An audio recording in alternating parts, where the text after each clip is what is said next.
Induced by a desire the thousandth time expressed by Caroline, who complained that she had to go on foot, or that she could not buy a new hat, a new parasol, a new dress, or any other article of dress, often enough.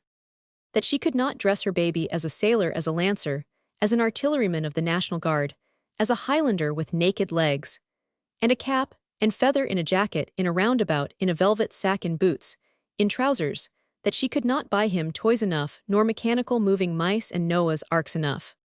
That she could not return Madame de Stars or Madame de Fichteminel their civilities, a ball, a party, a dinner, nor take a private box at the theatre, thus avoiding the necessity of sitting cheek by jowl with men, who are either too polite or not enough so, and of calling a cab at the close of the performance apropos of which she thus discourses.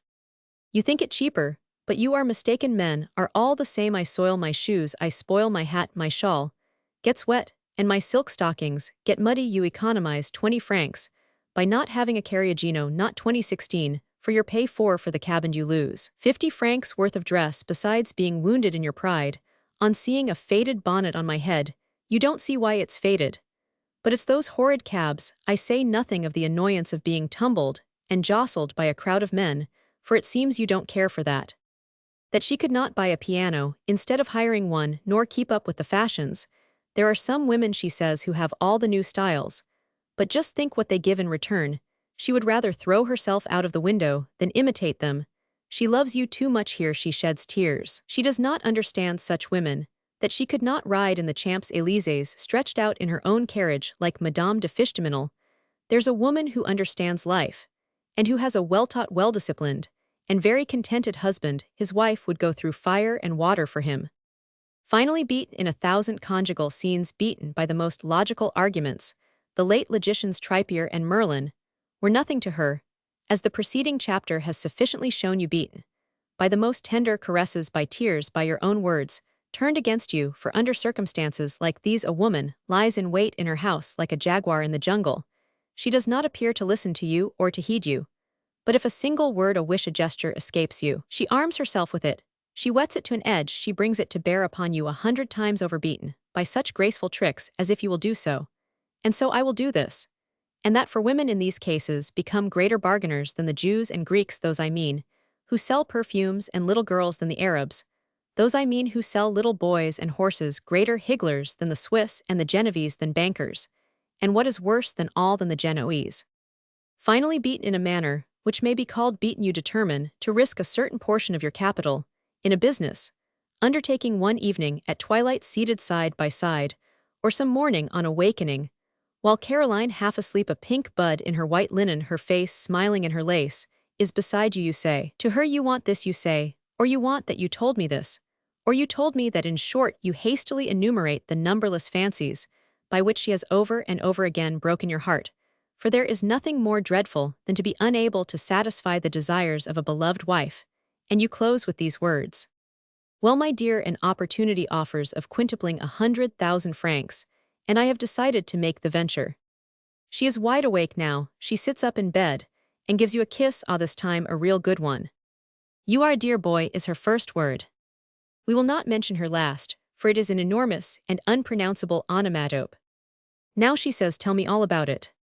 You try to explain the nature of the affair, but in the first place, women do not understand business, and in the next, they do not wish to seem to understand it. Your dear delighted Caroline says you were wrong to take her desires, her groans, her sighs for new dresses in earnest.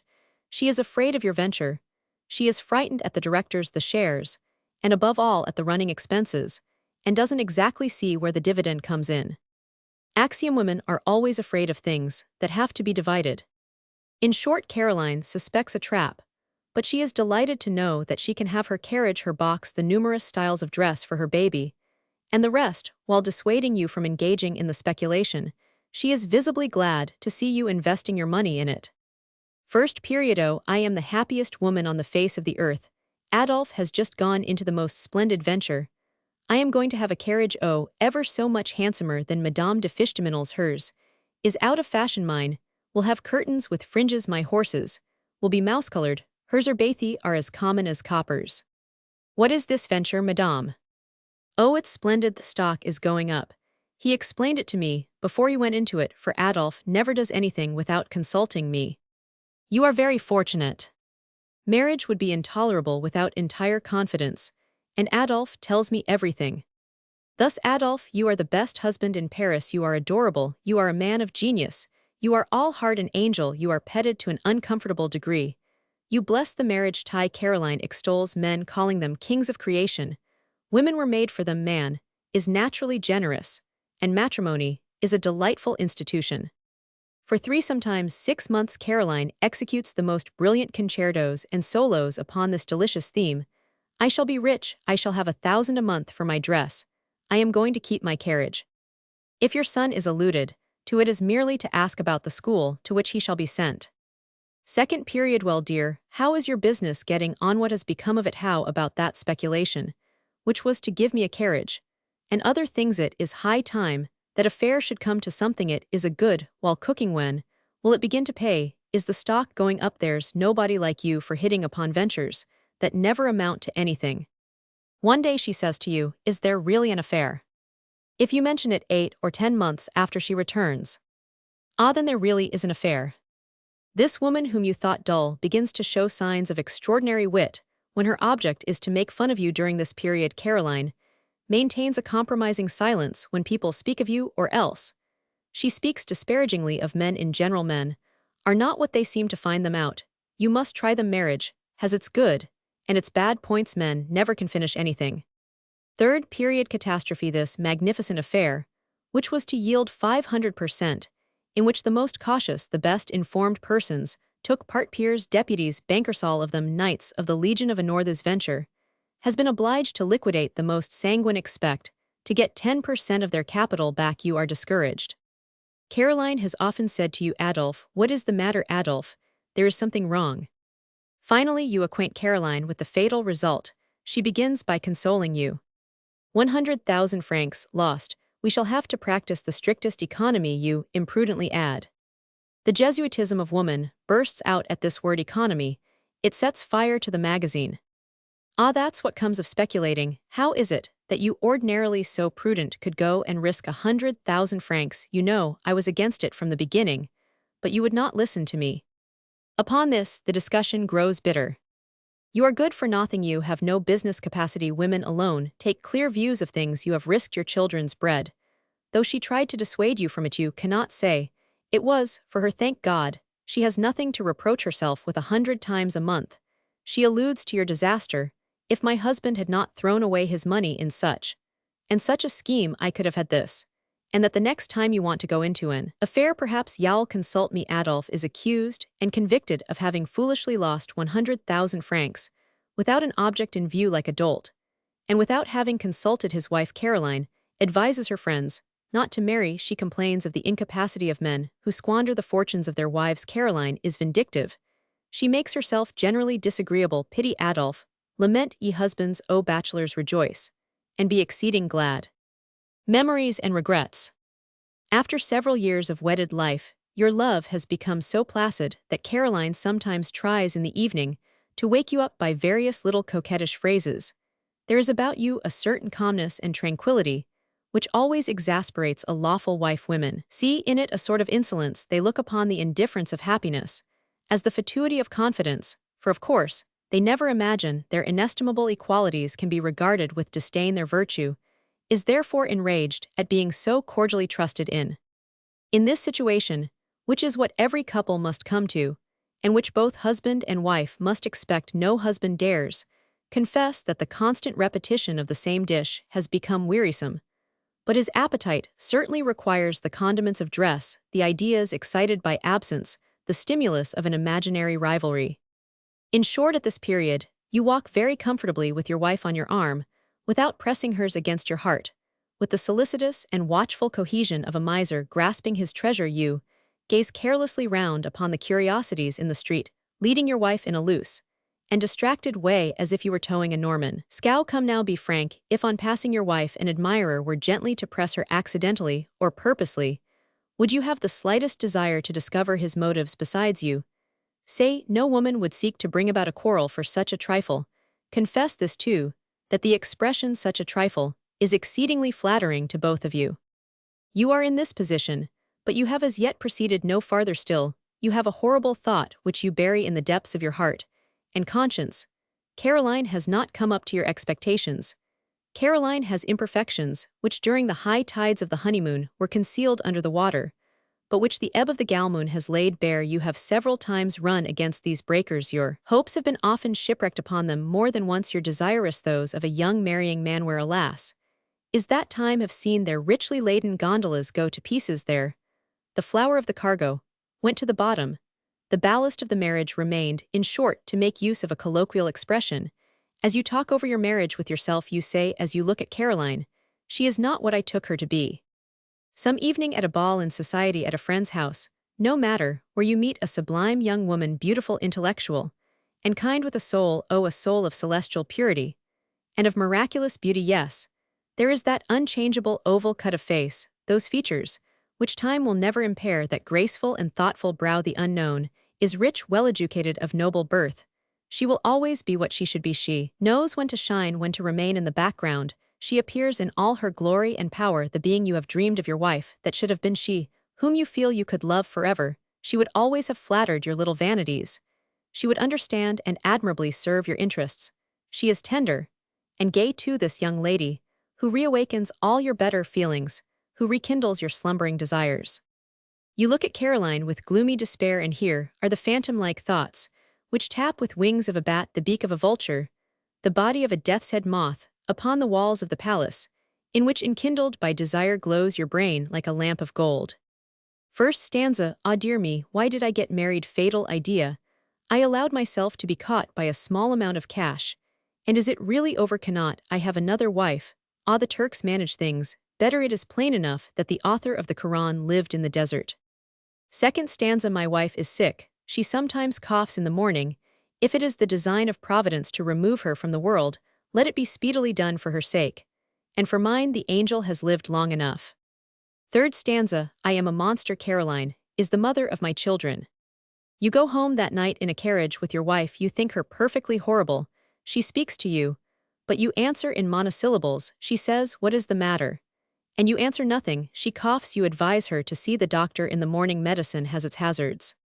Fourth stanza. I have been told that a physician poorly paid by the heirs of his deceased patient imprudently exclaimed, what they cut down my bill, when they owe me 40,000 a year. I would not haggle over fees. Caroline, you say to her aloud, you must take care of yourself, cross your shawl, be prudent, my darling angel. Your wife is delighted with you, since you seem to take such an interest in her. While she is preparing to retire, you lie stretched out upon the sofa.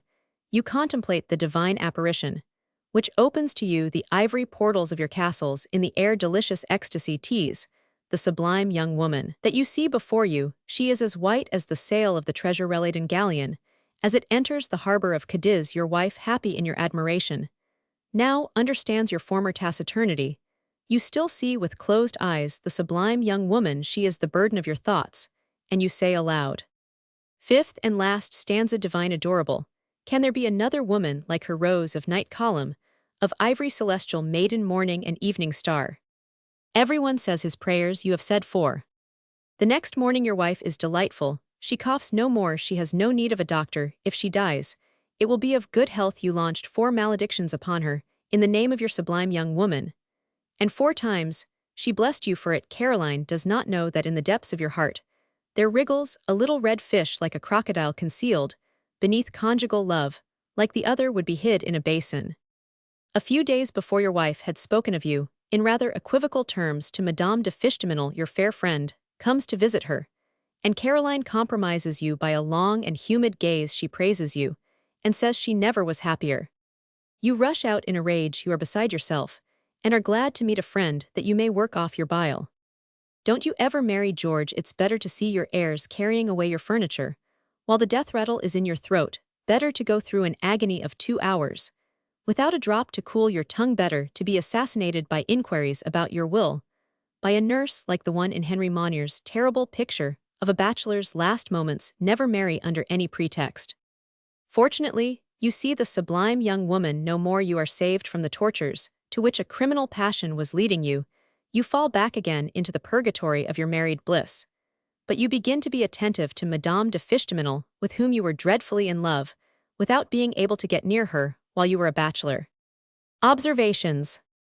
When you have arrived at this point in the latitude or longitude of the matrimonial ocean, there appears a slight chronic intermittent affection, not unlike the toothache here. I see you stop me to ask, how are we to find the longitude in this sea?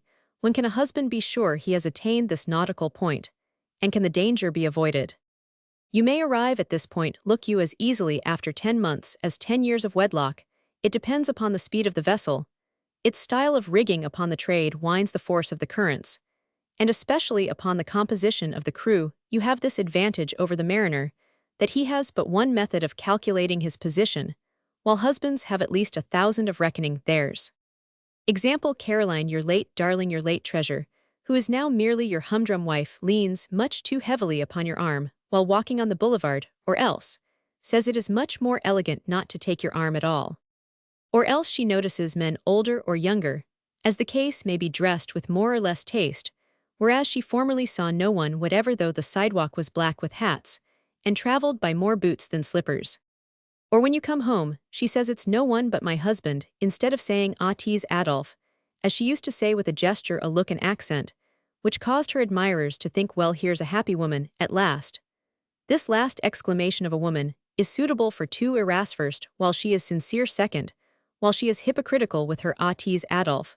When she exclaims "it's only my husband," she no longer deigns to play a part.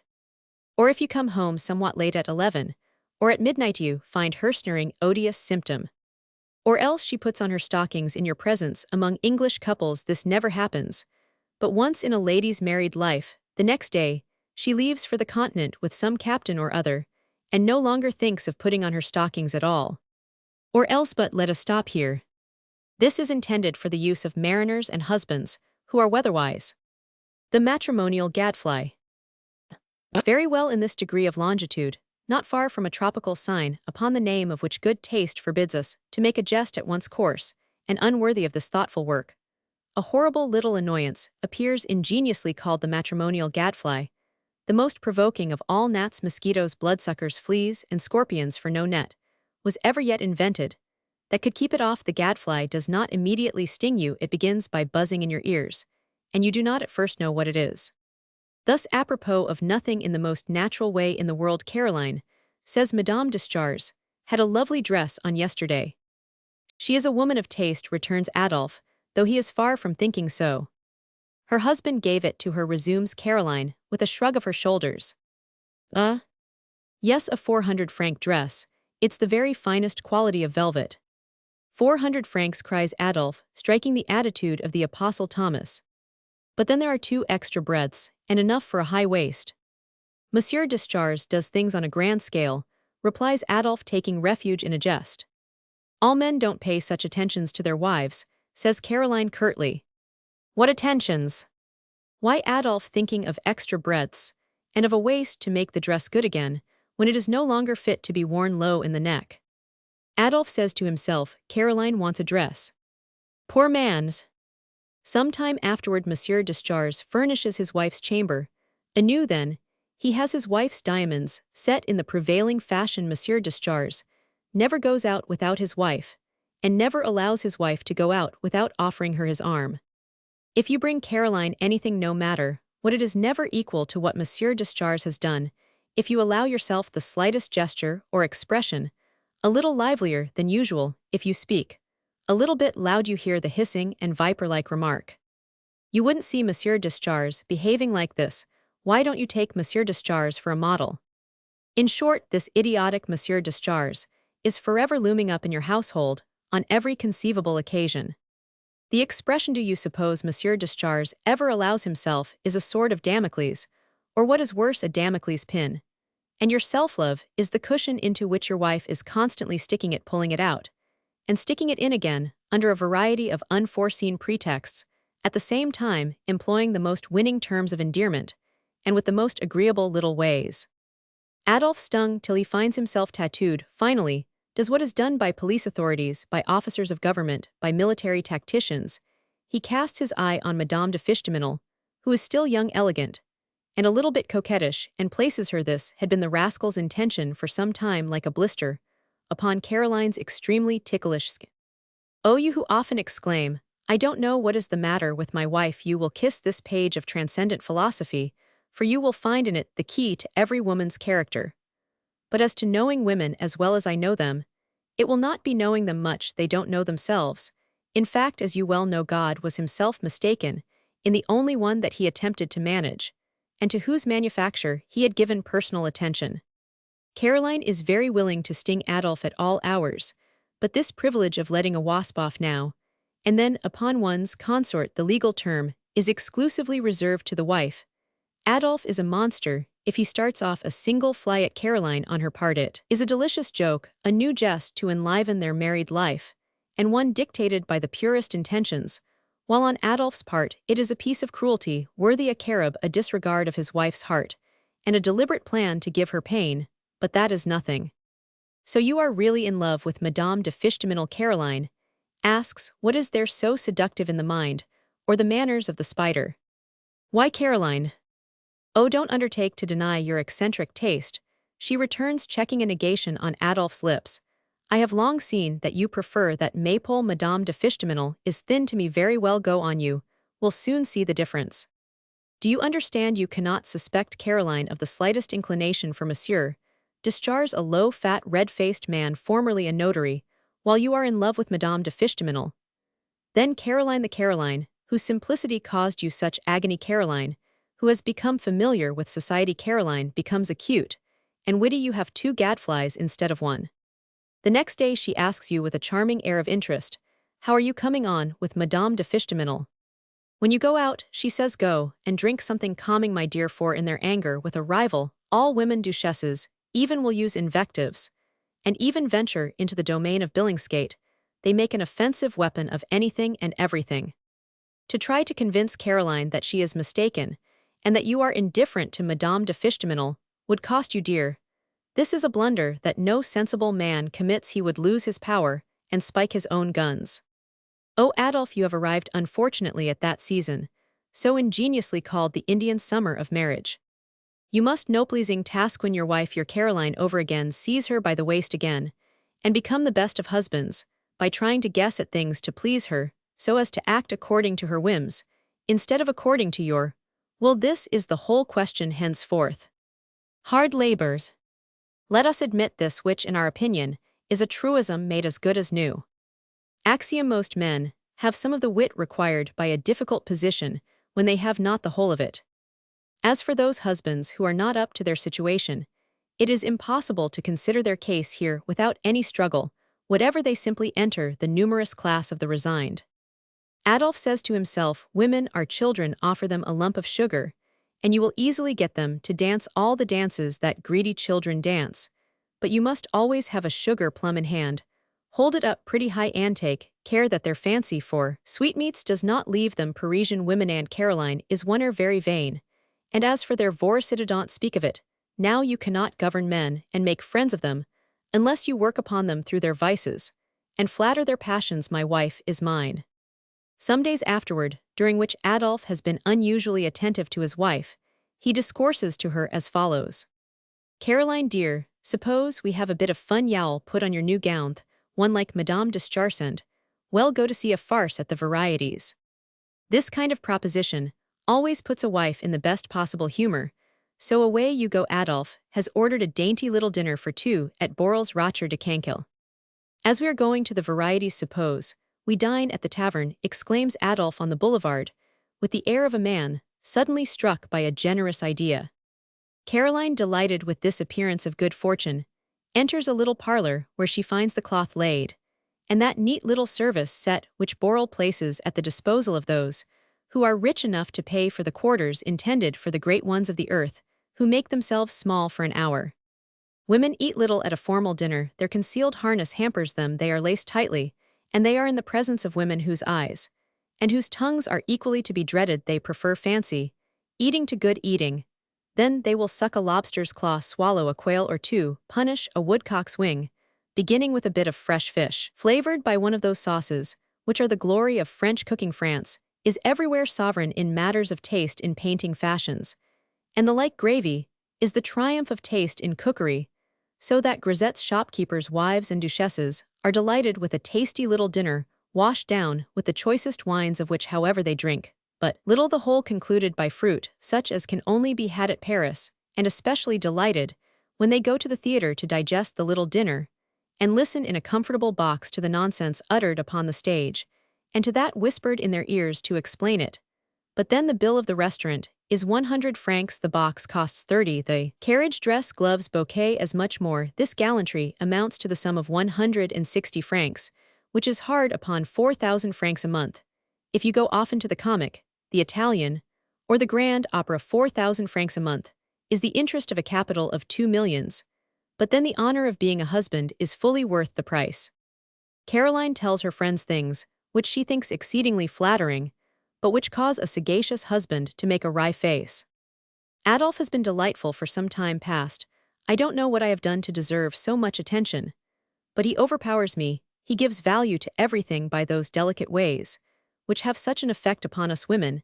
After taking me Monday to the Rocher de Cancale to dine, he declared that Very was as good a cook as Borel, and he gave me the little party of pleasure that I told you of all over again, presenting me at dessert with a ticket for the opera. They sang William Tell, which you know is my craze.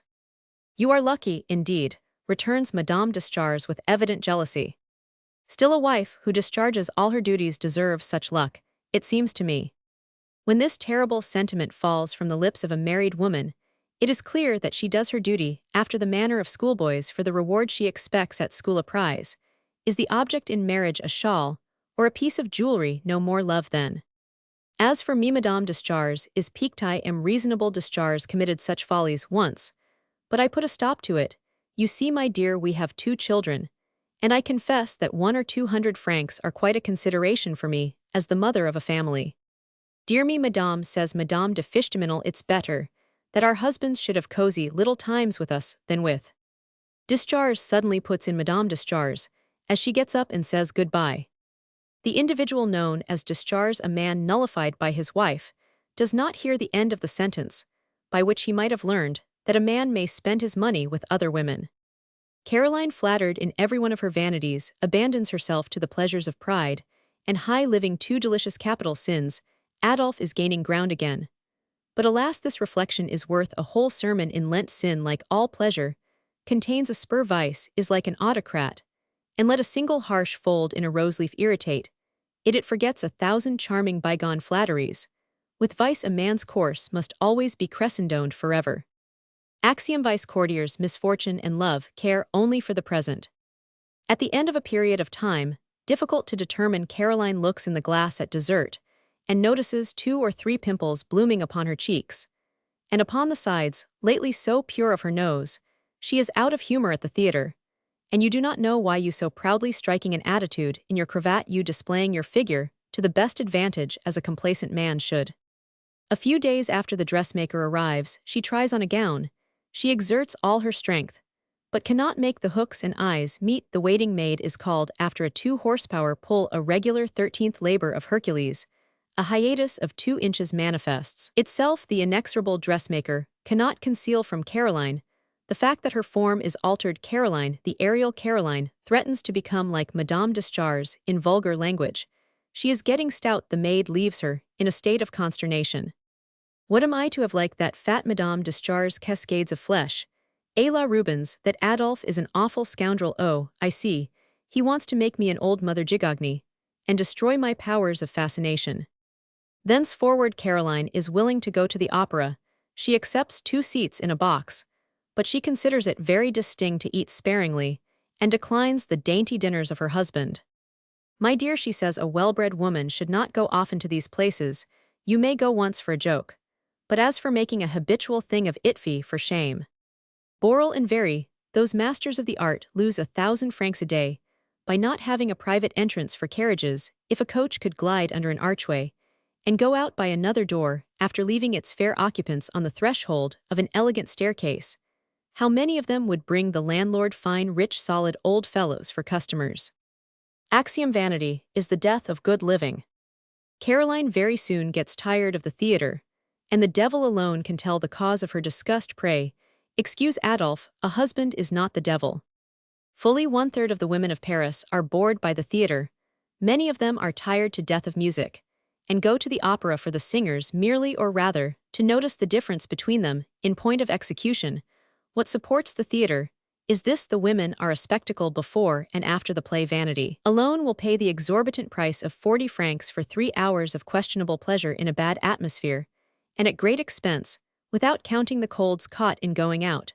But to exhibit themselves to see, and be seen to be the observed of 500 observers, what a glorious mouthful, as Rabelais would say. To obtain this precious harvest garnered by self-love, a woman must be looked at now. A woman with her husband is very little looked at. Caroline is chagrined to see the audience entirely taken up with women who are not with their husbands, with eccentric women. In short, now, as the very slight return she gets from her efforts, her dresses, and her attitudes does not compensate in her eyes for her fatigue, her display, and her weariness, it is very soon the same with the theatre, as it was with the good cheer high living made her fat. The theatre is making her yell. Here Adolphe, any other man in Adolphe's place, resembles a certain Languedocian peasant who suffered agonies from an agasin, or in French cornbutt. The term in Languedoc is so much prettier, don't you think? So this peasant drove his foot at each step 2 inches into the sharpest stones along the roadside, saying to the agasin, "Devil take, you make me suffer again, will you?"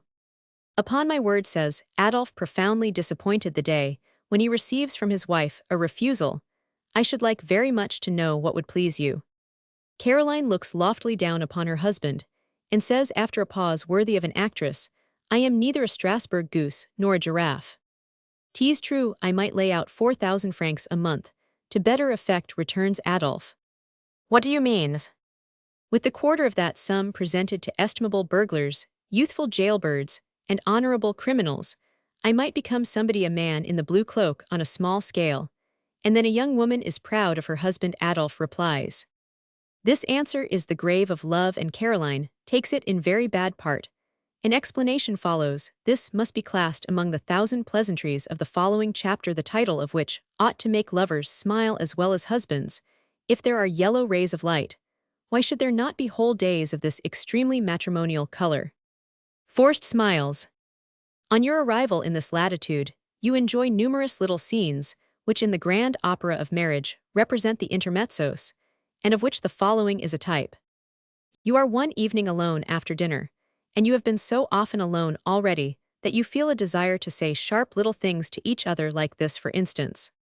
"Take care, Caroline," says Adolphe, who has not forgotten his many vain efforts to please her. "I think your nose has the impertinence to redden at home, quite well as at the restaurant. This is not one of your amiable days." General rule: no man has ever yet discovered the way to give friendly advice to any woman, not even to his own wife. Perhaps it's because your laced too tight women make themselves sick that way. The moment a man utters these words to a woman, no matter whom, that woman who knows that stays will bend, seizes her corset by the lower end, and bends it out, saying with Caroline, "Look, you can get your hand in, I never lace tight." Then it must be your stomach. What has the stomach got to do with the nose?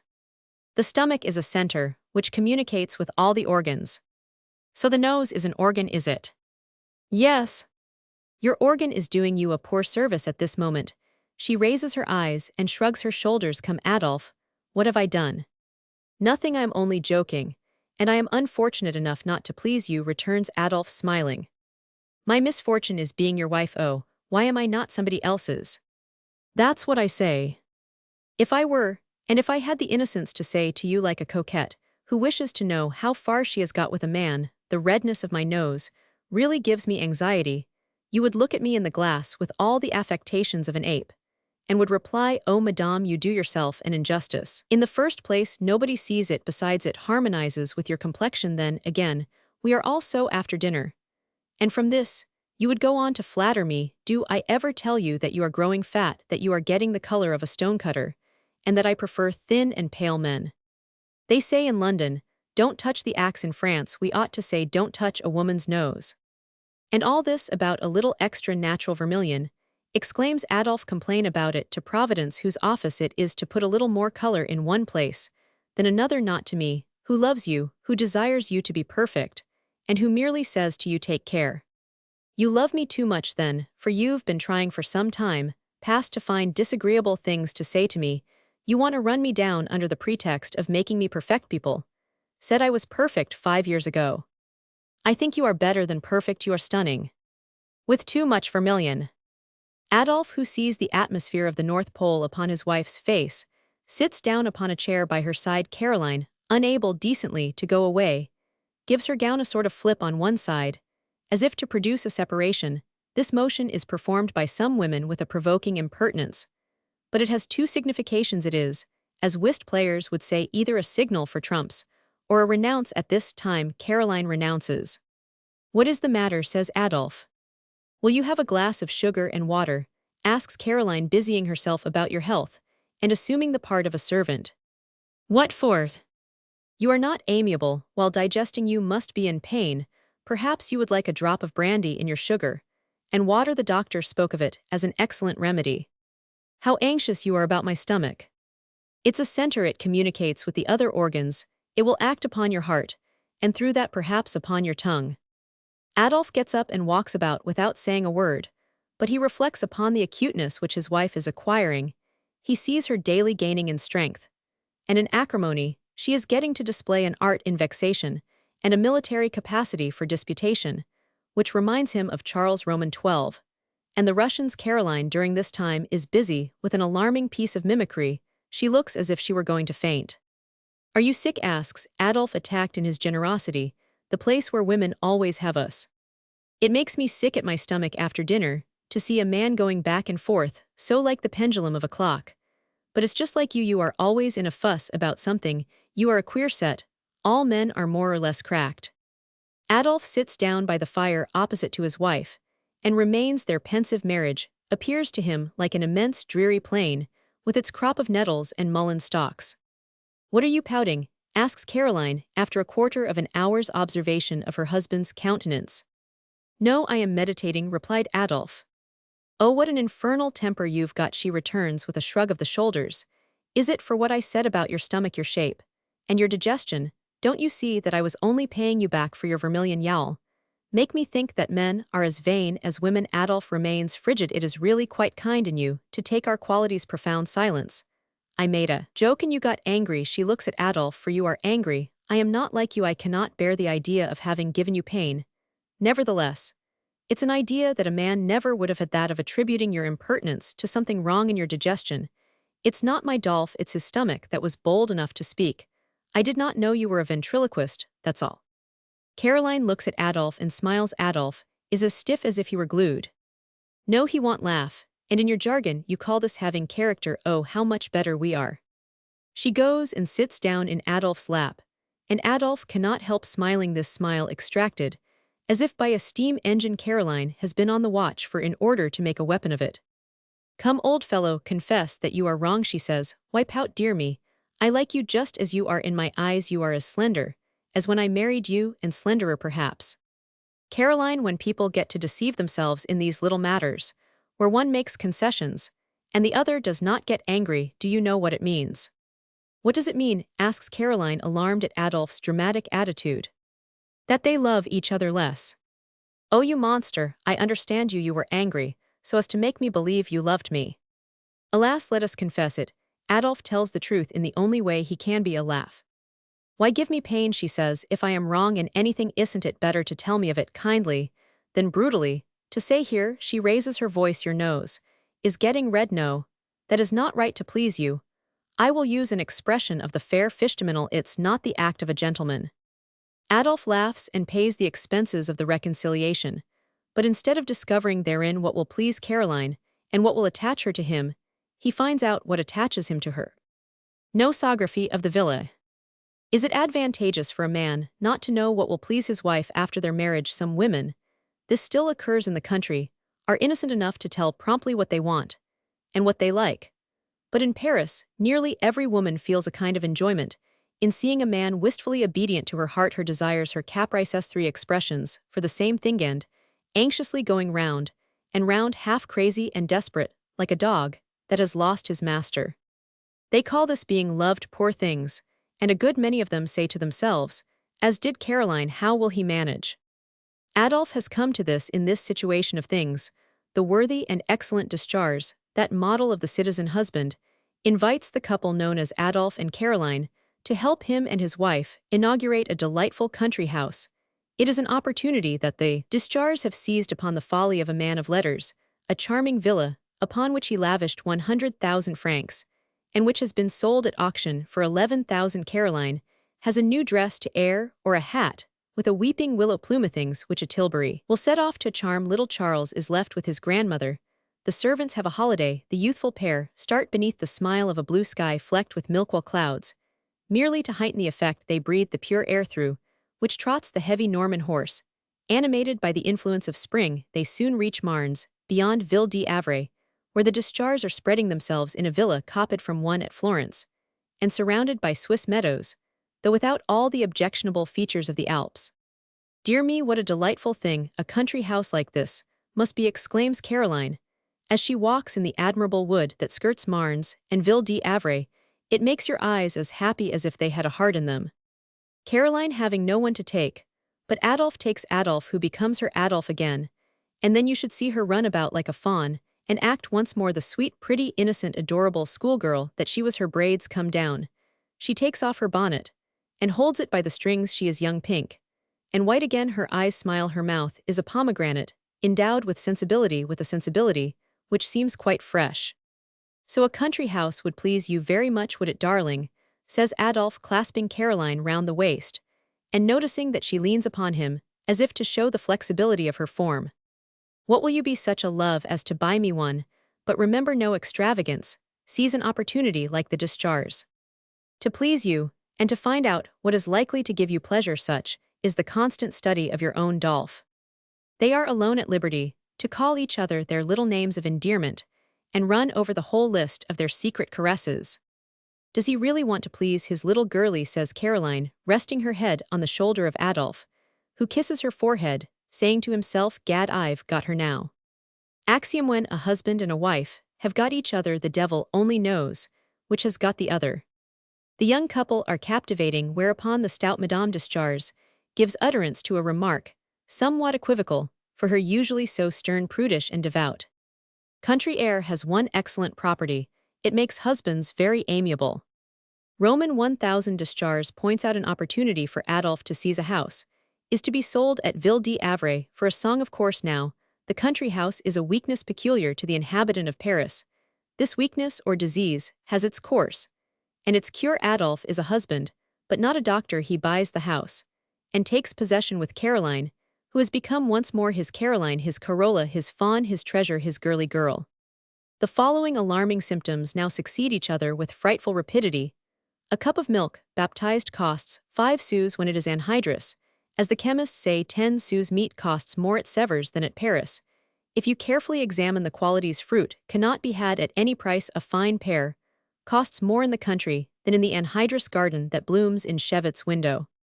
Before being able to raise fruit for oneself from a Swiss meadow, measuring 2 square yards, surrounded by a few green trees, which look as if they were borrowed from the scenic illusions of a theater, the most rural authorities being consulted on the point declare that you must spend a great deal of money and wait 5 years. Vegetables dash out of the husbandman's garden to reappear at the city market. Madame Descharges, who possesses a gatekeeper that is at the same time a gardener, confesses that the vegetables raised on her land beneath her glass frames by dint of compost and topsoil cost her twice as much as those she used to buy at Paris of a woman who had rent and taxes to pay, and whose husband was an elector, despite the efforts and pledges of the gatekeeper gardener.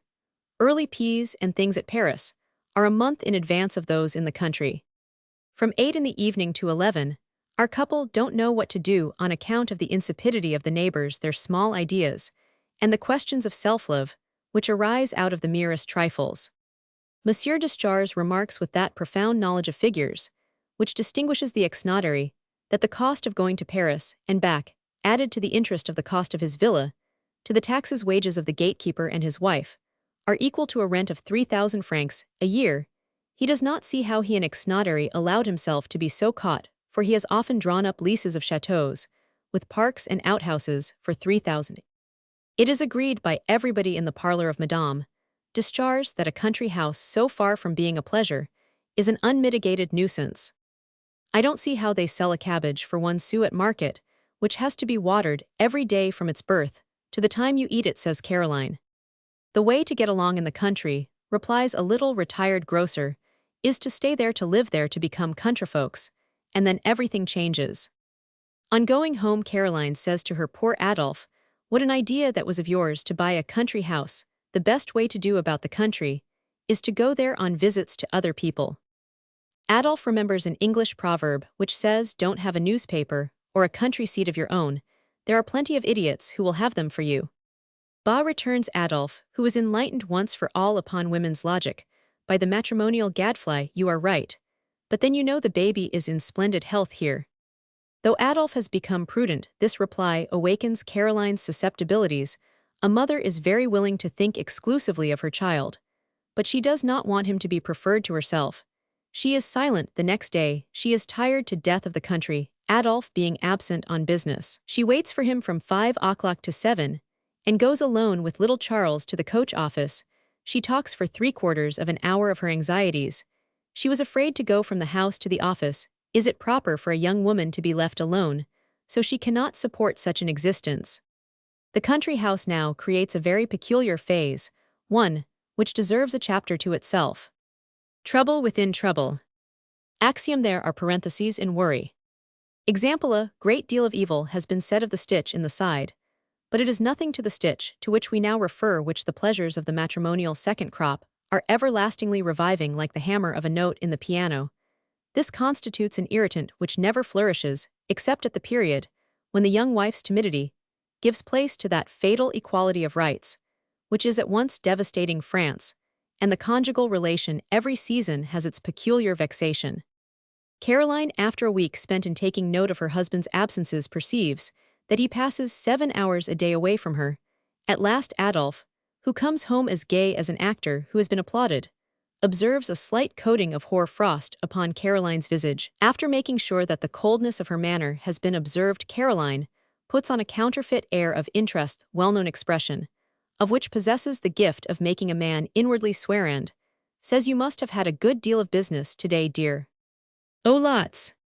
"Did you take many cabs?" "I took 7 francs worth." "Did you find everybody in?" "Yes, those with whom I had appointments." "When did you make appointments with them? The ink in your inkstand is dried up. It's like glue. I wanted to write, and spent a whole hour in moistening it, and even then only produced a thick mud fit to mark bundles with for the East Indies." Here any and every husband looks suspiciously at his better half. "It is probable that I wrote them at Paris." "What business was it, Adolphe?" "Why, I thought you knew. Shall I run over the list first? There's Chaumontle's affair." "I thought Monsieur Chaumontle was in Switzerland." "Yes, but he has representatives, a lawyer." "Didn't you do anything else but business?" asks Caroline, interrupting Adolphe. Here she gives him a direct, piercing look, by which she plunges into her husband's eyes, when he least expects it, a sword in a heart. "What could I have done? Made a little counterfeit money, run into debt, or embroidered a sampler?" "Oh dear, I don't know, and I can't even guess. I am too dull. You've told me so 100 times. There you go, and take an expression of endearment in bad part. How like a woman that is." "Have you concluded anything?" she asks, pretending to take an interest in business. "No, nothing." "How many persons have you seen?" 11, without counting those who were walking in the streets." "How you answer me!" "Yes, and how you question me as if you've been following the trade of an examining judge for the last 10 years. Come, tell me all you've done today. It will amuse me. You ought to try to please me. While you are here I am dull enough when you leave me alone all day long. You want me to amuse you by telling you about business. Formerly you told me everything." This friendly little reproach disguises the certitude that Caroline wishes to enjoy respecting the serious matters, which Adolphe wishes to conceal. Adolphe then undertakes to narrate how he has spent the day. Caroline affects a sort of distraction, sufficiently well played to induce the belief that she is not listening. "But you said just now," she exclaims at the moment when Adolphe is getting into a snarl, "that you had paid 7 francs for cabs, and you now talk of a hack. You took it by the hour, I suppose. Did you do your business in a hack?" she asks railingly. "Why should hacks be interdicted?" inquires Adolphe, resuming his narrative. "Haven't you been to Madame de Fichtemino's?" she asks in the middle of an exceedingly involved explanation, insolently taking the words out of your mouth. "Why should I have been there?" It would have given me pleasure. I wanted to know whether her parlor is done. It is. Ah, then you have been there. No, her upholsterer told me. Do you know her upholsterer? Yes. Who is it? Brascon. So you met the upholsterer? Yes. You said you only went in carriages. Yes, my dear, but to get carriages you have to go and. Pooh, I dare say Brascon was in the carriage, or the parlor wassoon, or the other is equally probable. You won't listen, exclaims Adolphe, who thinks that a long story will lull Caroline's suspicions. I've listened, too much already. You've been lying for the last hour worse than a drummer. Well, I'll say nothing more. I know enough. I know all I wanted to know. You say you've seen lawyers, notaries, bankers. Now you haven't seen one of them. Suppose I were to go tomorrow to see Madame de Fichteminel, do you know what she would say? Here Caroline watches Adolphe closely, but Adolphe affects a delusive calmness, in the middle of which Caroline throws out her line to fish up a clue. Why, she would say that she had had the pleasure of seeing you. How wretched we poor creatures are. We never know what you are doing here. We are stuck chained at home, while you are off at your business. Fine business, truly. If I were in your place, I would invent business, a little bit better put together than yours. Ah, you set us a worthy example. They say women are perverse who perverted them. Here Adolphe tries, by looking fixedly at Caroline, to arrest the torrent of words. Caroline, like a horse who has just been touched up by the lash, starts off anew, and with the animation of one of Rossini's codas. Yes, it's a very neat idea to put your wife out in the country, so that you may spend the day as you like at Paris. So this is the cause of your passion for a country house, Snipe, that I was to be caught in the trap. You are right, sir, a villa is very convenient. It serves two objects. But the wife can get along with it as well as the husband. You may take Paris, and its hacks ill take the woods, and their shady groves. Yes, Adolphe, I am really satisfied, so let's say no more about it. Adolphe listens to sarcasm for an hour by the clock. Have you done, dear? He asks, profiting by an instant in which she tosses her head after a pointed interrogation. Then Caroline concludes, thus I've had enough of the villa and I'll never set foot in it again. But I know what will happen. You'll keep it probably, and leave me in Paris. Well, at Paris, I can at least amuse myself, while you go with Madame de Fichteminel to the woods. What is a villa? Adolphine, where you get nauseated if you go 6 times round the lawn, where they've planted chairlegs and broomsticks on the pretext of producing shade. It's like a furnace. The walls are 6 inches thick, and my gentleman is absent 7 hours a day. That's what a country seat means. Listen to me, Caroline. I wouldn't so much mind if you would only confess what you did today. You don't know me yet. Come, tell me. I won't scold you. I pardon you beforehand for all that you've done. Adolphe, who knows the consequences of a confession too well to make one to his wife, replies, well, I'll tell you. That's a good fellow. I shall love you better. I was 3 hours. I was sure of it at Madame de Fichtemino's. No, at our notary's, as he had got me a purchaser, but we could not come to terms. He wanted our villa furnished. When I left there, I went to Brascon's to see how much we owed him. You made up this romance while I was talking to you. Look me in the face. Ill go to see Brascon tomorrow. Adolphe cannot restrain a nervous shudder. You can't help laughing, you monster. I laugh at your obstinacy. I'll go tomorrow to Madame de Fichtemino's. Oh, go wherever you like. What brutality, says Caroline, rising and going away with her handkerchief at her eyes. The country house, so ardently longed for by Caroline, has now become a diabolical invention of Adolphe's, a trap into which the fawn has fallen. Since Adolphe's discovery that it is impossible to reason with Caroline, he lets her say whatever she pleases.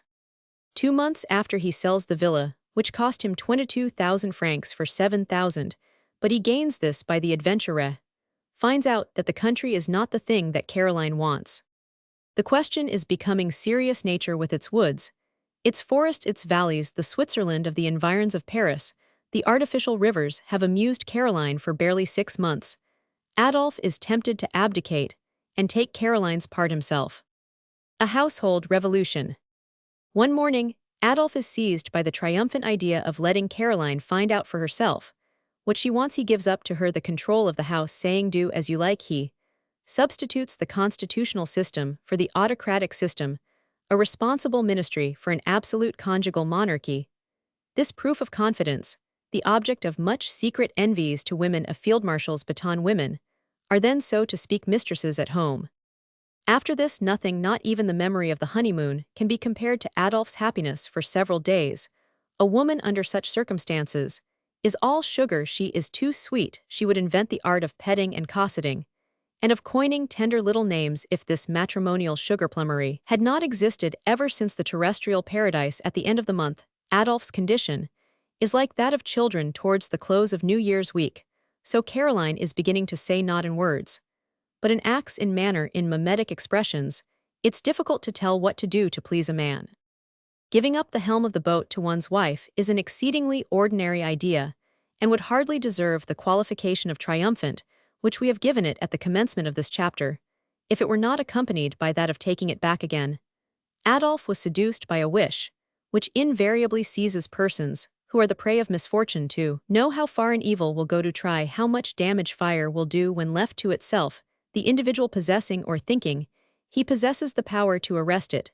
This curiosity pursues us from the cradle to the grave. Then, after his plethora of conjugal felicity, Adolf, who is treating himself to a farce in his own house, goes through the following phases. First, epic things go on altogether too well. Caroline buys little account books to keep a list of her expenses in. She buys a nice little piece of furniture to store her money in. She feeds Adolf superbly. She is happy in his approbation. She discovers that very many articles are needed in the house. It is her ambition to be an incomparable housekeeper. Adolf, who arrogates to himself the right of censorship, no longer finds the slightest suggestion to make. When he dresses himself, everything is ready to his hands. Not even in Armide's garden was more ingenious tenderness displayed than that of Caroline for her phoenix husband. She renews the wax upon his razor strap. She substitutes new suspenders for old ones. None of his buttonholes are ever widowed. His linen is as well cared for as that of the confessor of the devotee, all whose sins are venial. His stockings are free from holes. At table his tastes, his caprices even are studied, consulted. He is getting fat, there is ink in his inkstand, and the sponge is always moist. He never has occasion to say, like Louis Roman XIV, "I came near having to wait." In short, he hears himself continually called a love of a man. He is obliged to reproach Caroline for neglecting herself. She does not pay sufficient attention to her own needs. Of this gentle reproach Caroline takes note. Second epoch, the scene changes at table. Everything is exceedingly dear. Vegetables are beyond one's means. Wood sells as if it came from Campeche. Fruit, oh, as to fruit, princes, bankers, and great lords alone can eat it. Dessert is a cause of ruin. Adolf often hears Caroline say to Madame Deschartres, "How do you manage? Conferences are held in your presence upon the proper way to keep cooks under the thumb."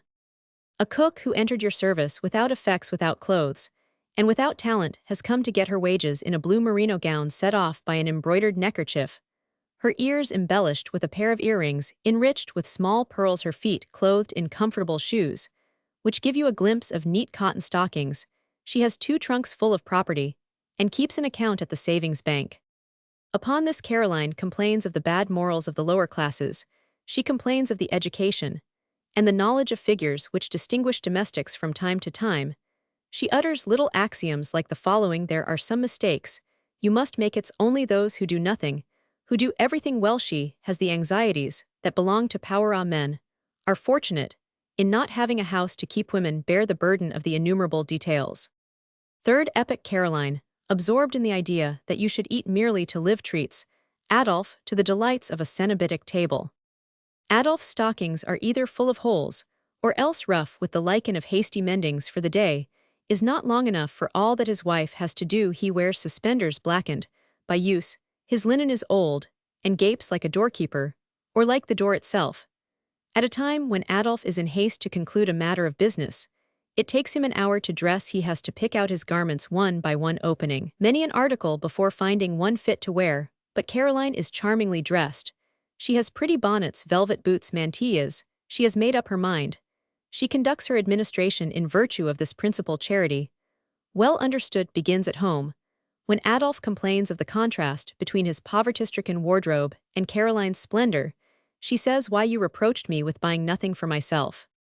The husband and the wife here begin to bandy jests, more or less acrimonious. One evening Caroline makes herself very agreeable in order to insinuate an avowal of a rather large deficit. Just as the ministry begins to eulogize the taxpayers and boast of the wealth of the country, when it is preparing to bring forth a bill for an additional appropriation, there is this further similitude that both are done in the chamber, whether in administration or in housekeeping. From this springs the profound truth that the constitutional system is infinitely dearer than the monarchical system for a nation. As for a household, it is the government of the happy balance of mediocrity of chicanery. Adolphe, enlightened by his past annoyances, waits for an opportunity to explode, and Caroline slumbers in a delusive security. What starts the quarrel? Do we ever know what electric current precipitates the avalanche, or decides a revolution? It may result from anything or nothing. But finally Adolphe, after a period to be determined in each case by the circumstances of the couple, utters this fatal phrase in the midst of a discussion: "Ah, when I was a bachelor." Her husband's bachelor life is to a woman what the phrase "my dear deceased" is to a widow's second husband. These two stings produce wounds which are never completely healed. Then Adolphe goes on like General Bonaparte, haranguing the 500. "We are on a volcano. The house no longer has a head. The time to come to an understanding has arrived. You talk of happiness, Caroline, but you have compromised, imperiled it by your exactions. You have violated the civil code. You have mixed yourself up in the discussions of business, and you have invaded the conjugal authority. We must reform our internal affairs." Caroline does not shout like the 500 down with the dictator, for people never shout a man down when they feel that they can put him down. "When I was a bachelor, I had none but new stockings. I had a clean napkin every day on my plate. The restaurateur only fleeced me of a determinate sum. I have given up to you my beloved liberty. What have you done with it? Am I then so very wrong, Adolphe, to have sought to spare you numerous cares?" says Caroline, taking an attitude before her husband. "Take the key of the money box back. But do you know what will happen? I am ashamed, but you will compel me to go on to the stage, to get the merest necessaries of life. Is this what you want? Degrade your wife, or bring in conflict two contrary hostile interests? Such, for 3/4 of the French people, is an exact definition of marriage."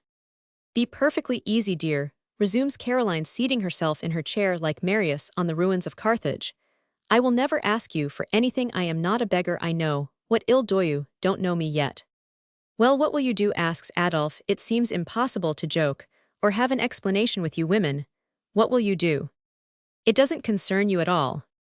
"Excuse me, madame, quite the contrary. Dignity, honor." "Oh, have no fear of that, sir. For your sake more than for my own, I will keep it a dead secret." "Come, Caroline, my own Corolla, what do you mean to do?" Caroline darts a viper-like glance at Adolphe, who recoils and proceeds to walk up and down the room. "There, now tell me, what will you do?" he repeats after much too prolonged a silence. "I shall go to work, sir." At this sublime declaration, Adolphe executes a movement in retreat, detecting a bitter exasperation, and feeling the sharpness of a north wind, which had never before blown in the matrimonial chamber. The art of being a victim. On and after the revolution, our vanquished Caroline adopts an infernal system, the effect of which is to make you regret your victory every hour she becomes the opposition. Should Adolphe have one more such triumph, he would appear before the court of assizes, accused of having smothered his wife between two mattresses, like Shakespeare's Othello. Caroline puts on the air of a martyr. Her submission is positively killing on every occasion. She assassinates Adolphe with a "just as you like" uttered in tones whose sweetness is something fearful. No elegiac poet could compete with Caroline, who utters elegy upon elegy, elegy in action, elegy in speech. Her smile is elegiac, her silence is elegiac, her gestures are elegiac. Here are a few examples wherein every household will find some of its impressions recorded.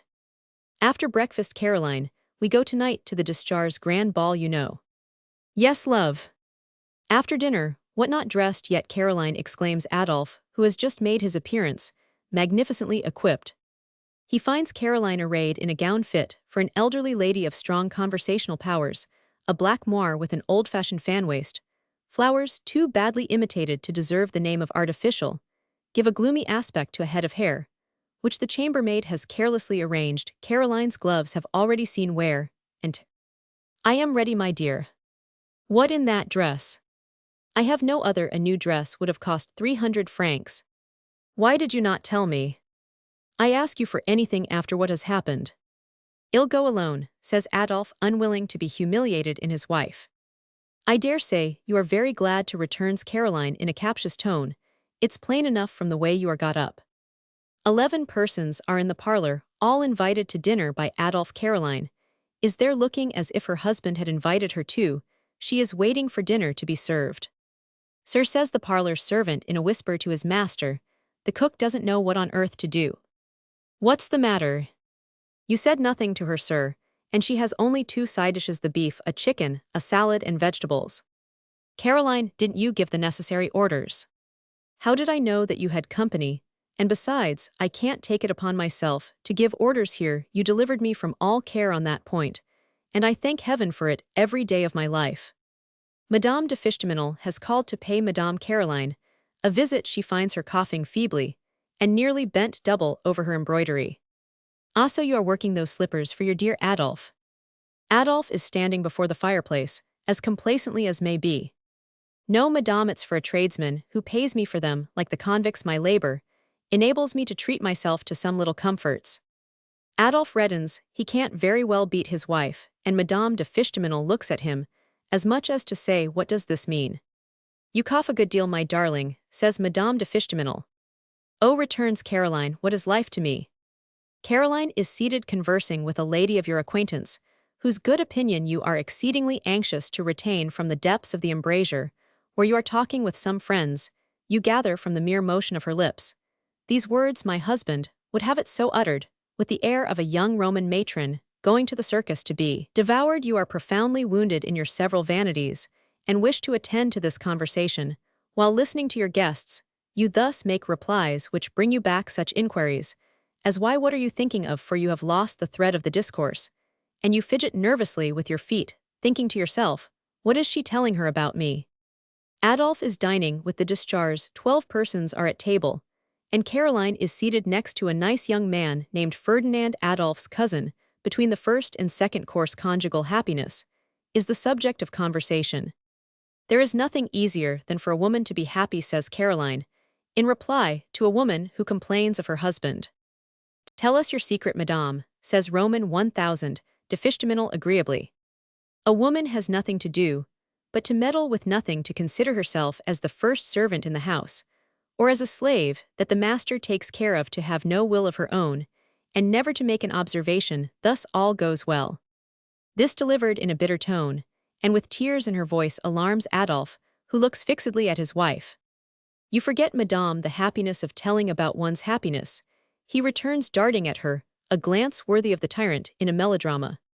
Quite satisfied with having shown herself assassinated, or on the point of being so, Caroline turns her head aside furtively, wipes away a tear, and says, happiness cannot be described.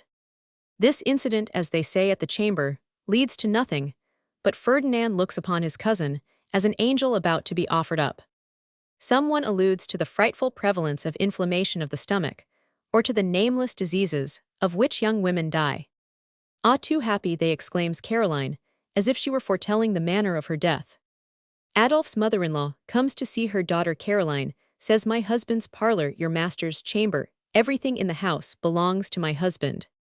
Why, what's the matter, children? Asks the mother-in-law. You seem to be at swords' points.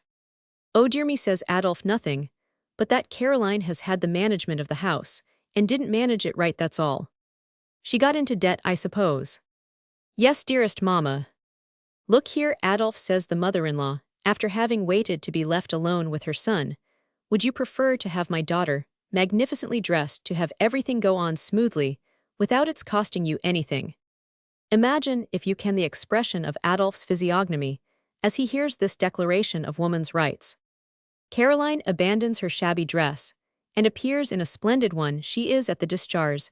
Every one compliments her upon her taste, upon the richness of her materials, upon her lace, her jewels.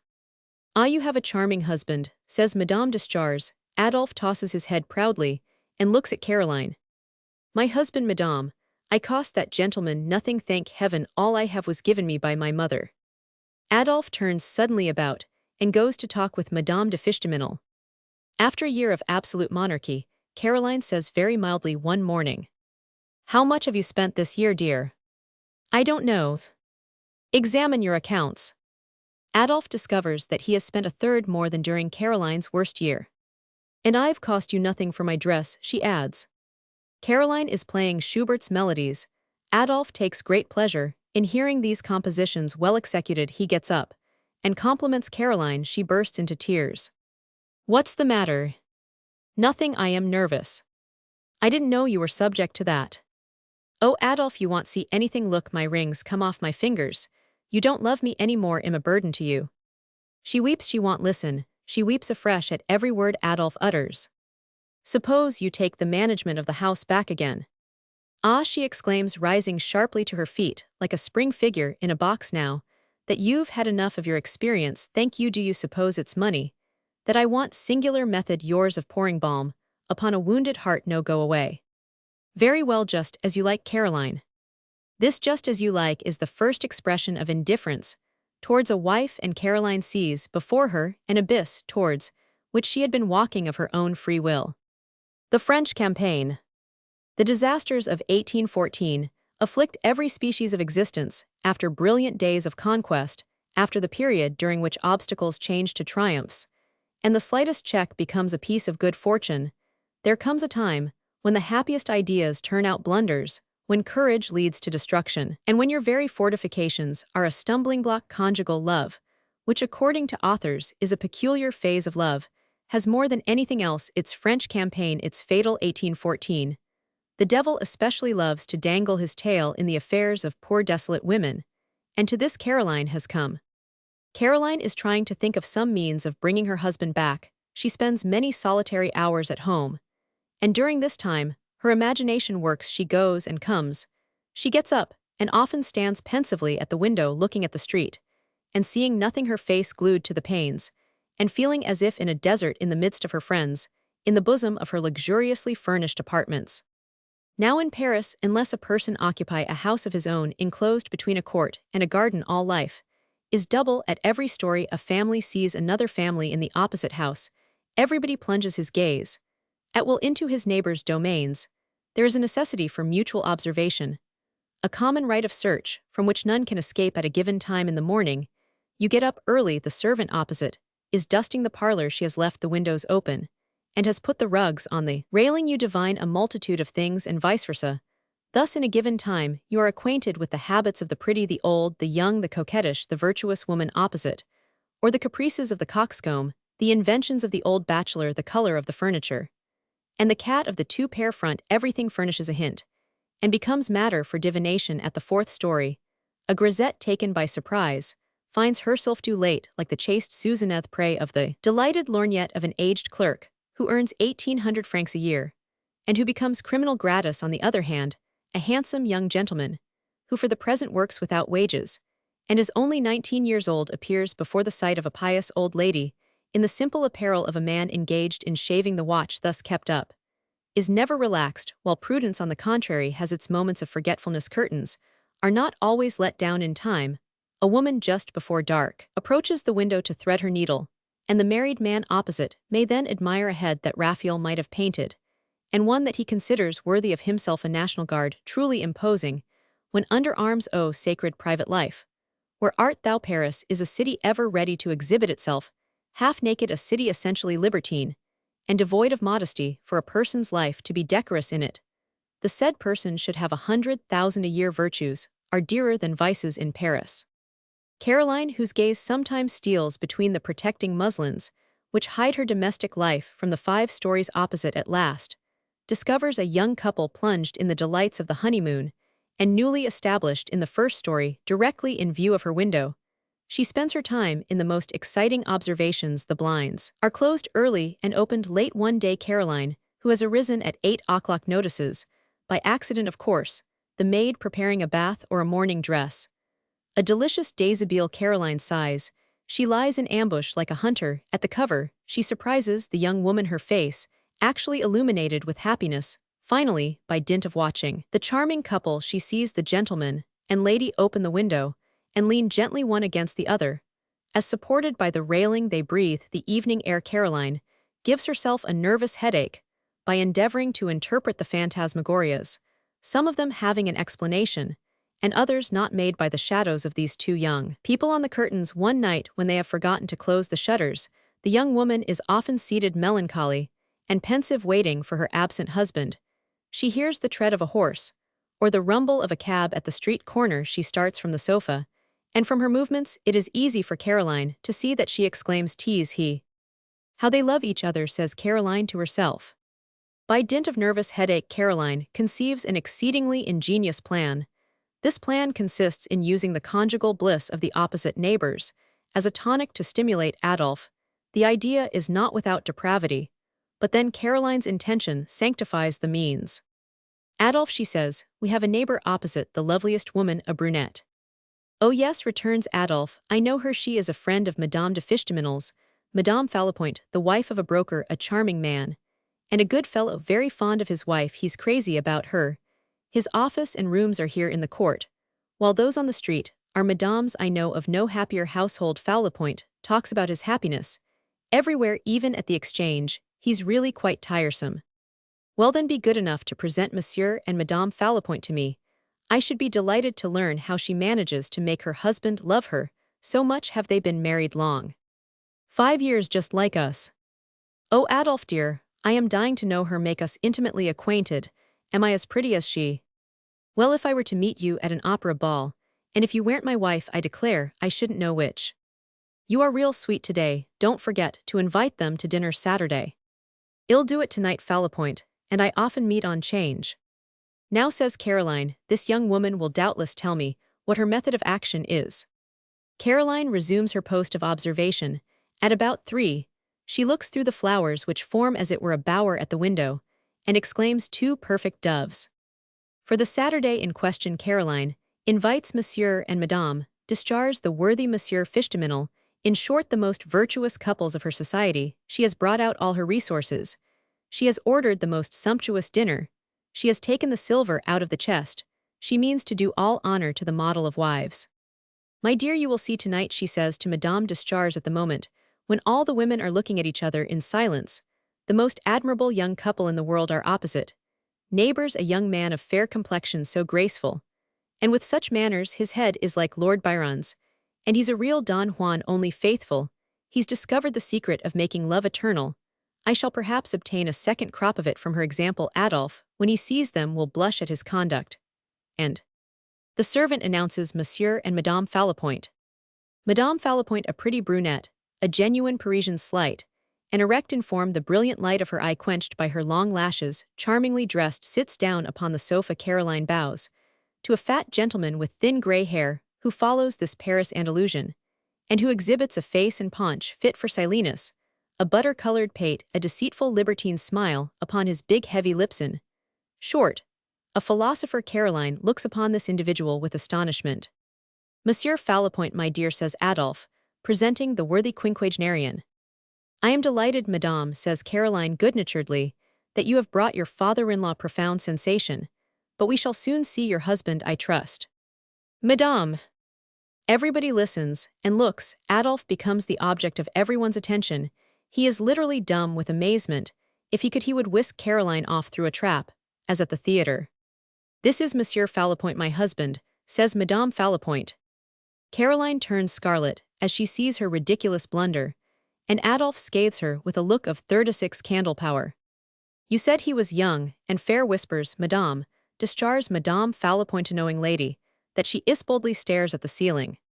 A month after Madame Fallopoint and Caroline become intimate, Adolphe, who is taken up with Madame de Fichtemino, pays no attention to this dangerous friendship, a friendship which will bear its fruits. Forpre, learn this axiom: women have corrupted more women than men have ever loved. A solo on the hearse. After a period, the length of which depends on the strength of Caroline's principles, she appears to be languishing, and when Adolphe, anxious for decorum's sake as he sees her stretched out upon the sofa like a snake in the sun, asks her, "What is the matter, love, what do you want?" "I wish I was dead," she replies. Quite a merry and agreeable wish. It isn't death that frightens me, it's suffering. I suppose that means that I don't make you happy. That's the way with women. Adolphe strides about the room talking incoherently, but he is brought to a dead halt by seeing Caroline dry her tears, which are really flowing artistically in an embroidered handkerchief. "Do you feel sick?" "I don't feel well." Silence. "I only hope that I shall live long enough to see my daughter married, for I know the meaning now of the expression, so little understood, by the young choice of a husband. Go to your amusements." Adolf, a woman who thinks of the future, a woman who suffers, is not at all diverting. Come go and have a good time. Where do you feel bad? I don't feel bad, dear. I never was better. I don't feel anything. No, really. I am better there. Leave me to myself. This time being the first, Adolf goes away, almost sad. A week passes during which Caroline orders all the servants to conceal from her husband her deplorable situation. She languishes, she rings, when she feels she is going off. She uses a great deal of ether. The domestics finally acquaint their master with Madame's conjugal heroism, and Adolf remains at home one evening after dinner, and sees his wife passionately kissing her little Marie. Poor child, I regret the future, only for your sake. What is life, I should like to know. Come, my dear, says Adolf, don't take on so. I'm not taking on. Death doesn't frighten me. I saw a funeral this morning, and I thought how happy the body was. How comes it that I think of nothing but death? Is it a disease? I have an idea that I shall die by my own hand. The more Adolf tries to divert Caroline, the more closely she wraps herself up in the crape of her hopeless melancholy. This second time, Adolf stays at home, and is wearied to death at the third attack of forced tears. He goes out without the slightest compunction. He finally gets accustomed to these everlasting murmurs, to these dying postures, these crocodile tears, so he says, "If you are sick, Caroline, you'd better have a doctor. Just as you like, it will end quicker so, but bring a famous one if you bring any."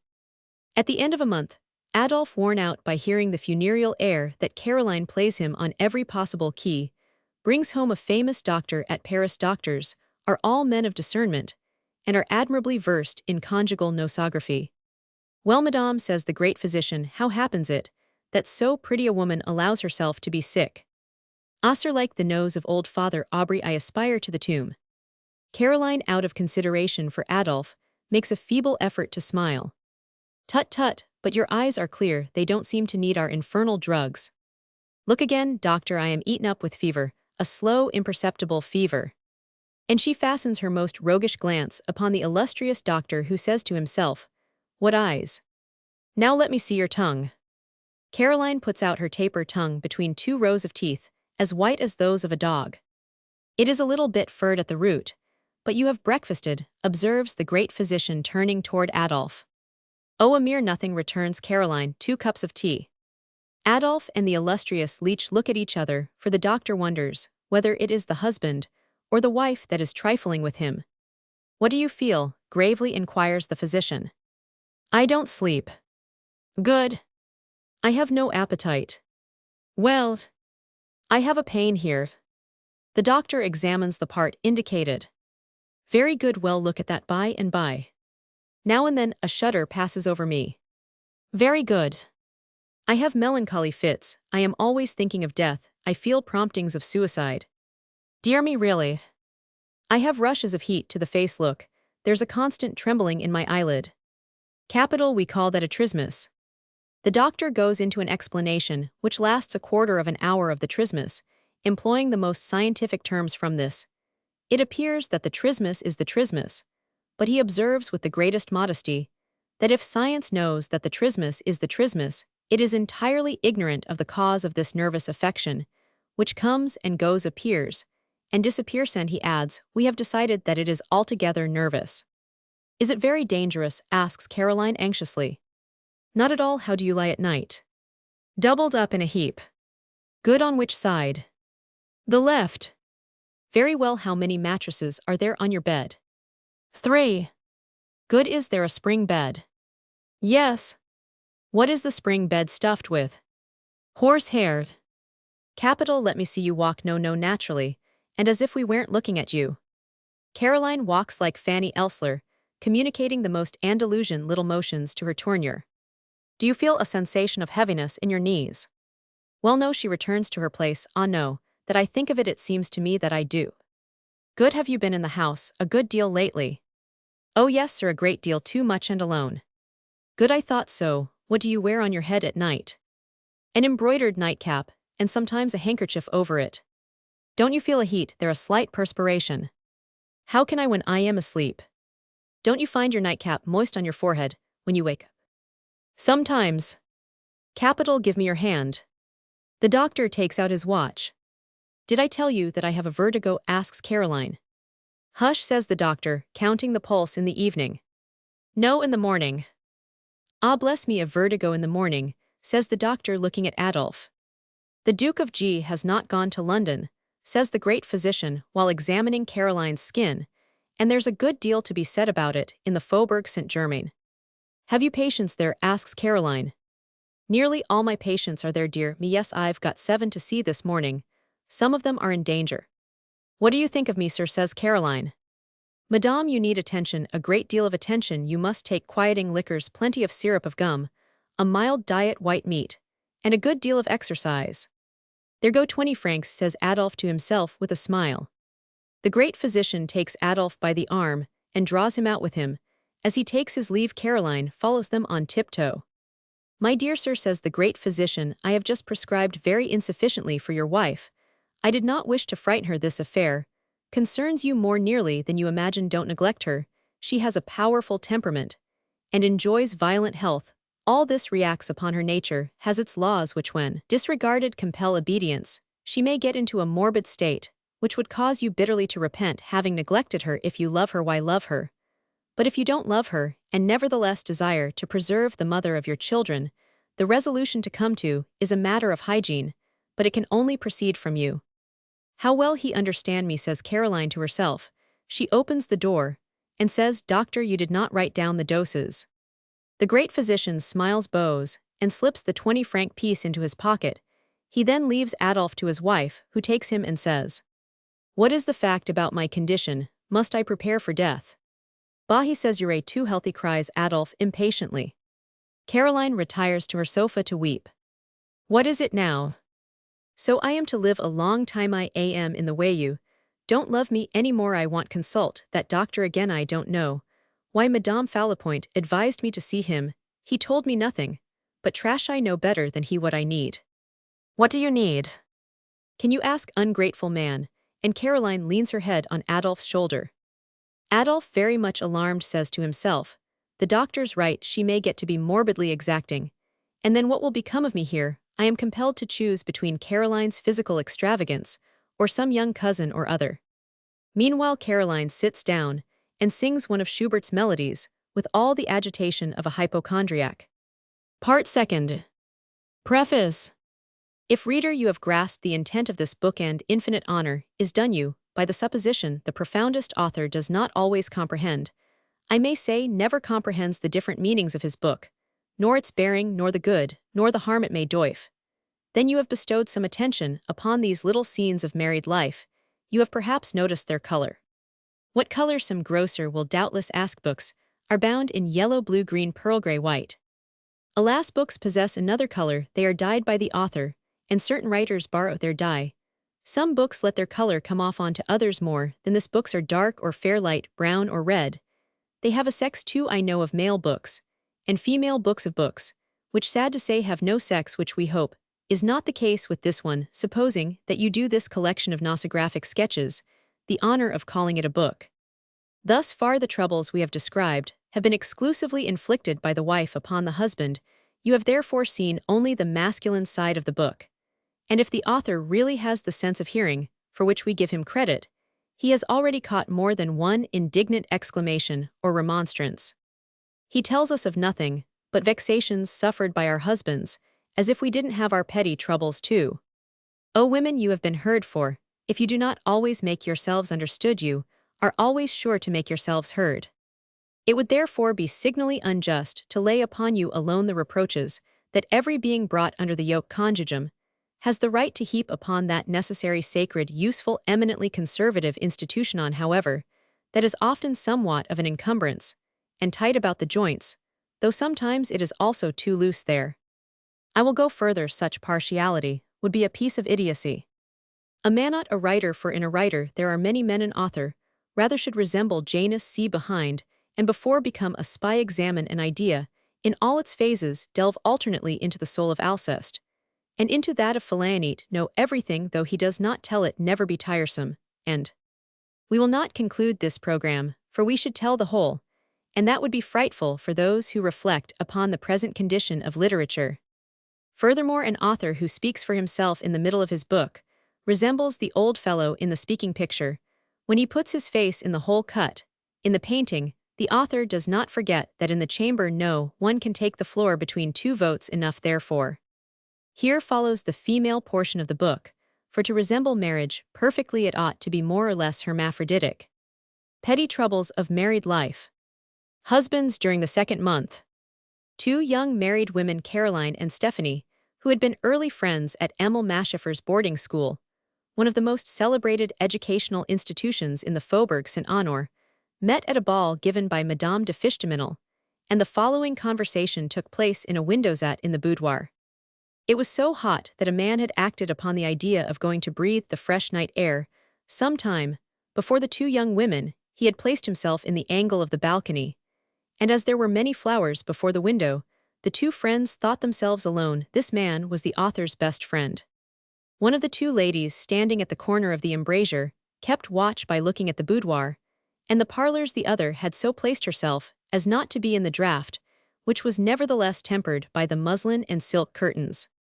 The boudoir was empty, the ball was just beginning, the gaming tables were open offering their green cloths, and their packs of cards still compressed in the frail case, placed upon them by the customs office. The second quadrille was in progress. All who go to balls will remember that phase of large parties when the guests are not yet all arrived, but when the rooms are already filled, a moment which gives the mistress of the house a transitory pang of terror. This moment is other points of comparison apart, like that which decides a victory or the loss of a battle. You will understand, therefore, how what was meant to be a secret now obtains the honors of publicity. Well, Caroline. Well, Stephanie. Well. A double sigh. Have you forgotten our agreement? No. Why haven't you been to see me then? I am never left alone, even here we shall hardly have time to talk. Ah, if Adolphe were to get into such habits as that, exclaimed Caroline. You saw us, Armand and me, when he paid me what is called, I don't know why, his court.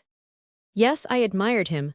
I thought you very happy you had found your ideal, a fine good-sized man, always well dressed with yellow gloves, his beard well shaven, patent leather, boots, a clean shirt, exquisitely neat, and so attentive. Yes, go on. In short, quite an elegant man, his voice was femininely sweet, and then such gentleness, and his promises of happiness and liberty, his sentences were veneered with rosewood, he stocked his conversation with shawls and laces in his smallest expression. You heard the rumbling of a coach, and for your wedding presents were magnificent. Armand seemed to me like a husband of velvet, of a robe of bird's feathers, in which you were to be wrapped. Caroline, my husband uses tobacco. So does mine, that is, he smokes. But mine dear uses it, as they say Napoleon did. In short, he chews, and I hold tobacco in horror. The monster found it out, and went without it for 7 months. All men have their habits, they absolutely must use something. You have no idea of the tortures I endure. At night I am awakened with a start by one of my own sneezes. As I go to sleep, my motions bring the grains of snuff scattered over the pillow under my nose. I inhale, and explode like a mine. It seems that Armand the wretch is used to these surprises, and doesn't wake up. I find tobacco everywhere, and I certainly didn't marry the customs office. But my dear child, what does this trifling inconvenience amount to if your husband is kind, and possesses a good disposition? He is as cold as marble, as particular as an old bachelor, as communicative as a sentinel, and he's one of those men who say yes to everything, but who never do anything but what they want to. Deny him once. I've tried it. What came of it? He threatened to reduce my allowance, and to keep back a sum big enough for him to get along without me. Poor Stephanie, he's not a man, he's a monster. A calm and methodical monster who wears a scratch, and who every night. Wait a minute, Tuho takes a tumbler every night, and puts 7 false teeth in it. What a trap your marriage was. At any rate, Armand is rich. Who knows? Good heavens, why you seem to me on the point of becoming very unhappy or very happy. Well, dear, how is it with you? Oh, as for me, I have nothing as yet but a pin that pricks me, but it is intolerable. Poor creature, you don't know your own happiness. Come, what is it? Here the young woman whispered in the other's ear, so that it was impossible to catch a single word. The conversation recommenced, or rather finished, by a sort of inference. So your Adolphe is jealous. Jealous of whom? We never leave each other, And that in itself is an annoyance. I can't stand it. I don't dare to gape. I am expected to be forever enacting the woman in love. It's fatiguing. Caroline's. Well, what are you going to do? Resign myself. What are you? Fight the customs office. This little trouble tends to prove that in the matter of personal deception, the two sexes can well cry quits. Disappointed ambition. Roman 1 Honoré the Great. A young man has forsaken his natal city in the depths of one of the departments, rather clearly marked by Roman 1000 Charles Dupin. He felt that glory of some sort awaited him, suppose that of a painter, a novelist, a journalist, a poet, a great statesman. Young Adolphe de Chauderay, we may be perfectly understood, wished to be talked about, to become celebrated, to be somebody. This therefore is addressed to the mass of aspiring individuals brought to Paris by all sorts of vehicles, whether moral or material, and who rush upon the city one fine morning with the hydrophobic purpose of overturning everybody's reputation and of building themselves a pedestal with the ruins they are to. Macutal disenchantment follows, as our intention is to specify this peculiarity so characteristic of our epoch. Let us take from among the various personages the one whom the author has elsewhere called a distinguished provincial. Adolphe has discovered that the most admirable trade is that which consists in buying a bottle of ink, a bunch of quills, and a ream of paper at a stationer's for 12 francs and a half, and in selling the 2,000 sheets in the ream over again for something like 50,000 francs, after having of course written upon each leaf 50 lines, replete with style and imagination. This problem 12 francs and a half metamorphosed into 50,000 francs at the rate of 5 sous a numerous families who might advantageously employ their members in the retirement of the provinces to thrust them into the vortex of Paris. The young man who is the object of this exportation invariably passes in his natal town for a man of as much imagination as the most famous author. He has always studied well. He writes very nice poetry. He is considered a fellow of parts. He is besides often guilty of a charming tale, published in the local paper, which obtains the admiration of the department. His poor parents will never know what their son has come to Paris to learn at great cost, namely, that it is difficult to be a writer, and to understand the French language, short of a dozen years of Herculean labor, that a man must have explored every sphere of social life to become a genuine novelist, inasmuch as the novel is the private history of nations, that the great storytellers Aesop, Lucian, Boccaccio, Rabelais, Cervantes, Swift, La Fontaine, Lesage, Sterne, Voltaire, Walter, Scott, the unknown Arabians of the 1001 Nights, were all men of genius as well as giants of erudition. There Adolphe serves his literary apprenticeship in 2 or 3 coffeehouses, becomes a member of the Society of Men of Letters, attacks with, or without reason, men of talent, who don't read his articles, assumes a milder tone on seeing the powerlessness of his criticisms, offers novelettes to the papers, which toss them from one to the other as if they were shuttlecocks, and after 5 or 6 years of exercises, more or less fatiguing, of dreadful privations, which seriously tax his parents, he attains a certain position. This position may be described as follows, thanks to a sort of reciprocal support, extended to each other, and which an ingenious writer has called mutual admiration. Adolphe often sees his name cited among the names of celebrities, either in the prospectuses of the book trade or in the lists of newspapers about to appear. Publishers print the title of one of his works under the deceitful heading in press, which might be called the typographical menagerie of Bears. Chauderay is sometimes mentioned among the promising young men of the literary world. A Bare Hours is a play which has been refused by a multitude of theaters, but which is finally represented at a time when some manager or other feels the need of one. The word has necessarily passed from the language of the stage into the jargon of journalism, and is applied to novels which wander the streets in search of a publisher. For 11 years, Adolphe Chauderay remains in the ranks of the promising young men. He finally obtains a free entrance to the theaters, thanks to some dirty work or certain articles of dramatic criticism. He tries to pass for a good fellow, and as he loses his illusions respecting glory and the world of Paris, he gets into debt, and his years begin to tell upon him. A paper which finds itself in a tight place asks him for one of his bears revised by his friends. This has been retouched and revamped every 5 years, so that it smells of the pomatum of each prevailing and then forgotten fashion to Adolphe. It becomes what the famous cap which he was constantly staking was to corporal trim, for during 5 years anything for a woman, the title decided upon, will be one of the most entertaining productions of our epoch. After 11 years, Honoré is regarded as having written some respectable things, 5 or 6 tales published in the dismal magazines, in ladies' newspapers, or in works intended for children of tender age. As he is a bachelor and possesses a coat and a pair of black casimere trousers, and when he pleases may thus assume the appearance of an elegant diplomat, and as he is not without a certain intelligent air, he is admitted to several more or less literary salons, he bows to the 5 or 6 academicians, who possess genius, influence, or talent, he visits 2 or 3 of our great poets, he allows himself in coffee rooms to call the 2 or 3 justly celebrated women of our epoch by their Christian names, he is on the best of terms with the blue stockings of the second grade who ought to be called socksend, he shakes hands, and takes glasses of absinthe with the stars of the smaller newspapers. Such is the history of every species of ordinary men who have been denied what they call good luck. This good luck is nothing less than unyielding, will incessant labor, contempt for an easily won celebrity, immense learning, and that patience which according to Buffon is the whole of genius, but which certainly is the half of it. You do not yet see any indication of a petty trouble for Caroline.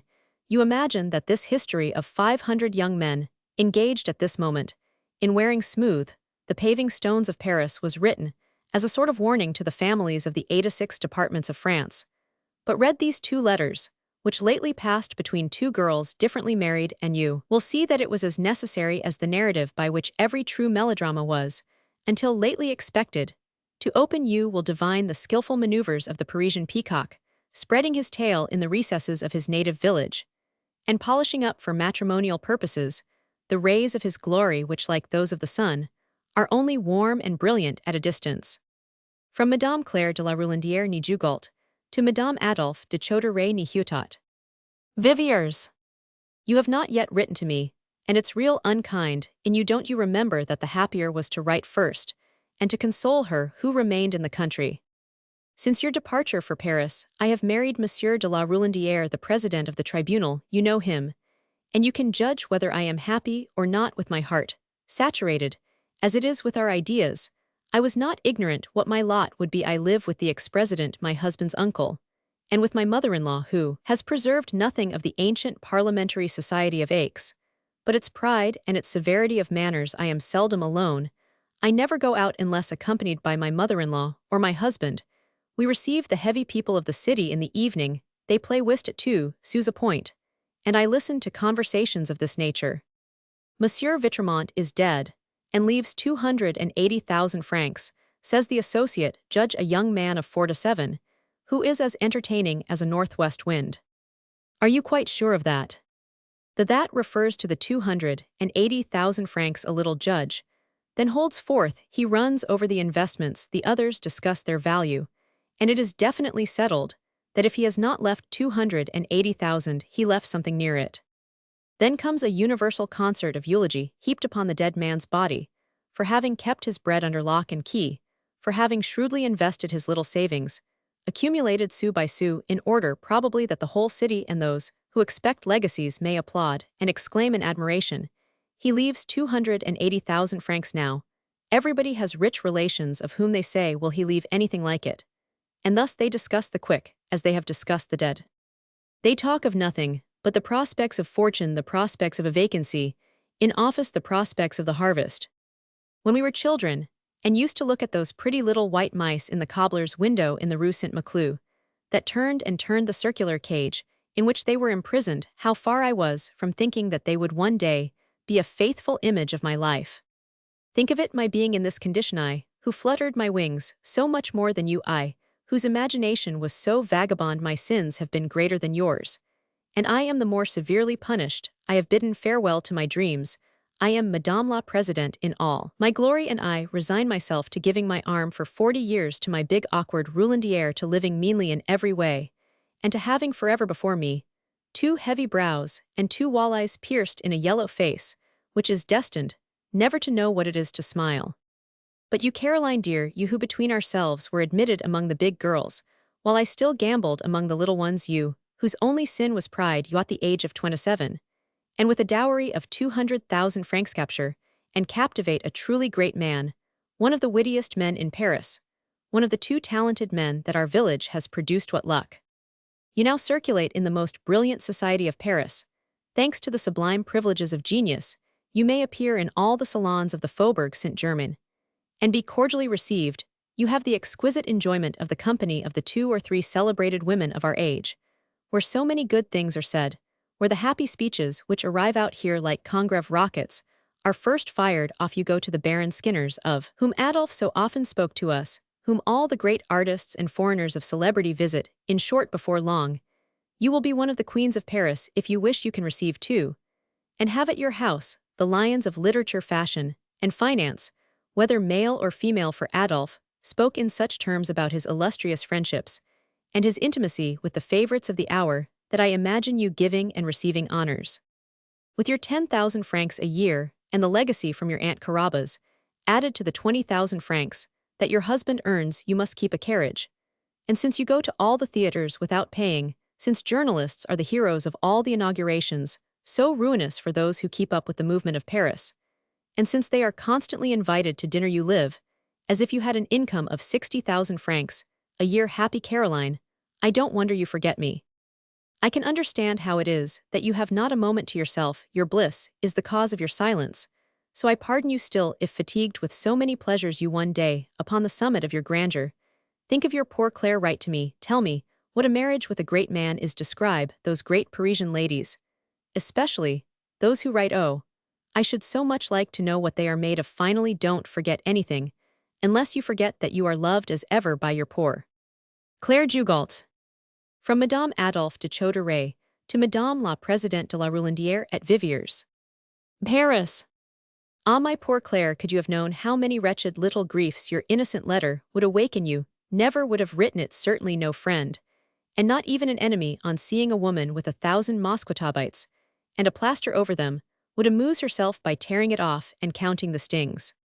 I will begin by telling you that for a woman of 27 with a face still passable, but with a form a little too much like that of the Emperor Nicholas for the humble Part 1 play, I am happy, let me tell you, why Adolphe, rejoicing in the deceptions which have fallen upon me like a hailstorm, smooths over the wounds in my self-love, by so much affection, so many attentions, and such charming things that in good truth women, so far as they are simply women, would be glad to find in the man they marry. Defects so advantageous. But all men of letters, Adolphe, alas, is barely a man of letters, who are beings not a bit less irritable, nervous, fickle, and eccentric than women are, far from possessing such solid qualities as those of Adolphe, and I hope they have not all been as unfortunate as he. Ah, Claire, we love each other well enough for me to tell you the simple truth. I have saved my husband dear from profound, but skillfully concealed poverty. Far from receiving 20,000 francs a year, he has not earned that sum in the entire 15 years that he has been at Paris. We occupy a 3rd story in the Rue Jaubert, and pay 1,200 francs for it. We have some 8 of 500 francs left, with which I endeavor to keep house honorably. I have brought Adolphe luck, for since our marriage he has obtained the control of a feuilleton, which is worth 400 francs a month to him. Though it takes but a small portion of his time, he owes this situation to an investment. We employed the 70,000 francs left me by my Aunt Carabas in giving security for a newspaper. On this we get 9%. And we have stock besides. Since this transaction, which was concluded some 10 months ago, our income has doubled, and we now possess a competence. I can complain of my marriage in a pecuniary point of view no more than as regards my affections. My vanity alone has suffered, and my ambition has been swamped. You will understand the various petty troubles which have assailed me by a single specimen. Adolphe, you remember, appeared to us on intimate terms with the famous Baroness Skinner, so renowned for her wit, her influence, her wealth, and her connection with celebrated men.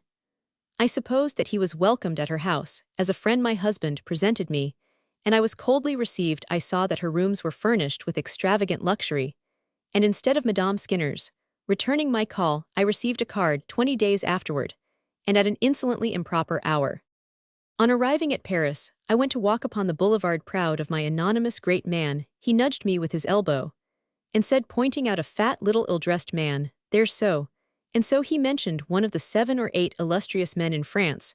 I got ready my look of admiration, and I saw Adolf rapturously doffing his hat to the truly great man, who replied by the curt little nod that you vouchsafe a person with whom you have doubtless exchanged hardly 4 words in 10 years. Adolf had begged a look for my sake. Doesn't he know you? I said to my husband. Oh yes. But he probably took me for somebody else, replied he. And so of poets, so of celebrated musicians, so of statesmen.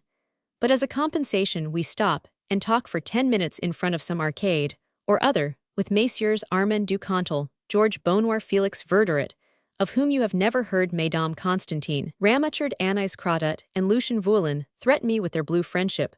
We dine editors totally unknown in our province. Finally, I have had the painful happiness of seeing Adolf decline an invitation to an evening party to which I was not bidden. Oh, Claire, dear, talent is still the rare flower of spontaneous growth that no greenhouse culture can produce. I do not deceive myself. Adolf is an ordinary man. Known, estimated as such, he has no other chance, as he himself says, than to take his place among the utilities of literature. He was not without wit at Vivier's. But to be a man of wit at Paris, you must possess every kind of wit in formidable doses. I esteem Adolf, for after some few fibs he frankly confessed his position, and without humiliating himself too deeply, he promised that I should be happy. He hopes, like numerous other ordinary men, to obtain some place, that of an assistant librarian for instance, or the pecuniary management of a newspaper. Who knows, but we may get him elected deputy for Vivier's in the course of time. We live in obscurity, we have 5 or 6 friends of either sex whom we like, and such is the brilliant style of life, which your letter gilded with all the social splendors. From time to time, I am caught in a squall, or am the butt of some malicious tongue. Thus yesterday at the opera, I heard one of our most ill-natured wits, Léon Delora, say to one of our most famous critics, "It takes Choderé to discover the Caroline poplar on the banks of the Rhone." They had heard my husband call me by my Christian name. At Vivier's I was considered handsome. I am tall, well made, and fat enough to satisfy Adolf in this way. I learned that the beauty of women from the country is at Paris, precisely like the wit of country gentlemen. In short, I am absolutely nobody, if that is what you wish to know. But if you desire to learn how far my philosophy goes, understand that I am really happy in having found an ordinary man in my pretended great one. Farewell, dear Claire. It is still I, you see, who, in spite of my delusions and the petty troubles of my life, am the most favorably situated, for Adolf is young and a charming fellow. Caroline Hutot. Claire's reply contained, among other passages, the following: I hope that the indescribable happiness which you enjoy will continue thanks to your philosophy. Claire, as any intimate female friend would have done, consoled herself for her president by insinuations respecting Adolph's prospects and future conduct. Roman 2. Another glance at Choderé. Letter discovered one day in a casket while she was making me wait a long time and trying to get rid of a hanger-on who could not be made to understand hidden meanings. I caught cold, but I got hold of this letter. This fatuous note was found on a paper which the notary's clerks had thought of no importance in the inventory of the estate of Roman 1000 Ferdinand de Burgerel, who was mourned of late by politics, arts, and amours, and in whom is ended the great provincial house of Borgarelli. For, as is generally known, the name Burgerel is a corruption of Borgarelli, just as the French Girardin is the Florentine Gherardini. An intelligent reader will find little difficulty in placing this letter in its proper epoch in the lives of Adolf and Caroline. My dear friend, I thought myself lucky indeed to marry an artist as superior in his talent as in his personal attributes, equally great in soul and mind, worldly-wise, and likely to rise by following the public road without being obliged to wander along crooked, doubtful bypaths. However you knew Adolf, you appreciated his worth. I am loved, he is a father, I idolize our children. Adolf is kindness itself to me, I admire and love him. But my dear, in this complete happiness lurks a thorn. The roses upon which I recline have more than one fold in the heart of a woman. Folds speedily turn to wounds. These wounds soon bleed, the evil spreads, we suffer, the suffering awakens thoughts, the thoughts swell and change the course of sentiment. Ah, my dear, you shall know all about it, though it is a cruel thing to say, but we live as much by vanity as by love. To live by love alone, one must dwell somewhere else than in Paris. What difference would it make to us whether we had only one white percale gown, if the man we love did not see other women dressed differently, more elegantly than we women, who inspire ideas by their ways, by a multitude of little things, which really go to make up great passion's vanity, my dear, is Cussingerman to jealousy, to that beautiful and noble jealousy, which consists in not allowing one's empire to be invaded in reigning undisturbed in a soul, and passing one's life happily in a heart. Ah well, my woman's vanity is on the rack, though some troubles may seem petty. Indeed, I have learned, unfortunately, that in the home there are no petty troubles, for everything there is magnified by incessant contact, with sensations, with desires, with ideas. Such, then, is the secret of that sadness which you have surprised in me, and which I did not care to explain. It is one of those things in which words go too far, and where writing holds at least the thought within bounds. By establishing it, the effects of a moral perspective differ so radically between what is said and what is written. All is so solemn, so serious on paper, one cannot commit any more imprudences. Is it not this fact which makes a treasure out of a letter, where one gives one's self over to one's thoughts? You doubtless thought me wretched, but I am only wounded. You discovered me sitting alone by the fire, and no Adolphe. I had just finished putting the children to bed. They were asleep. Adolphe, for the 10th time, had been invited out to a house where I do not go, where they want Adolphe without his wife. There are drawing rooms where he goes without me. Just at there are many pleasures in which he alone is the guest. If he were Roman 1,000 de Navarreins, and I a d'Espard society, would never think of separating us. It would want us always together. His habits are formed. He does not suspect the humiliation which weighs upon my heart. Indeed, if he had the slightest inkling of this small sorrow, which I am ashamed to own, he would drop society. He would become more of a prig than the people who come between us. But he would hamper his progress, he would make enemies, he would raise up obstacles, by imposing me upon the salons, where I would be subject to 1,000 slights. That is why I prefer my sufferings to what would happen were they discovered. Adolphe will succeed. He carries my revenge in his beautiful head. Does this man of genius? One day the world shall pay for all these slights. But when perhaps I shall be 45, my beautiful youth will have passed in my chimney corner. And with this thought, Adolphe smiles. He is enjoying the society of fair women, he is playing the devoted to them, while none of these attentions come my way. It may be that these will finally take him from me. No one undergoes slight without feeling it, and I feel that I am slighted. Though young, beautiful, and virtuous now, can I keep from thinking this way? Can I control my anger at the thought that Adolphe is dining in the city without me? I take no part in his triumphs. I do not hear the witty or profound remarks made to others. I could no longer be content with bourgeois receptions. Whence he rescued me upon finding me distinct, wealthy, young, beautiful, and witty, there lies the evil, and it is irremediable. In a word, for some cause, it is only since I cannot go to a certain salon that I want to go there. Nothing is more natural of the ways of a human heart. The ancients were wise in having their gyneceums. The collisions between the pride of the women caused by these gatherings, though it dates back only 4 centuries, has cost our own day much disaffection and numerous bitter debates. Be that as it may, my dear, Adolphe is always warmly welcomed when he comes back home. Still, no nature is strong enough to await always with the same ardor what a morrow that will be following the evening when his welcome is less warm. Now do you see the depth of the fold which I mentioned? A fold in the heart is an abyss like a crevasse in the Alps of profundity, whose depth and extent we have never been able to calculate. Thus, it is between two beings, no matter how near they may be drawn to each other. One never realizes the weight of suffering which oppresses his friend.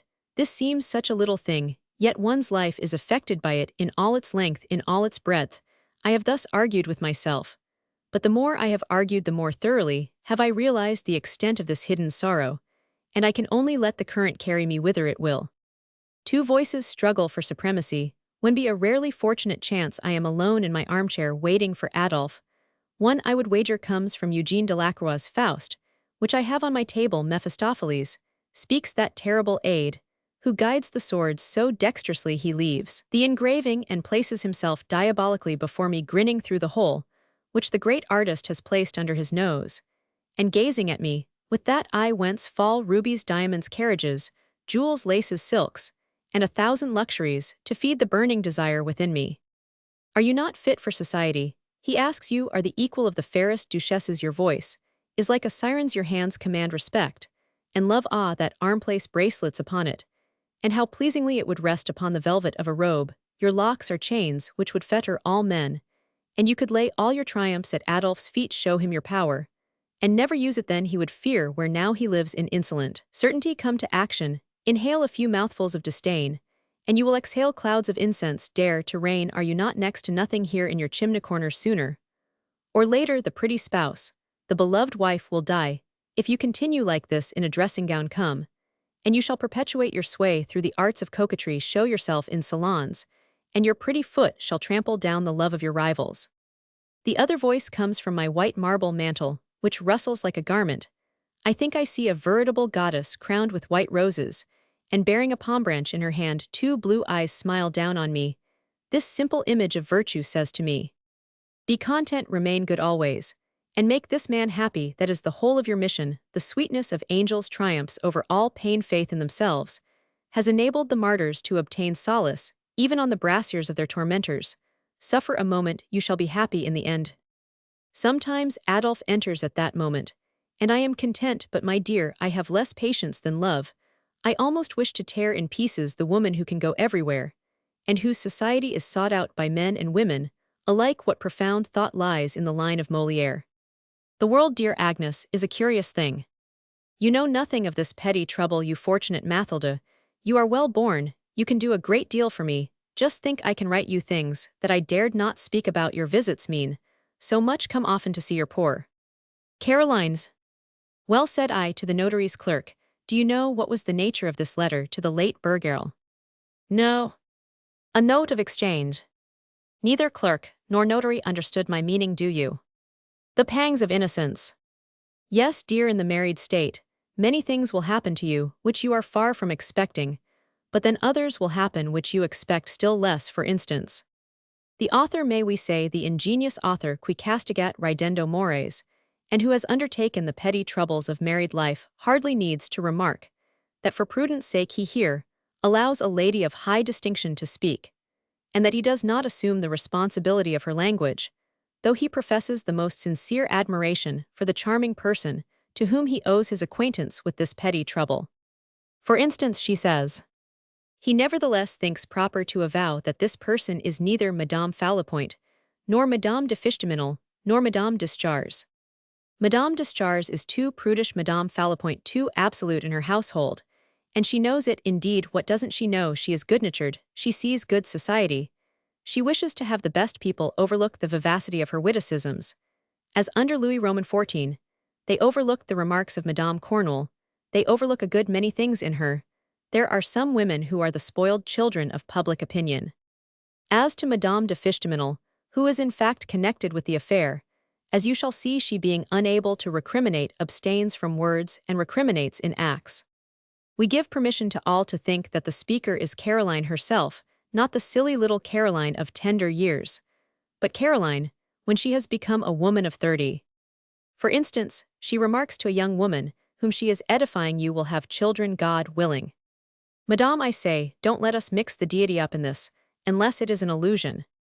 You are impertinent, she replies, you shouldn't interrupt a woman when she is busy with children, I know, but Madame, you ought not to trifle with the innocence of young ladies. Mademoiselle is going to be married, and if she were led to count upon the intervention of the Supreme Being in this affair, she would fall into serious errors. We should not deceive the young Mademoiselle, is beyond the age when girls are informed that their little brother was found under a cabbage. You evidently want to get me confused, she replies, smiling, and showing the loveliest teeth in the world. I am not strong enough to argue with you, so I beg you to let me go on with Josephine. What was I saying? That if I get married, I shall have children, returns the young lady. Very well, I will not represent things to you worse than they are, but it is extremely probable that each child will cost you a tooth. With every baby I have lost a tooth. Happily, I remark at this trouble was with you less than petty. It was positively nothing. They were side teeth, but take notice, miss, that this vexation has no absolute unvarying character. As such, the annoyance depends upon the condition of the tooth. If the baby causes the loss of a decayed tooth, you are fortunate to have a baby. The more and a bad tooth, the less. Don't let us confound blessings with bothers. Ah, if you were to lose one of your magnificent front teeth, that would be another thing. And yet there is many a woman that would give the best tooth in her head for a fine, healthy boy. Well, resumes Caroline with animation, at the risk of destroying your illusions, poor child, ill, just show you a petty trouble that counts. Ah, it's atrocious. And I won't leave the subject of dress, which this gentleman considers the only subject we women are equal to. I protest by a gesture.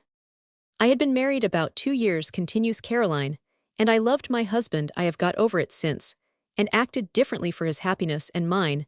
I can boast of having one of the happiest homes in Paris. In short, my dear, I loved the monster, and even when out in society saw no one but him. My husband had already said to me several times, my dear young women, never dress well. Your mother liked to have you look like a stick. She had her reasons for it.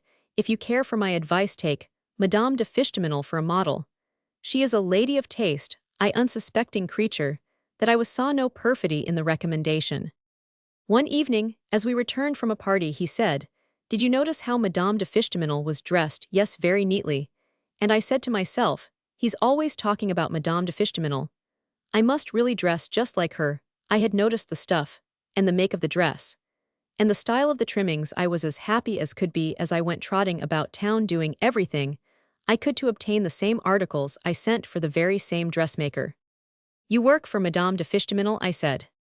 "Yes, madame." "Well, I will employ you as my dressmaker, but on one condition. You see, I have procured the stuff of which her gown is made, and I want you to make me one exactly like it." I confess that I did not at first pay any attention to a rather shrewd smile of the dressmaker, though I saw it, and afterwards accounted for it so like it. I added that you can't tell them apart. "Oh," says Caroline, interrupting herself, and looking at me, "you men teach us to live like spiders in the depths of their webs, to see everything, without seeming to look at it, to investigate the meaning and spirit of words' movements. Looks, you say how cunning women are, but you should say how deceitful men are. I can't tell you how much care, how many days, how many maneuvers it cost me to become Madame de Fichteminel's duplicate. But these are our battles, child," she adds, returning to Josephine.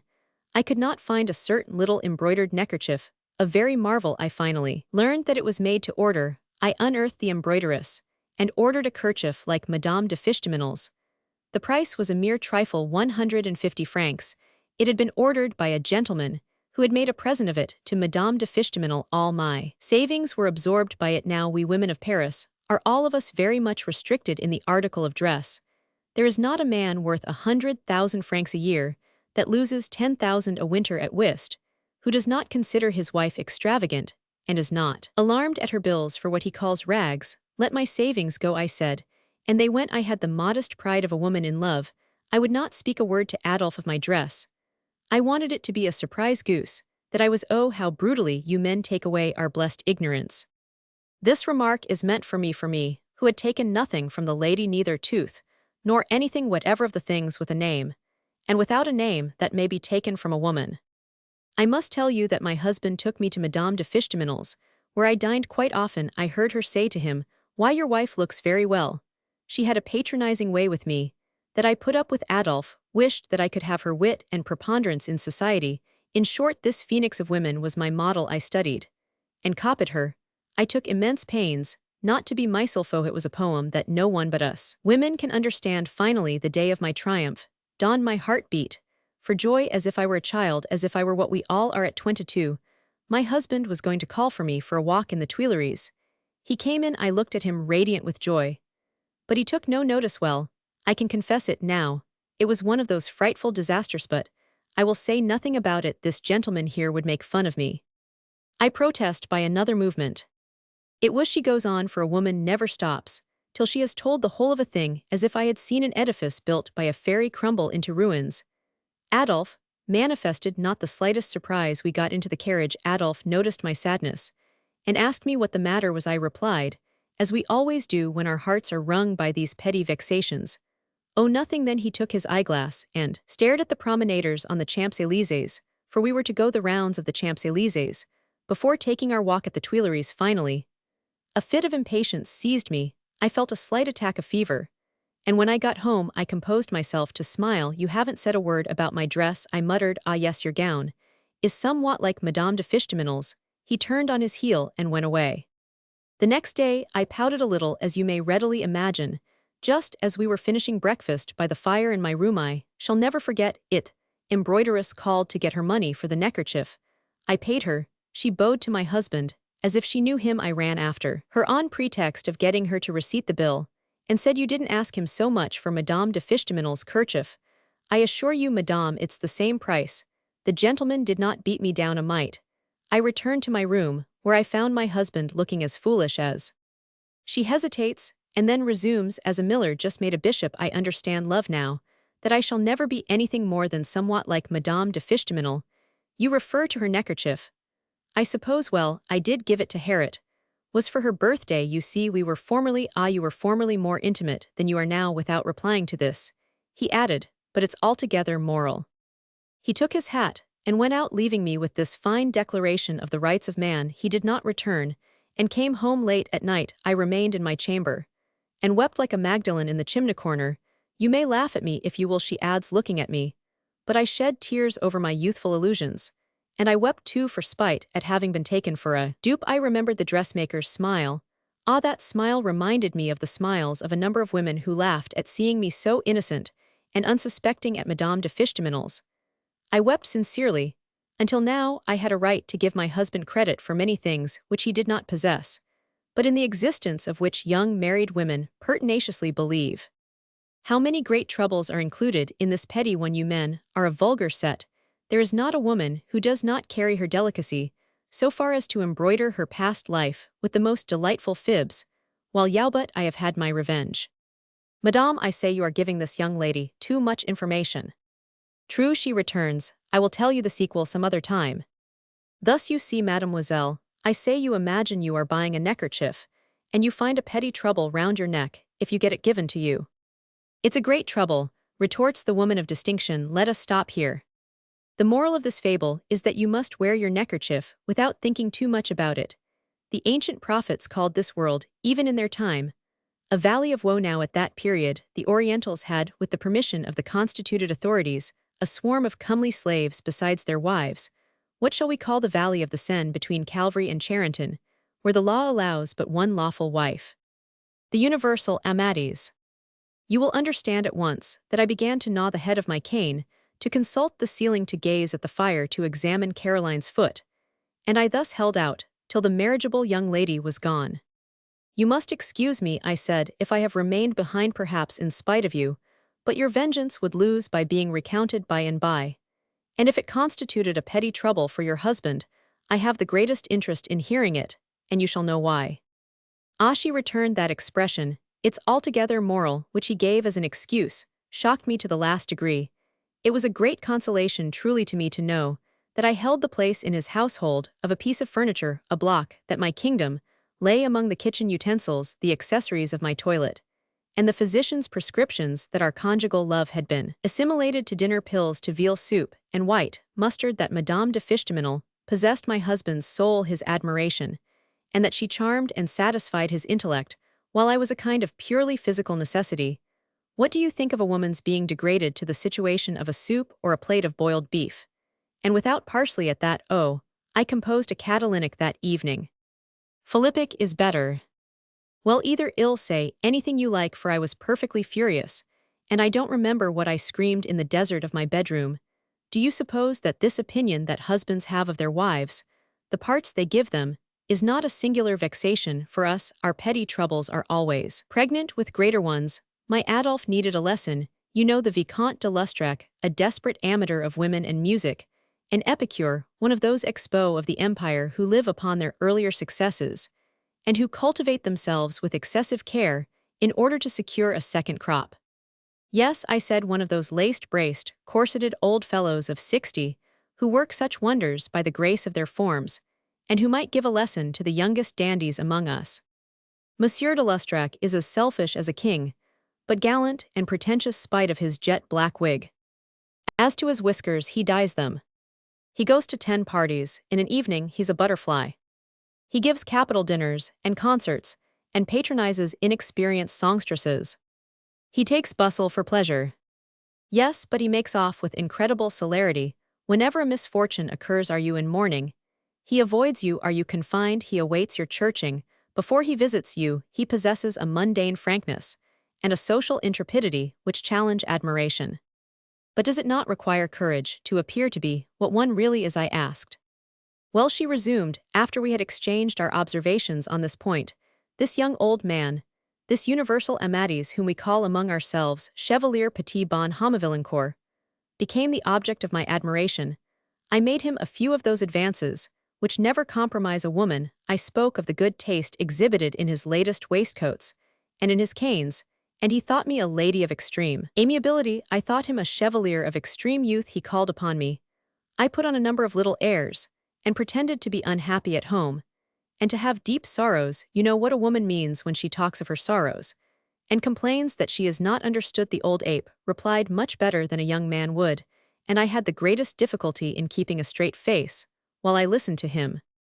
Ah, that's the way with husbands. They pursue the very worst polity, they respect their wives, and sooner or later, every woman is enraged at finding herself respected, and divines the secret education, to which she is entitled once married. You ought not to live like a little schoolgirl, etc.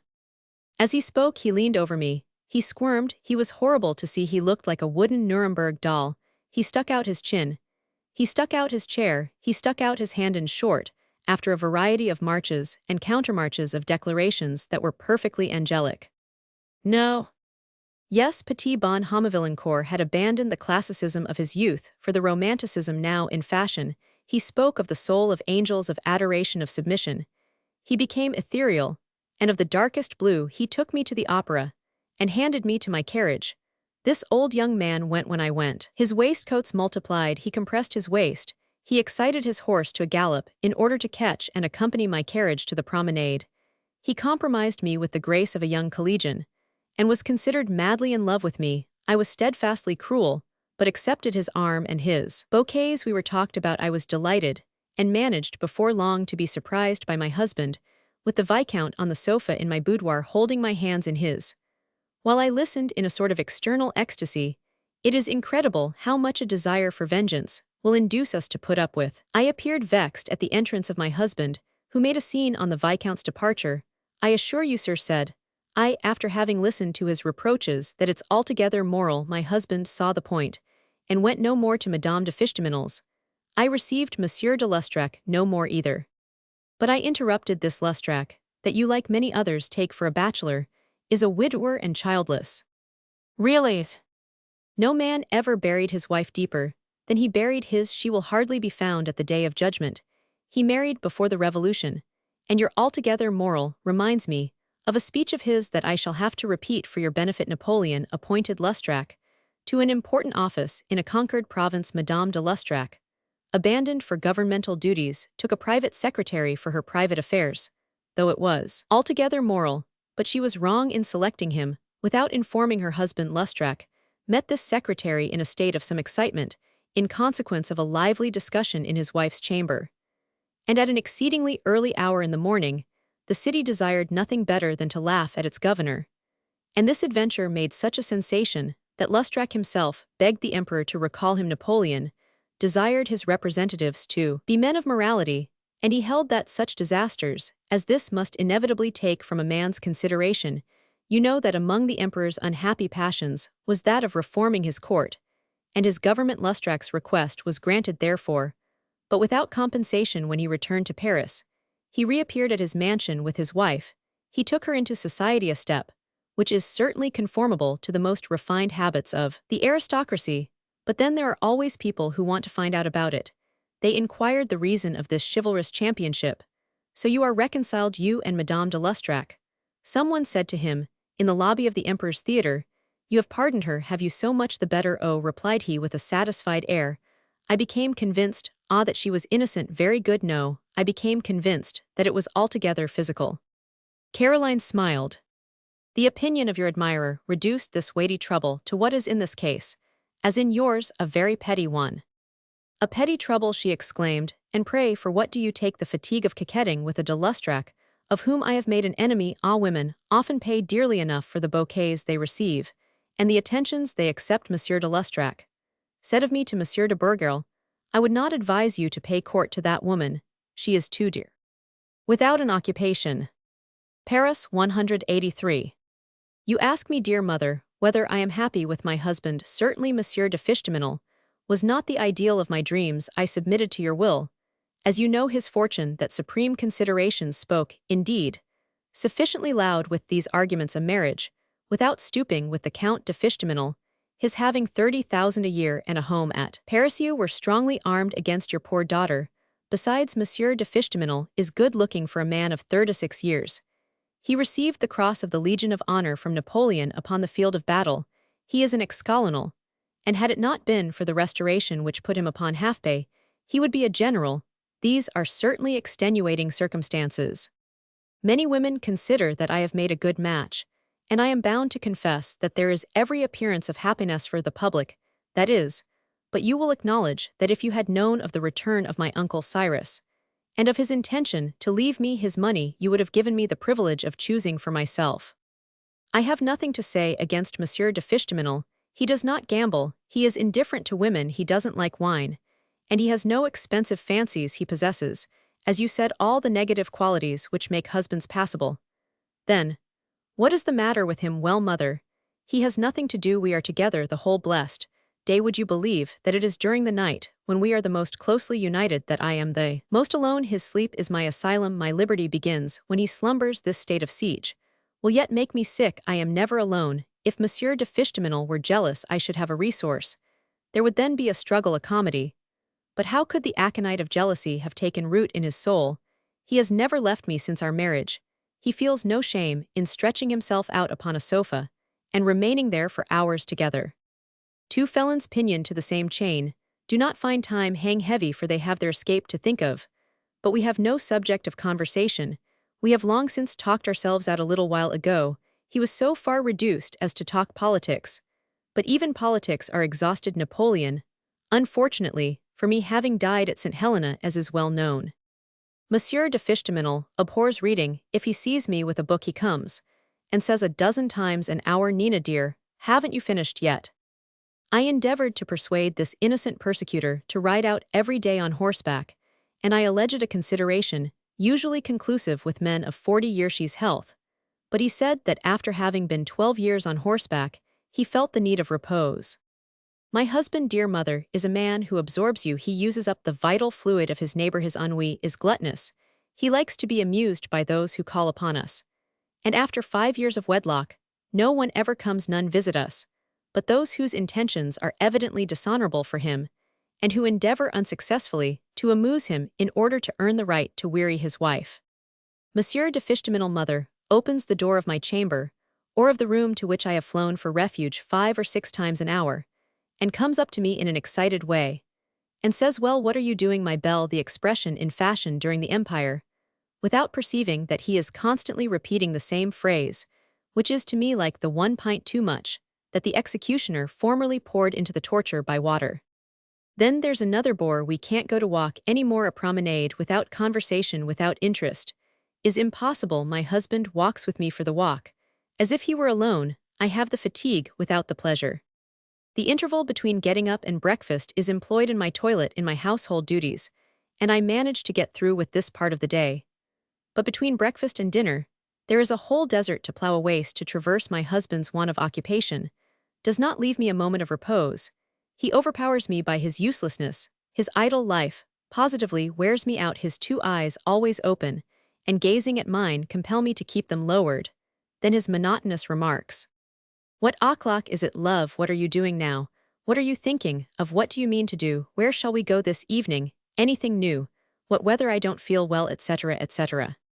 All these variations upon the same theme, interrogation point, which compose Fichteminel's repertory, will drive me mad. Add to these leaden arrows, everlastingly shot off at me, one last trait, which will complete the description of my happiness, and you will understand my life. Monsieur de Fichteminel, who went away in 1809 with the rank of sub-lieutenant at the age of 18, has had no other education than that due to discipline, to the natural sense of honor of a noble and a soldier. But though he possesses tact, the sentiment of probity, and a proper subordination, his ignorance is gross. He knows absolutely nothing, and he has a horror of learning anything. Oh, dear mother, what an accomplished doorkeeper this colonel would have made had he been born in indigence. I don't think a bit the better of him for his bravery, for he did not fight against the Russians, the Austrians, or the Prussians. He fought against ennui. When he rushed upon the enemy, Captain Fichteminel's purpose was to get away from himself. He married, because he had nothing else to do. We have another slight difficulty to content with. My husband harasses the servants to such a degree that we change them every 6 months. I so ardently desire, dear mother, to remain a virtuous woman, that I am going to try the effect of traveling for half the year during the winter. I shall go every evening to the Italian, or the French opera, or to parties. But I don't know whether our fortune will permit such an expenditure. Uncle Cyrus ought to come to Paris. I would take care of him, as I would of an inheritance. If you discover a cure for my woes, let your daughter know of it. Your daughter, who loves you as much as she deplores her misfortunes, and who would have been glad to call herself by some other name than that of Nina Fichtemennel. Besides the necessity of describing this petty trouble, which could only be described by the pen of a woman, and what a woman she was, it was necessary to make you acquainted with a character, whom you saw only in profile in the first half of this book. The queen of the particular set in which Caroline lived, a woman, both envied and adroit, who succeeded in conciliating at an early date what she owed to the world, with the requirements of the heart. This letter is her absolution. Indiscretions. Women are either chaste or vainer, simply proud. They are therefore all subject to the following petty trouble. Certain husbands are so delighted to have in the form of a wife a woman to themselves a possession, exclusively, due to the legal ceremony, that they dread the public's making a mistake, and they hasten to brand their consort, as lumberdealers brand their logs while floating downstream, or as the berry stock raisers brand their sheep. They bestow names of endearment right before people upon their wives, names taken after the Roman fashion, Columbella from the animal kingdom, as my chick, my duck, my dove, my lamb, or choosing from the vegetable kingdom, they call them my cabbage, my fig, this only in Provence, my plum, this only in Alsatia, never my flower. Pray note this discretion. Or else, which is more serious, they call their wives, Babon, mother, daughter, good woman, old lady, this last when she is very young. Some venture upon names of doubtful propriety, such as mon bichon, mon ninish trinquet. We once heard one of our politicians, a man extremely remarkable for his ugliness, call his wife Malmout. I would rather he would strike me, said this unfortunate to her neighbor. Poor little woman, she is really unhappy, resumed the neighbor, looking at me when Malmout had gone. When she is in company with her husband, she is upon pins and needles, and keeps out of his way. One evening he actually seized her by the neck, and said, "Come, fatty, let's go home." It has been alleged that the cause of a very famous husband poisoning with arsenic was nothing less than a series of constant indiscretions like these that the wife had to bear in society. This husband used to give the woman he had won, at the point of the code, public little taps on her shoulder. He would startle her by a resounding kiss. He dishonored her by a conspicuous tenderness, seasoned by those impertinent attentions, the secret of which belongs to the French savages who dwell in the depths of the provinces, and whose manners are very little known, despite the efforts of the realists in fiction. It is said, this shocking situation on perfectly appreciated by a discerning jury which won the prisoner a verdict softened by the extenuating circumstances. The jurymen said to themselves, for a wife to murder her husband for these conjugal offenses is certainly going rather far, but then a woman is very excusable when she is so harassed. We deeply regret, in the interest of elegant manners, that these arguments are not more generally known. Heaven grant, therefore, that our book may have an immense success, as women will obtain this advantage from it, that they will be treated as they deserve, that is, as queens. In this respect, love is much superior to marriage. It is proud of indiscreet sayings and doings. There are some women that seek them, fish for them, and woe to the man who does not now and then commit one. What passion lies in an accidental thou? Out in the country, I heard a husband call his wife Ma Berlin. She was delighted with it, and saw nothing ridiculous in it. She called her husband Mon Fiston. This delicious couple were ignorant of the existence of such things as petty troubles. It was in observing this happy pair that the author discovered this axiom. Axiom: in order to be happy in wedlock, you must either be a man of genius, married to an affectionate and intellectual woman, or by a chance which is not as common as might be supposed, you must both of you be exceedingly stupid. The too celebrated history of the cure of a wounded self-love by arsenic proves that, properly speaking, there are no petty troubles for women in married life. Axiom: woman exists by sentiment, where man exists by action. Now sentiment can at any moment render a petty trouble either a great misfortune or a wasted life, or an eternal misery, should Caroline begin in her ignorance of life, and the world by inflicting upon her husband the vexations of her stupidity. Reread Revelations. Adolf, like any other man, may find a compensation in social excitement. He goes out, comes back, goes here, and there has business. But for Caroline the question everywhere is to love or not to love, to be or not to be loved. Indiscretions are in harmony with the character of the individuals, with times and places. 2 examples will suffice. Here is the first. A man is by nature dirty and ugly, he is ill-made and repulsive. There are men, and often rich ones too, who by a sort of unobserved constitution soil a new suit of clothes. In 24 hours, they were born disgusting. It is so disgraceful for a woman to be anything more than just simply a wife to this sort of Adolf, that a certain Caroline had long ago insisted upon the suppression of the modern thee and thou and all other insignia of the wifely dignity. Society had been for 5 or 6 years accustomed to this sort of thing, and supposed Madame and Monsieur completely separated, and all the more so as it had noticed the accession of a Ferdinand Roman II one evening, in the presence of a dozen persons. This man said to his wife Caroline, "Hand me the tongs, there's a love it is nothing." And yet everything it was a domestic revelation. Monsieur de Lustrac, the universal Amadis, hurried to Madame de Fichteminols, narrated this little scene with all the spirit at his command. And Madame de Fichteminols put on an air something like Celimène's, and said, "Poor creature, what an extremity she must be." I say nothing of Caroline's confusion, you have already divined it. Here is the second. Think of the frightful situation in which a lady of great refinement was lately placed. She was conversing agreeably at her country seat near Paris, when her husband's servant came and whispered in her ear, "Monsieur has come, Madame." Very well, Benoit. Everybody had heard the rumblings of the vehicle. It was known that the husband had been at Paris since Monday, and this took place on Saturday at 4 in the afternoon. "He's got something important to say to you, Madame."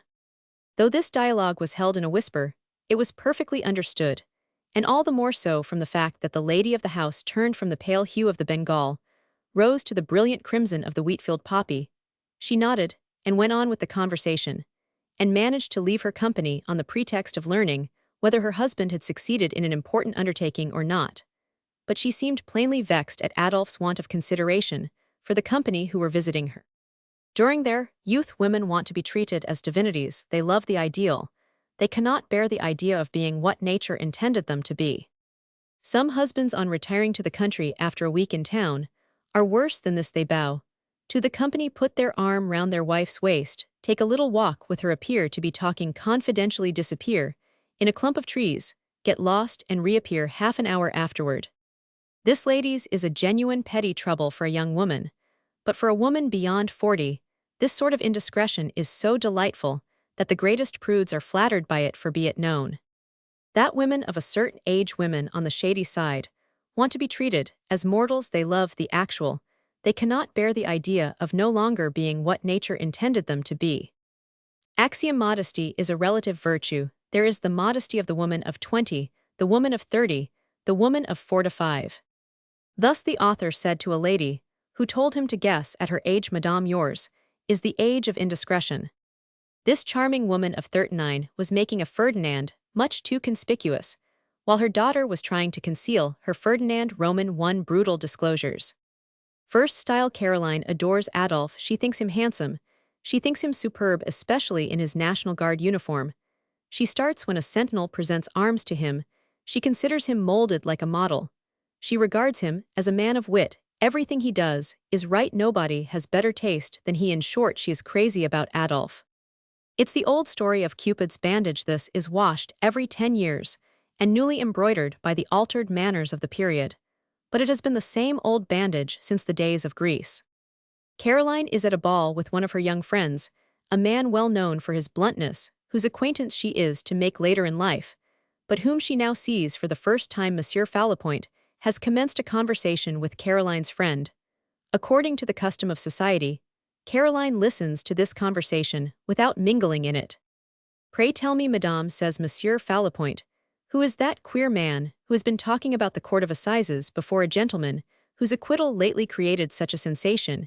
He is all the while blundering like an ox in a bog against everybody's sore spot." A lady burst into tears at hearing him tell of the death of a child, as she lost her own 2 months ago. "Who do you mean?" "Why, that fat man dressed like a waiter in a cafe, frizzled like a barber's apprentice there. He's trying now to make himself agreeable to Madame de Fichteminols." "Hush," whispers the lady, quite alarmed. it's the husband of the little woman next to me. Ah, it's your husband, says Monsieur Falapoint. I am delighted, madame. He's a charming man, so vivacious, gay, and witty. I am going to make his acquaintance immediately. And Falapoint executes his retreat, leaving a bitter suspicion in Caroline's soul as to the question whether her husband is really as handsome as she thinks him. Second style Caroline, annoyed by the reputation of Madame Skinner, who is credited with the possession of epistolary talents, and styled the Sévine of the note tired of hearing about Madame de Fichteminel, who has ventured to write a little 32-mo book on the education of the young, in which she has boldly reprinted Fenelon. Without the style, Caroline has been working for 6 months upon a tale, tenfold poorer than those of Berquin, nauseatingly moral and flamboyant in style. After numerous intrigues, such as women are skillful in managing in the interest of their vanity, and the tenacity and perfection of which would lead you to believe that they have a third sex in their head, this tale, entitled The Lotus, appears in 3 installments in a leading daily paper. It is signed Samuel Crux. When Adolphe takes up the paper at breakfast, Caroline's heart beats up in her very throat. She blushes, turns pale, looks away, and stares at the ceiling. When Adolphe's eyes settle upon the feuilleton, she can bear it no longer. She gets up, goes out, comes back, having replenished her stock of audacity no one knows where. Is there a feuilleton this morning? She asks with an air that she thinks indifferent, but which would disturb a husband still jealous of his wife. Yes, one by a beginner, Samuel Crux. The name is a disguise. Clearly the tale is insignificant enough to drive an insect to despair. If he could read, and vulgar too, the style is muddy. But then it's... Caroline breathes again. It's, she suggests. It's incomprehensible, resumes Adolphe. Somebody must have paid Choteray 500 or 600 francs to insert it, or else it's the production of a bluestocking in high society, who has promised to invite Madame Choteray to her house, or perhaps it's the work of a woman in whom the editor is personally interested. Such a piece of stupidity cannot be explained any other way. Imagine, Caroline, that it's all about a little flower picked on the edge of a wood in a sentimental walk, which a gentleman of the Werther school has sworn to keep, which he has had framed, and which the lady claims again, 11 years after the poor man has had time to change his lodgings 3 times. It's quite new, about as old as Sterne or Gessner. What makes me think it's a woman is that the first literary idea of the whole sex is to take vengeance on someone. Adolphe might go on pulling the lotus to pieces. Caroline's ears are full of the tinkling of bells.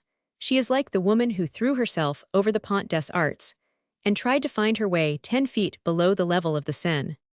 Another style, Caroline, in her paroxysms of jealousy, has discovered a hiding place used by Adolphe, who, as he can't trust his wife, and as he knows she opens his letters and rummages in his drawers, has endeavored to save his correspondence with Hector from the hooked fingers of the conjugal police. Hector is an old schoolmate who has married in the Loire Inférieure.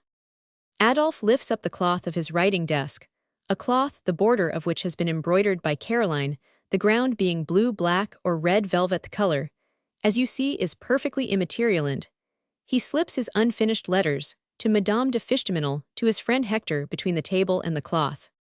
The thickness of a sheet of paper is almost nothing. Velvet is a downy, discreet material. But no matter, these precautions are in vain. The male devil is fairly matched by the female devil. Tophet will furnish them of all genders. Caroline has Mephistopheles on her side, the demon who causes tables to spurt forth fire, and who, with his ironic finger, points out the hiding place of Keith's secret of secrets. Caroline has noticed the thickness of a letter sheet between this velvet and this table. She hits upon a letter to Hector, instead of hitting upon one to Madame de Fichteminel, who has gone to Plombières Springs, and reads the following. My dear Hectors, I pity you, but you have acted wisely in entrusting me with a knowledge of the difficulties in which you have voluntarily involved yourself. You never would see the difference between the country woman and the woman of Paris in the country. My dear boy, you are always face to face with your wife, and owing to the ennui which impels you, you rush headforemost into the enjoyment of your bliss.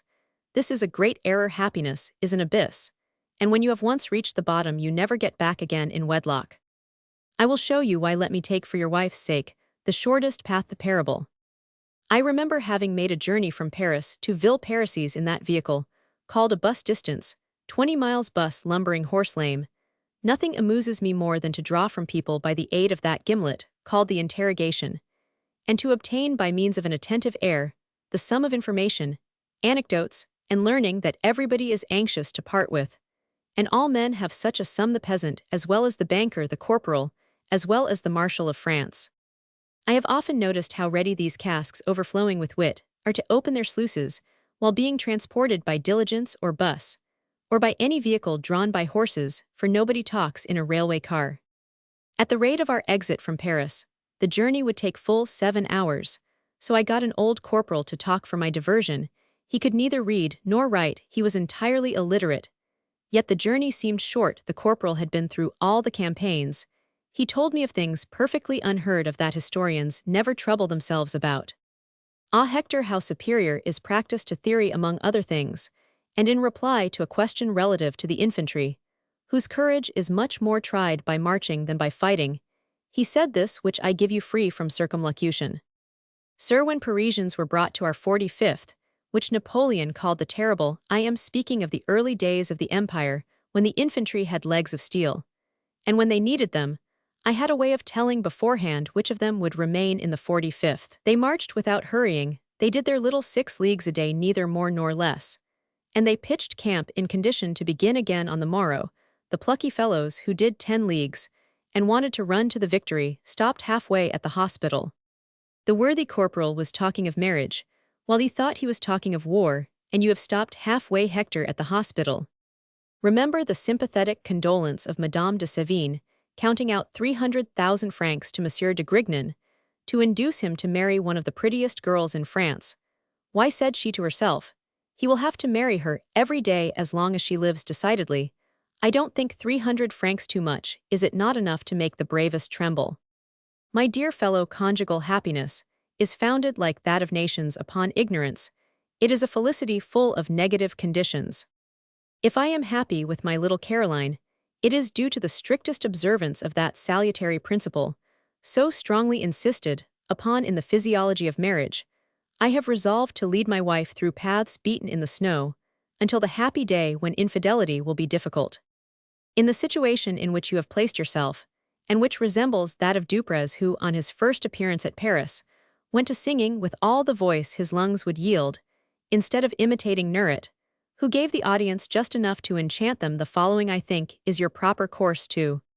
The letter broke off here. Caroline returned it to its place, at the same time wondering how she would make her dear Adolphe expiate his obedience to the execrable precepts of the physiology of marriage. A truce. This trouble doubtless occurs sufficiently often, and in different ways enough in the existence of married women for this personal incident to become the type of the genus. The Caroline in question here is very pious. She loves her husband very much. Her husband asserts that she loves him too much even.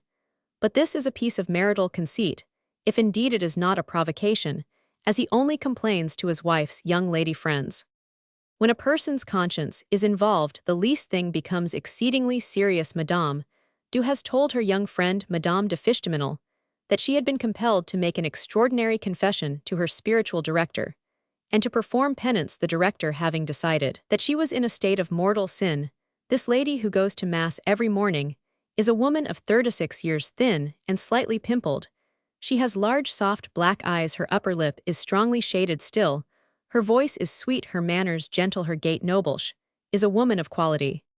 Madame de Fichtemesnil, whom Madame Du has made her friend, nearly all pious women patronize a woman who is considered worldly on the pretext of converting her. Madame de Fichtemesnil asserts that these qualities in this Caroline of the pious sort are a victory of religion over a rather violent natural temper.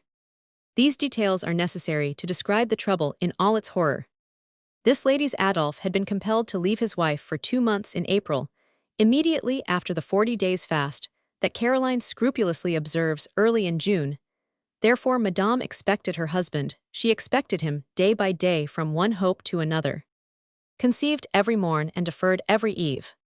She got along as far as Sunday, the day when her presentiments, which had now reached a state of paroxysm, told her that the longed-for husband would arrive at an early hour.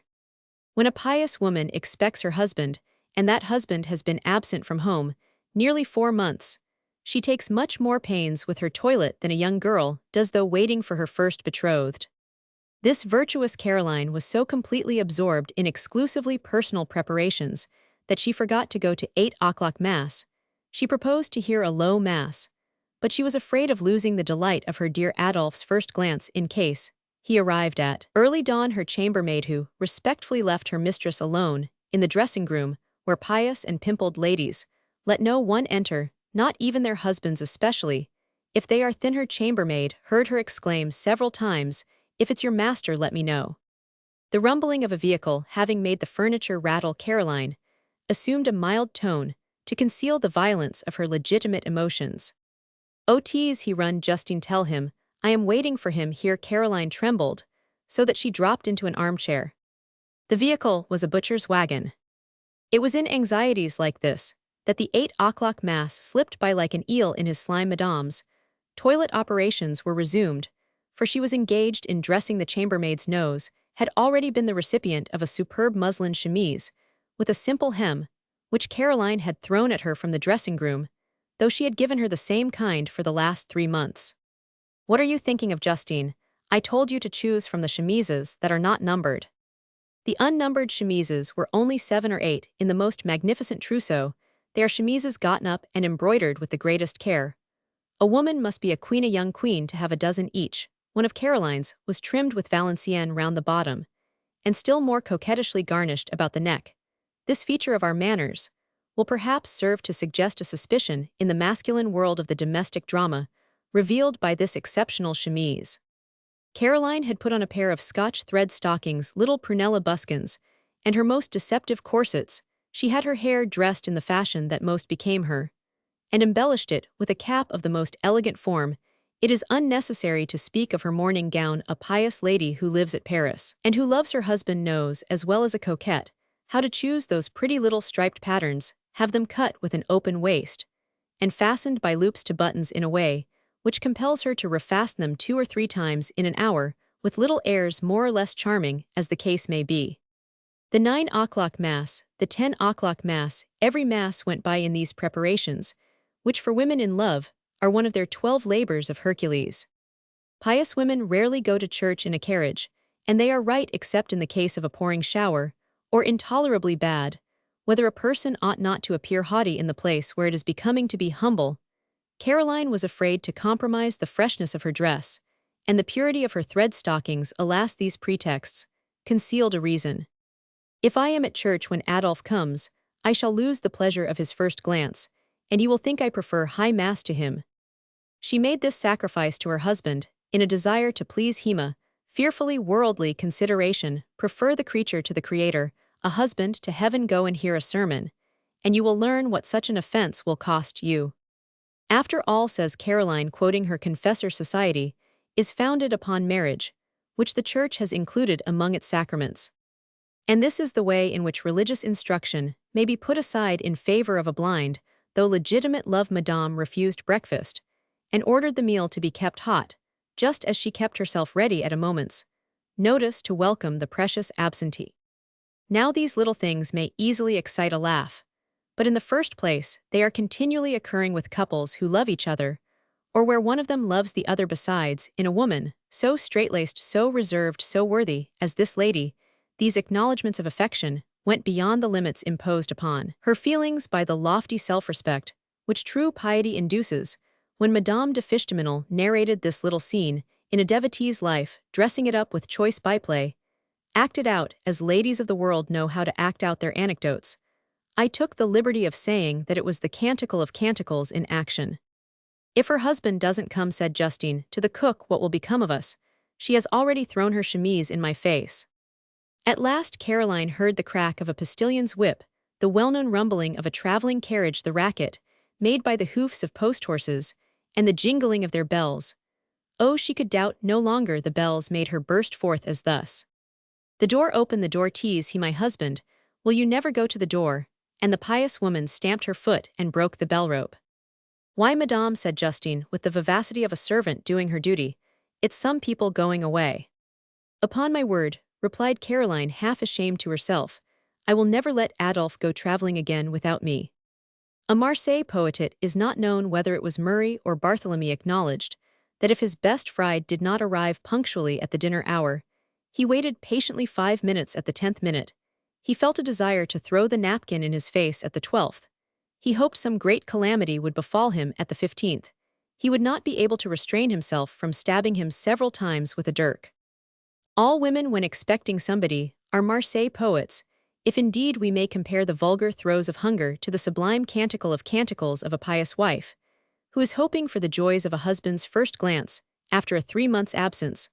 Let all those who love, and who have met again, after an absence, 10,000 times, accursed be good enough to recall their first glance. It says so. Many things that the lovers, if in the presence of a third party, are fain to lower their eyes. This poem, in which every man is as great as Homer, in which he seems a god to the woman who loves him, is for a pious, thin and pimpled lady, all the more immense from the fact that she has not, like Madame de Fichteminel, the resource of having several copies of it in her case.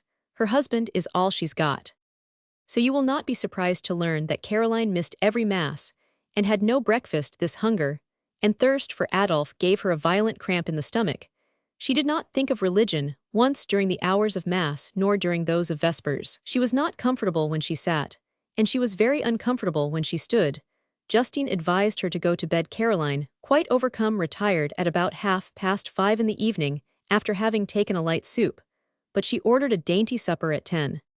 "I shall doubtless sup with my husband," she said. This speech was the conclusion of dreadful catalytics, internally fulminated.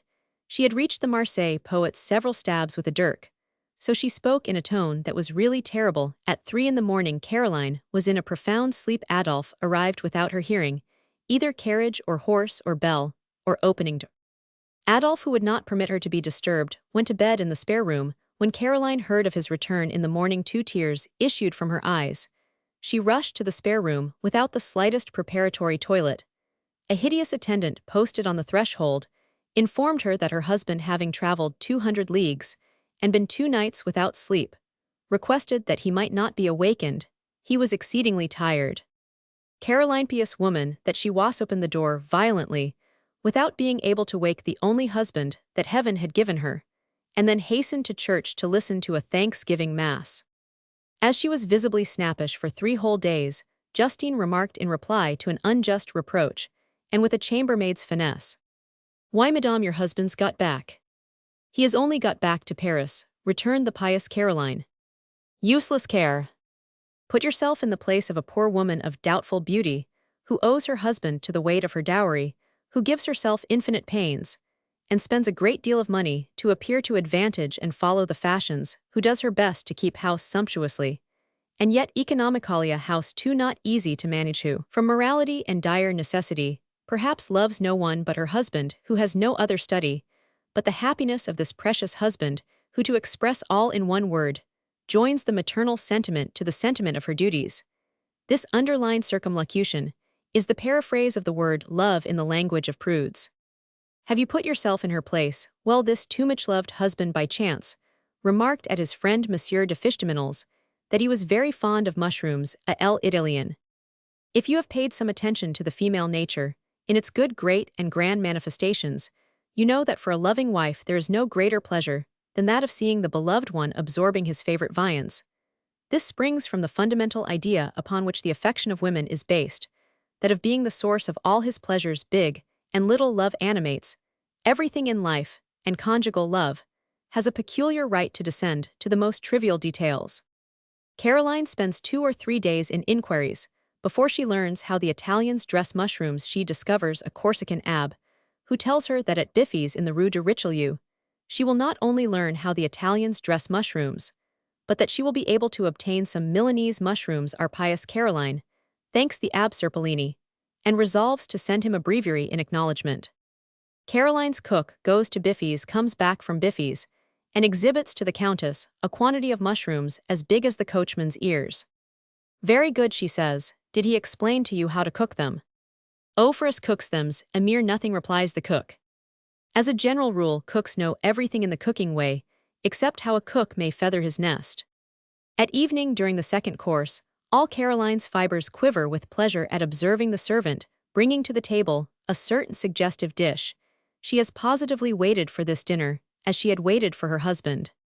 But between waiting with certainty and expecting a positive pleasure, there is to the souls of the elect and everybody will include a woman who adores her husband among the elector, is between these two worlds of expectation, the difference that exists between a fine night and a fine day. The dish is presented to the beloved Adolphe. He carelessly plunges his spoon in and helps himself without perceiving Caroline's extreme emotion to several of those soft, fat, round things that travelers who visit Milan do not for a long time recognize. They take them for some kind of shellfish. Well, Adolphe. Well, dears. Don't you recognize them? Recognize what? Your mushrooms à l'Italian. These mushrooms, I thought they were well, yes, they are mushrooms. Yes, and à l'Italian too. Pooh, they are old preserved mushrooms. À la Milanese, I abominate them. What kind is it you like then? Fungi trifolati. Let us observe the disgrace of an epoch, which numbers and labels everything, which puts the whole creation in bottles, which is at this moment classifying 150,000 species of insects, giving them all the termination us, so that a Silbermanus is the same individual in all countries. For the learned men who dissect a butterfly's legs with pincers, that we still want a nomenclature for the chemistry of the kitchen to enable all the cooks in the world to produce precisely similar dishes. It would be diplomatically agreed that French should be the language of the kitchen, as Latin has been adopted by the scientific for botany and entomology, unless it were desired to imitate them in that too, and thus really have kitchen Latin. My dear, resumes Adolphe on seeing the clouded and lengthened face of his chaste Caroline in France, the dish in question is called mushrooms à l'Italian, à la provençale, à la bordelaise. The mushrooms are minced fried in oil, with a few ingredients, whose names I have forgotten. You add a taste of garlic, I believe. Talk about calamities of petty troubles. This, do you see, is to a woman's heart what the pain of an extracted tooth is to a child of 8 ob uno de se omnes, which means there's one of them, find the rest in your memory, for we have taken this culinary description as a prototype of the vexations which afflict loving, but indifferently loved women. Smoke without fire.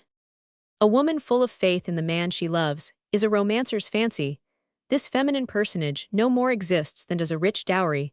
A woman's confidence glows perhaps for a few moments at the dawn of love, and disappears in a trice like a shooting star. With women who are neither Dutch, nor English, nor Belgian, nor from any marshy country, love is a pretext for suffering and employment for the superabundant powers of their imaginations and their nerves. Thus the second idea that takes possession of a happy woman, one who is really loved, is the fear of losing her happiness, for we must do her the justice to say that her first idea is to enjoy it. All who possess treasures are in dread of thieves, but they do not like women lend wings and feet to their golden stores. The little blue flower of perfect felicity is not so common that the heaven-blessed man who possesses it should be simpleton enough to abandon it. Axiom: a woman is never deserted without a reason. This axiom is written in the heart of hearts of every woman, hence the rage of a woman deserted. Let us not infringe upon the petty troubles of love. We live in a calculating epoch, when women are seldom abandoned, do what they may, for of all wives or women nowadays, the legitimate is the least expensive. Now every woman who is loved has gone through the petty annoyance of suspicion. This suspicion, whether just or unjust, engenders a multitude of domestic troubles, and here is the biggest of all. Caroline is one day led to notice that her cherished Adolphe leaves her rather too often upon a matter of business, that eternal Chaumontles affair, which never comes to an end.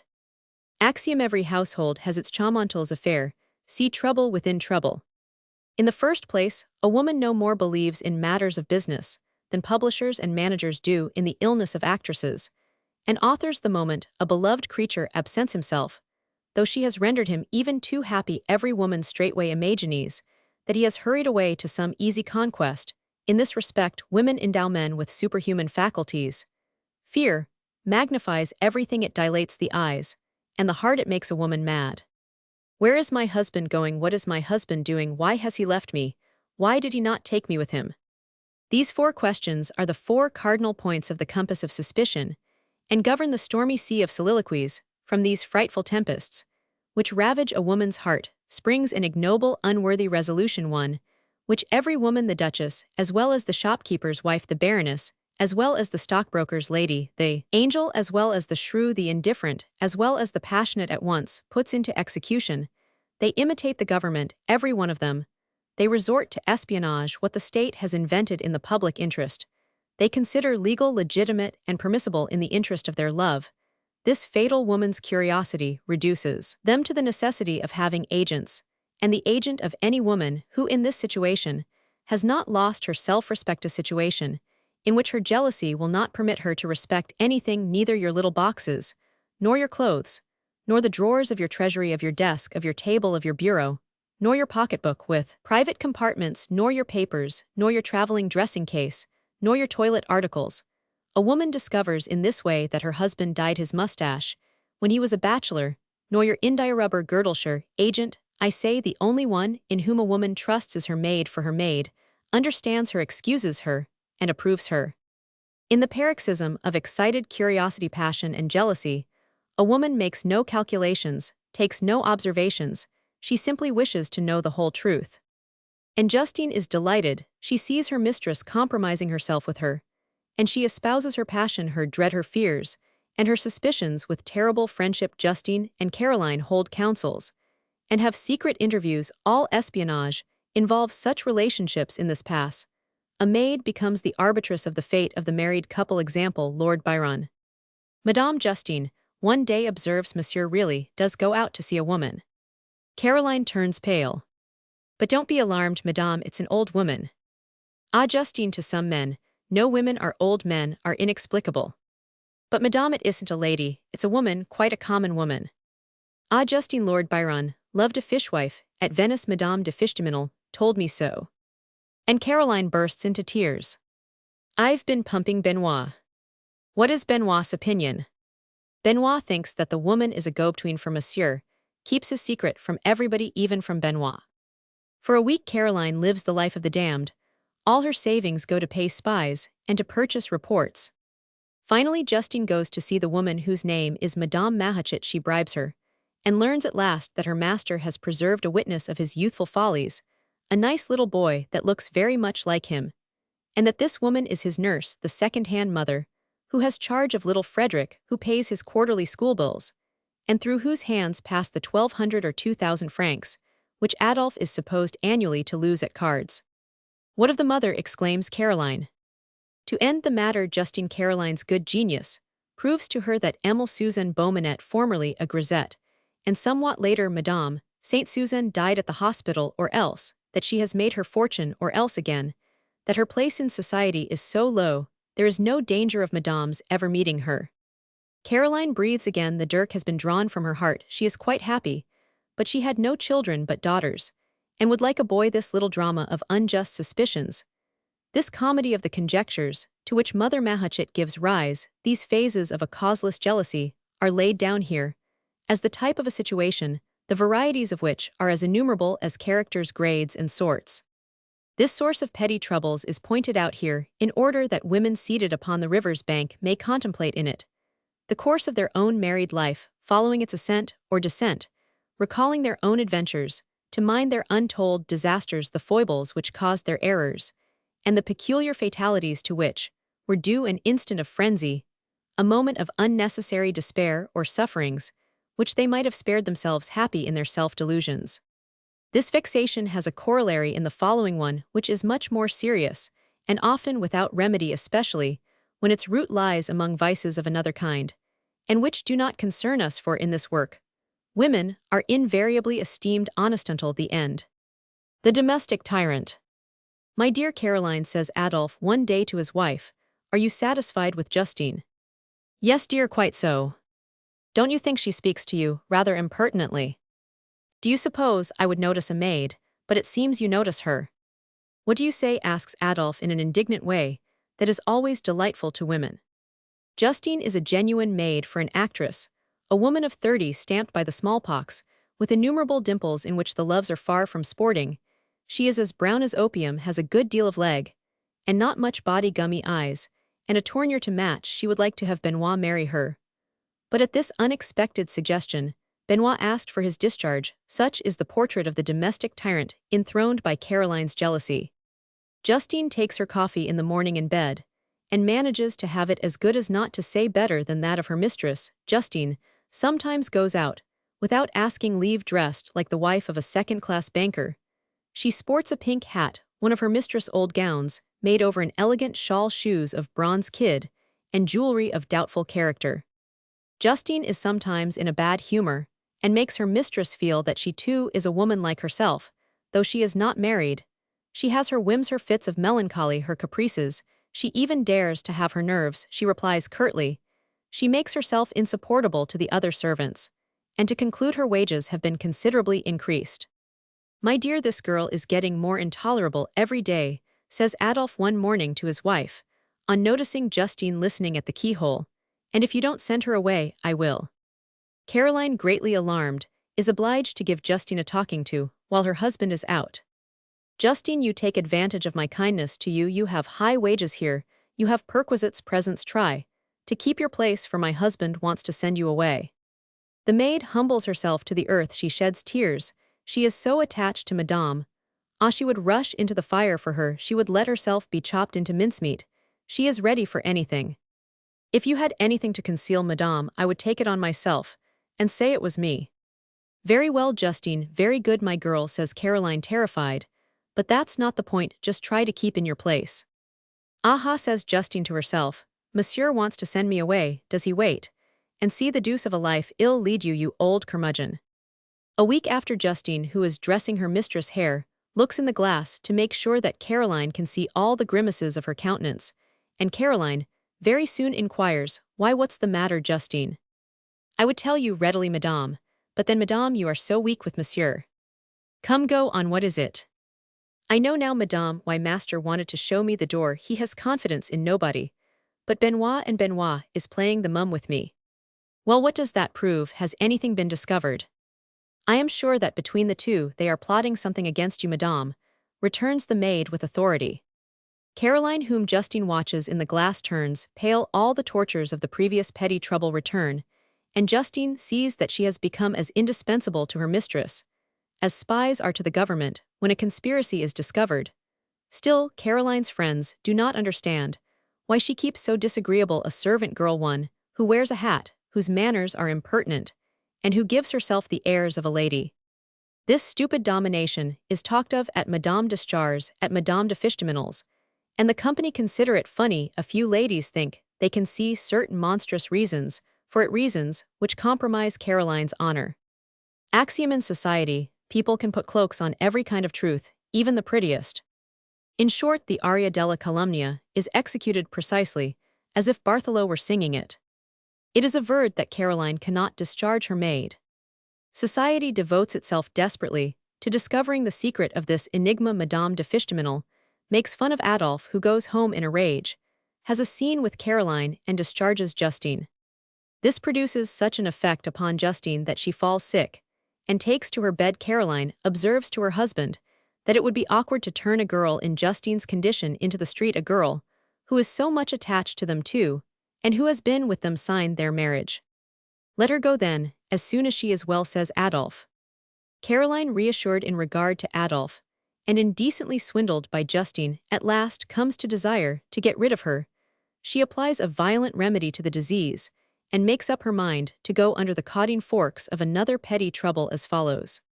The avowal. One morning, Adolphe is petted in a very unusual manner. The too happy husband wonders what may be the cause of this development of affection, and he hears Caroline, in her most winning tones, utter the word Adolphe. Well, he replies in alarm at the internal agitation betrayed by Caroline's voice. Promise not to be angry. Well, not to be vexed with me. Never go on. To forgive me, and never say anything about it. But tell me what it is. Besides, you are the one that's in the wrong. Speak or ill go away. There's no one but you that can get me out of the scrape, and it was you that got me into it. Come, come. It's about Justine. Don't speak of her, she's discharged. I won't see her again. Her style of conduct exposes your reputation.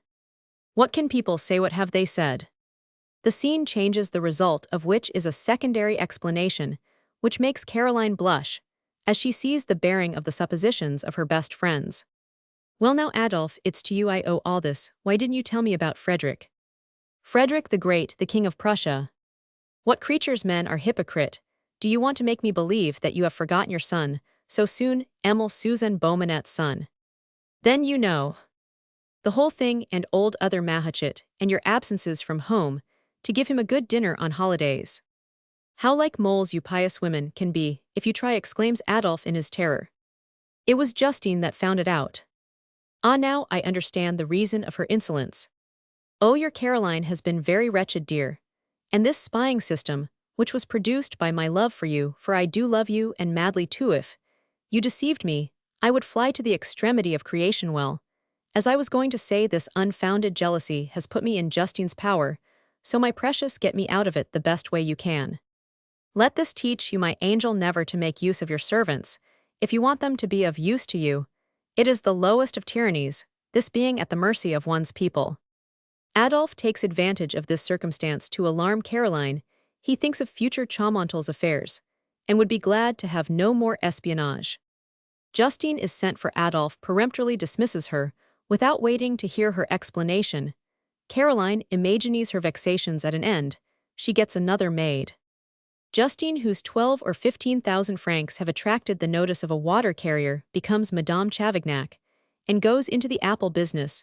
10 months after, in Adolphe's absence, Caroline receives a letter written upon schoolboy paper in strides, which would require orthopedic treatment for 3 months, and thus conceived. Madams, you are shamefully deceived by your husband Firmame du Fichtaminel. He goes there every evening. You are as blind as a bat. You're got what you deserve, and I am glad of it.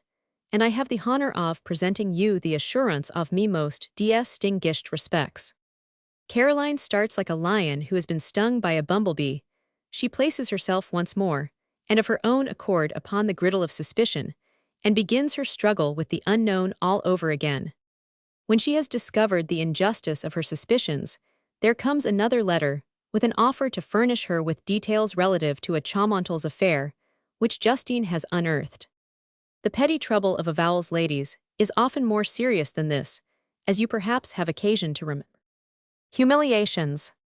To the glory of women, let it be said they care for their husbands, even when their husbands care no more for them, not only because there are more ties, socially speaking, between a married woman and a man than between the man and the wife, but also because woman has more delicacy and honor than man. The chief conjugal question, apart as a matter of course. Axiom: in a husband there is only a man, in a married woman there is a man, a father, a mother, and a woman. A married woman has sensibility enough for 4 or for 5 even, if you look closely. Now it is not improper to observe in this place that in a woman's eyes love is a general absolution. The man who is a good lover may commit crimes. If he will, he is always as pure as snow in the eyes of her who loves him, if he truly loves her as to a married woman loved, or not. She feels so deeply that the honor and consideration of her husband are the fortune of her children, that she acts like the woman in love. So active is the sense of community of interest. This profound sentiment engenders for certain Caroline's petty troubles, which unfortunately for this book have their dismal side. Adolphe is compromised. We will not enumerate all the methods of compromising oneself, for we might become personal. Let us take as an example the social error which our epic excuses, permits, understands, and commits the most of nth case of an honest robbery, of skillfully concealed corruption in office, or of some misrepresentation that becomes excusable when it has succeeded, as for instance having an understanding with parties in power for the sale of property at the highest possible price to a city or a country. Thus, in a bankruptcy, Adolphe, in order to protect himself, this means to recover his claims, has become mixed up in certain unlawful doings, which may bring a man to the necessity of testifying before the court of assizes. In fact, it is not known that the daring creditor will not be considered a party. Take notice that in all cases of bankruptcy, protecting oneself is regarded as the most sacred of duties, even by the most respectable houses. The thing is to keep the bad side of the protection out of sight, as they do in prudish England. Adolphe does not know what to do, as his counsel has told him not to appear in the matter, so he has recourse to Caroline. He gives her a lesson, he coaches her, he teaches her the code, he examines her dress, he equips her as a brig sent on a voyage, and dispatches her to the office of some judge or some syndic. The judge is apparently a man of severe morality, But in reality, a libertine, he retains his serious expression on seeing a pretty woman enter, and makes sundry very uncomplimentary remarks about Adolphe. I pity you, madame, you belong to a man who may involve you in numerous unpleasant affairs, a few more matters like this, and he will be quite disgraced. Have you any children? Excuse my asking, you are so young. It is perfectly natural. And the judge comes as near to Caroline as possible. Yes, sir. Ah, great heavens, what a prospect is yours! My first thought was for the woman. But now I pity you doubly. I think of the mother. Ah, how you must have suffered in coming here, poor, poor woman. Ah, sir, you take an interest in me, do you not? Alas, what can I do, says the judge, darting a glance sidewise at Caroline. What you ask of me is a dereliction of duty, and I am a magistrate before I am a man. Oh, sir, only be a man. Are you aware of the full bearing of that request, fair creature? At this point, the magistrate tremblingly takes Caroline's hand. Caroline, who remembers that the honor of her husband and children is at stake, says to herself that this is not the time to play the prude. She abandons her hand, making just resistance enough for the old man. Happily, he is an old man to consider it a favor. Come, come, my beauty, resumes the judge, I should be loath to cause so lovely a woman to shed tears. Well, see about it. You shall come tomorrow evening, and tell me the whole affair. We must look at the papers, we will examine them together. Sir. It's indispensable. But sir. Don't be alarmed, my dear. A judge is likely to know how to grant what is due to justice, and he puts on a shrewd look here to beauty. But sir. Be quite at your ease, he adds, holding her hand closely in his, and well try to reduce this great crime down to a peccadillo, and he goes to the door with Caroline, who is frightened to death at an appointment thus proposed. The syndic is a lively young man, and he receives Madame Adolphe with a smile. He smiles at everything, and he smiles as he takes her round the waist with an agility which leaves Caroline no time to resist, especially as she says to herself, Adolphe particularly recommended me not to vex the syndic. Nevertheless, Caroline escapes in the interest of the syndic himself, and again pronounces the sir, which she had said 3 times to the judge. Don't be angry with me, you are irresistible, you are an angel, and your husband is a monster, for what does he mean by sending a siren to a young man whom he knows to be inflammable? Sir, my husband could not come himself, he is in bed very sick, and you threatened him so terribly that the urgency of the matter. Hasn't he got a lawyer and attorney? Caroline is terrified by this remark, which reveals Adolphe's profound rascality. He supposed, sir, that you would have pity upon the mother of a family, upon her children. Ta ta ta, returns the syndic, you have come to influence my independence, my conscience, you want me to give the creditors up to you. Well, ill do more. I give you up my heart, my fortune. Your husband wants to save his honor, my honor is at your disposal. Sir, cries Caroline, as she tries to raise the syndic, who has thrown himself at her feet, you alarm me. She plays the terrified female, and thus reaches the door, getting out of a delicate situation, as women know how to do it, that is, without compromising anything or anybody. I will come again, she says, smiling, when you behave better. You leave me thus. Take care, your husband may yet find himself seated at the bar of the Court of Assizes. He is accessory to a fraudulent bankruptcy, and we know several things about him that are not by any means honorable. It is not his first departure from rectitude. He has done a good many dirty things, he has been mixed up in disgraceful intrigues, and you are singularly careful of the honor of a man who cares as little for his own honor as he does for yours. Caroline, alarmed by these words, lets go the door, shuts it, and comes back. What do you mean, sir? She exclaims, furious at this outrageous broadside. Why, this affair. Chaumontel's affair. No, his speculations in houses that he had built by people that were insolvent. Caroline remembers the enterprise undertaken by Adolphe to double his income. See, the Jesuitism of women. She trembles, her curiosity is in the syndic's favor. Sit down here, there, at this distance. I will behave well, but I can look at you. And he narrates at length the conception, due to Du Tillet, the banker, interrupting himself to say, oh, what a pretty cunning little foot, no one, but you could have such a foot as that Du Tillet, therefore compromised. What an ear too, you have been doubtless told that you had a delicious ear, and Du Tillet was right, for judgment had already been given. I love small ears, but let me have a model of yours, and I will do anything you like. Du Tillet profited by this to throw the whole loss on your idiotic husband. Oh, what a charming silk, you are divinely dressed. Where were we, sir? How can I remember, while admiring your Raphaelistic head? At the 25th compliment Caroline considers the syndic, a man of which she makes him a polite speech, and goes away without learning much more of the enterprise, which not long before had swallowed up 300,000 francs. There are many huge variations of this petty trouble. Example: Adolphe is brave and susceptible. He is walking on the Champs-Élysées, where there is a crowd of people. In this crowd are several ill-mannered young men, who indulge in jokes of doubtful propriety. Caroline puts up with them, and pretends not to hear them in order to keep her husband out of a duel. Another example: a child belonging to the genus terrible exclaims, in the presence of everybody, "Mama, would you let Justine hit me?" "Certainly not."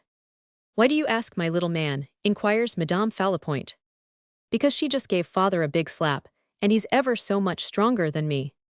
Madame Falapoint laughs, and Adolphe, who intended to pay court to her, is cruelly joked by her, after having had a last quarrel with Caroline. The last quarrel. In every household, husbands and wives must one day hear the striking of a fatal hour. It is a knell, the death and end of jealousy, a great noble and charming passion, the only true symptom of love, if it is not even its double. When a woman is no longer jealous of her husband, all is over, she loves him no more, so conjugal love expires in the last quarrel that a woman gives herself the trouble to raise. Axiom: when a woman ceases to quarrel with her husband, the Minotaur has seated himself in a corner armchair, tapping his boots with his cane. Every woman must remember her last quarrel, that supreme petty trouble, which often explodes about nothing, but more often still on some occasion of a brutal fact, or of a decisive proof. This cruel farewell to faith, to the childishness of love, to virtue, even, is in a degree as capricious as life itself. Like life, it varies in every house. Here the author ought perhaps to search out all the varieties of quarrels, if he desires to be precise. Thus Caroline may have discovered that the judicial robe of the syndic in Chaumontle's affair hides a robe of infinitely softer stuff, of an agreeable silky color, that Chaumontle's hair, in short, is fair, and that his eyes are blue. Or else Caroline, who arose before Adolphe, may have seen his greatcoat thrown wrong side out across a chair, the edge of a little perfumed paper, just peeping out of the side pocket, may have attracted her by its whiteness, like a ray of the sun entering a dark room through a crack in the window. Or else, while taking Adolphe in her arms and feeling his pocket, she may have caused the note to crackle. Or else, she may have been informed of the state of things by a foreign odor that she has long noticed upon him, and may have read these lines: "Ungrateful one, what do you suppose I know about Hippolyte? Come, and you shall see whether I love you." Or this: "Yesterday, love, you made me wait for you, what will it be tomorrow?" Or this: "The women who love you, my dear sir, are very unhappy in hating you, so when you are not with them, take care, for the hatred which exists during your absence may possibly encroach upon the hours you spend in their company." Or this: "You traitorous Chodere, what were you doing yesterday on the boulevard, with a woman hanging on your arm? If it was your wife, accept my compliments of condolence upon her absent charms. She has doubtless deposited them at the pawnbroker's, and the ticket to redeem them with is lost." 4 notes emanating from the grisette, the lady, the pretentious woman in middle life, and the actress among whom Adolphe has chosen his belle, according to the Fichte-Meinelian vocabulary. Or else Caroline, taken veiled by Ferdinand to Ranelagh Garden, sees, with her own eyes, Adolphe abandoning himself furiously to the polka, holding one of the ladies of honor to Queen Pomare in his arms. Or else again, Adolphe has for the 7th time made a mistake in the name, and called his wife Juliette, Charlotte, or Lisa, or a grocer or restaurateur sends to the house, during Adolphe's absence, certain damning bills, which fall into Caroline's hands. Papers relating to Chaumontle's affair. Private tables served. Roman 1000 Adolphe to Perrault. To 1 pate de foie gras delivered at Madame Sconce, the 6th of January, Fr. 22. 6 bottle of assorted wines, 70. To 1 special breakfast delivered at Congress Hotel, the 11th of February, at No. 21. Stipulated price 100. Total francs 192. Caroline examines the dates, and remembers them as appointments made for business connected with Chaumontle's affair. Adolphe had designated the 6th of January as the day fixed for a meeting at which the creditors in Chaumontle's affair were to receive the sums due them on the 11th of February. he had an appointment with the notary in order to sign a receipt relative to Chaumontel's affair. Or else but an attempt to mention all the chances of discovery would be the undertaking of a madman. Every woman will remember to herself how the bandage with which her eyes were bound fell off, how after many doubts and agonies of heart she made up her mind to have a final quarrel for the simple purpose of finishing the romance, putting the seal to the book, stipulating for her independence, or beginning life over again. Some women are fortunate enough to have anticipated their husbands, and they then have the quarrel as a sort of justification. Nervous women give way to a burst of passion and commit acts of violence. Women of mild temper assume a decided tone, which appalls the most intrepid husbands. Those who have no vengeance ready shed a great many tears. Those who love you forgive you. They conceive so readily, like the woman called Ma Berlin, that their Adolphe must be loved by the women of France, that they are rejoiced to possess legally a man about whom everybody goes crazy. Certain women with lips tight, shut like a vice, with a muddy complexion, and thin arms treat themselves to the malicious pleasure of promenading their Adolphe through the quagmire of falsehood and contradiction. They question him, see troubles within troubles, like a magistrate examining a criminal, reserving the spiteful enjoyment of crushing his denials by positive proof at a decisive moment. Generally, in this supreme scene of conjugal life, the fair sex is the executioner, while in the contrary case man is the assassin. This is the way of it. This last quarrel, you shall know why the author has called it the last, is always terminated by a solemn sacred promise made by scrupulous, noble, or simply intelligent women, that is to say, by all women, and which we give here in its grandest form. Enough, Adolphe, we love each other no more. You have deceived me, and I shall never forget it. I may forgive it, but I can never forget it. Women represent themselves as implacable only to render their forgiveness charming. They have anticipated God. We have now to live in common like two friends, continues Caroline. Well, let us live like two comrades, two brothers. I do not wish to make your life intolerable, and I never again will speak to you of what has happened. Adolphe gives Caroline his hand. She takes it, and shakes it in the English style. Adolphe thanks Caroline and catches a glimpse of bliss. He has converted his wife into a sister, and hopes to be a bachelor again. The next day Caroline indulges in a very witty allusion. Adolphe cannot help laughing at it to Chaumontel's affair in society. She makes general remarks, which to Adolphe are very particular remarks about their last quarrel. At the end of a fortnight, a day never passes without Caroline's recalling their last quarrel, by saying, it was the day when I found Chaumontel's bill in your pocket, or it happened since our last quarrel, or it was the day when for the first time I had a clear idea of life, etc.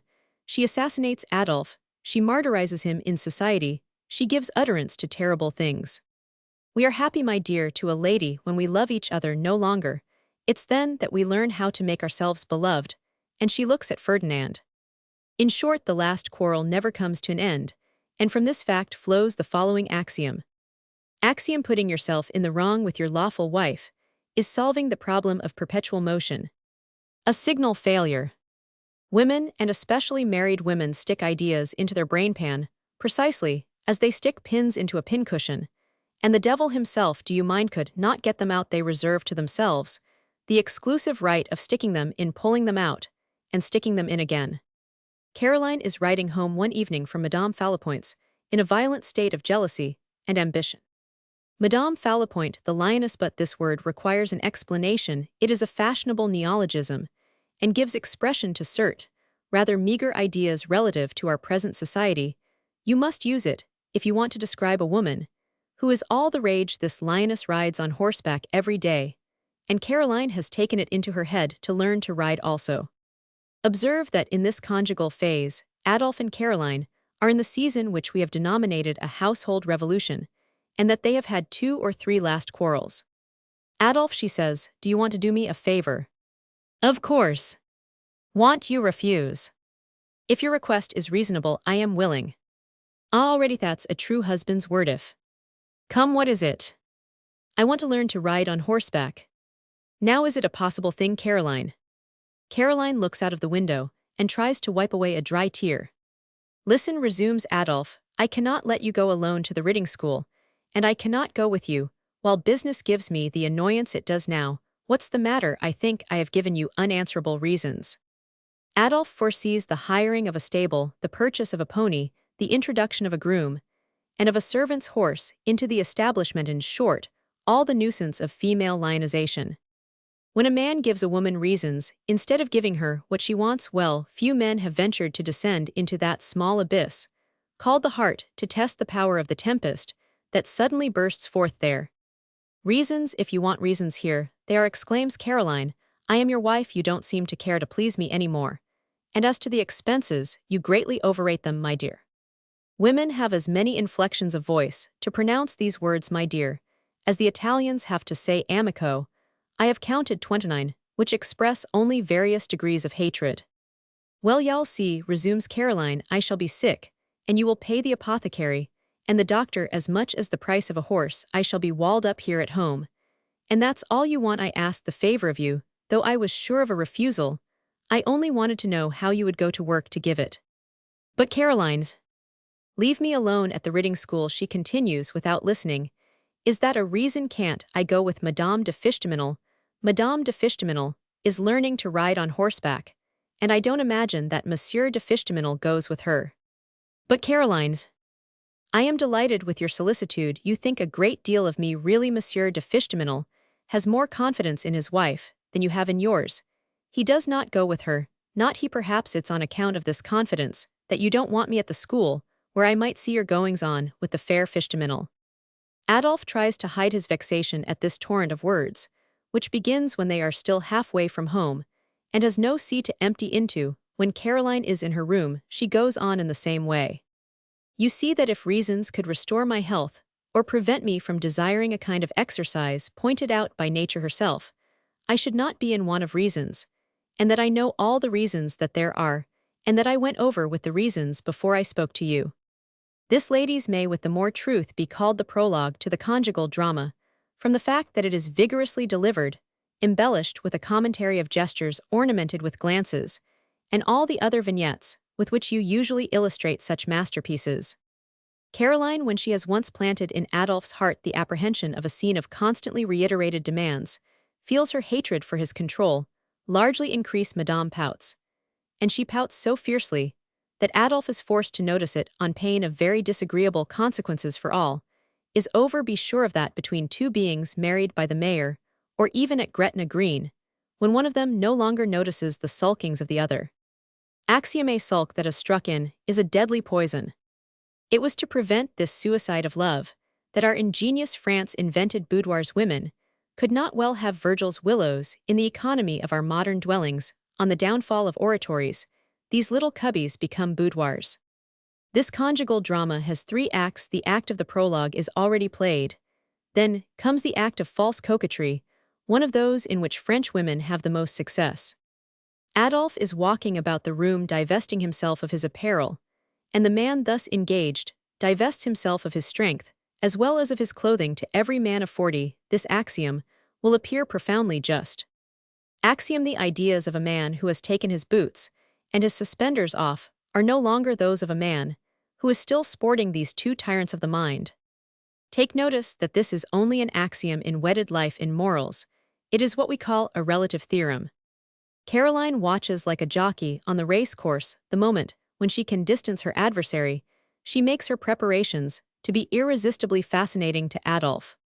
Women possess a power of mimicking pudicity, a knowledge of secrets which might be those of a frightened dove, a particular register for singing like Isabella in the 4th act of Robert le Diable. Grace pour toi, grace pour moi, which leave jockeys and horse trainers whole miles behind. As usual, the Diable succumbs. It is the eternal history, the grand Christian mystery, of the bruised serpent of the delivered woman, becoming the great social force, as the Fourierists say. It is especially in this that the difference between the Oriental slave and the Occidental wife appears. Upon the conjugal pillow, the 2nd act ends by a number of onomatopes, all of them favorable to peace. Adolph, precisely like children, in the presence of a slice of bread and molasses, promises everything that Caroline wants. 3rd act: as the curtain rises, the stage represents a chamber in a state of extreme disorder. Adolph, in his dressing gown, tries to go out furtively, and without waking Caroline, who is sleeping profoundly, and finally does go out. Caroline, exceedingly happy, gets up, consults her mirror, and makes inquiries about breakfast an hour afterward. When she is ready, she learns that breakfast is served. Tell Monsieur. Madame, he is in the little parlor. What a nice man he is, she says, going up to Adolphe, and talking the babyish, caressing language of the honeymoon. What for praise? Why, to let his little Lilian ride the horsey.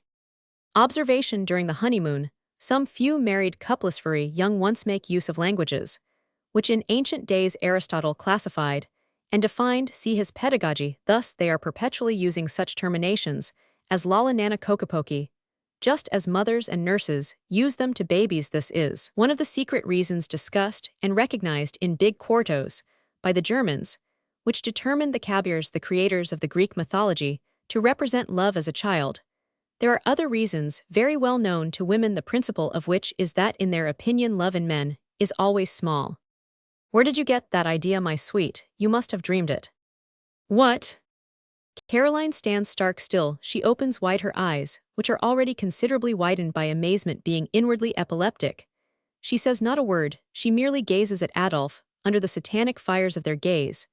Adolphe turns halfway round toward the dining room, but he asks himself whether it would not be well to let Caroline take one lesson, and to tip the wink to the riding master, to disgust her with equestrianism by the harshness of his style of instruction. There is nothing so terrible as an actress who reckons upon a success, and who fate for. In the language of the stage, to fare for is to play to a wretchedly thin house, or to obtain not the slightest applause. It is taking great pains for nothing, in short, a signal failure. This petty troublette is very petty, is reproduced in 1,000 ways in married life, when the honeymoon is over, and when the wife has no personal fortune. In spite of the author's repugnance to inserting anecdotes in an exclusively aphoristic work, the tissue of which will bear nothing but the most delicate and subtle observations from the nature of the subject, at least it seems to him necessary to illustrate this page by an incident narrated by one of our first physicians.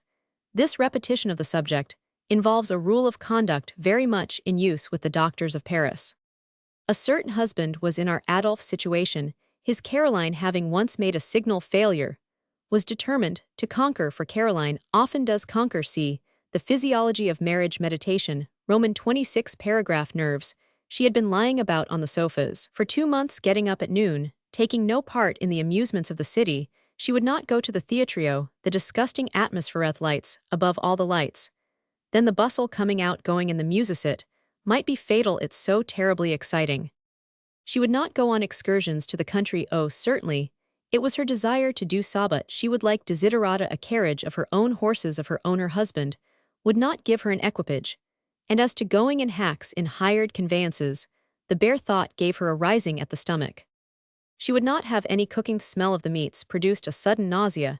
She drank innumerable drugs that her maid never saw her take. In short, she expended large amounts of time and money in attitudes, privations, effects pearl-white to give her the pallor of a corpse, machinery, and the like, precisely as when the manager of a theater spreads rumors about a piece gotten up in a style of oriental magnificence, without regard to expense. This couple had got so far as to believe that even a journey to the Springs, to Ems, to Hamburg, to Carlsbad, would hardly cure the invalid, but Madame would not budge unless she could go in her own carriage, always that carriage. Adolphe held out and would not yield. Caroline, who was a woman of great sagacity, admitted that her husband was right. Adolphe is right, she said to her friends. It is I who am unreasonable. He ought not have a carriage. Yet men know better than we do the situation of their business. At times, Adolphe was perfectly furious. Women have ways about them that demand the justice of Tophet itself.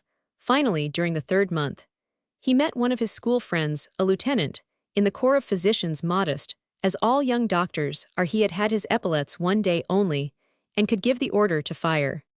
For a young woman, a young doctor, said our Adolphe to himself.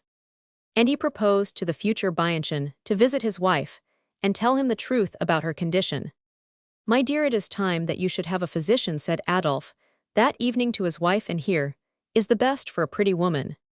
The novice makes a conscientious examination, questions, Madame feels her pulse, discreetly inquires into the slightest symptoms, and at the end, while conversing, allows a smile and expression, which if not ironical are extremely incredulous, to play involuntarily upon his lips.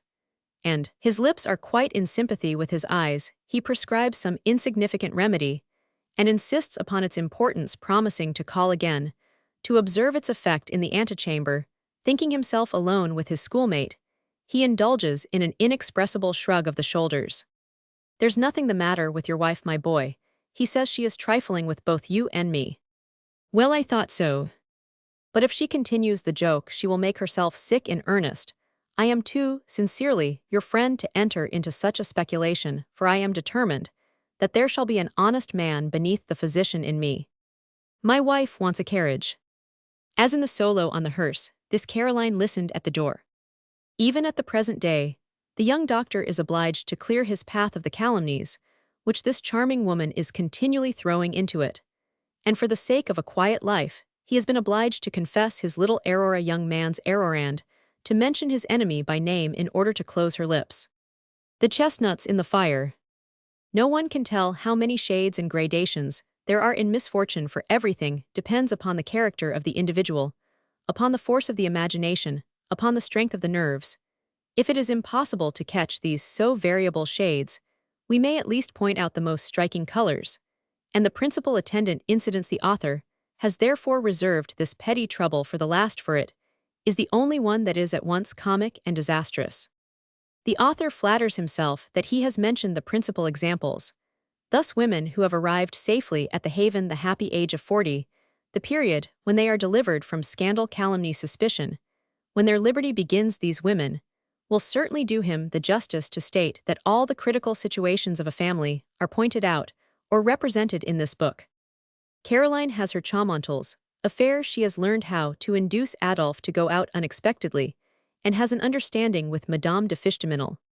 In every household within a given time, ladies like Madame de Fichteminel become Caroline's main resource. Caroline pets Madame de Fichteminel with all the tenderness that the African army is now bestowing upon Abdul Kader.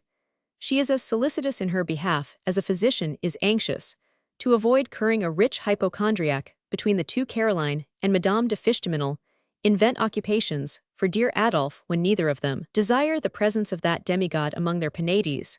Madame de Fichteminel and Caroline, who have become through the efforts of Madame Faulepoint the best friends in the world, have even gone so far as to learn and employ that feminine Freemasonry, the rites of which cannot be made familiar by any possible initiation. If Caroline writes the following little note to Madame de Fichteminel: "Dearest angel, you will probably see Adolphe tomorrow, but do not keep him too long, for I want to go to ride with him at 5. But if you are desirous of taking him to ride yourself, do so, and I will take him up. You ought to teach me your secret for entertaining used-up people as you do." Madame de Fichteminel says to herself, "Gracious, so I shall have that fellow on my hands tomorrow from 12 o'clock to 5. Axiom: men do not always know a woman's positive request when they see it, but another woman never mistakes it. She does the contrary.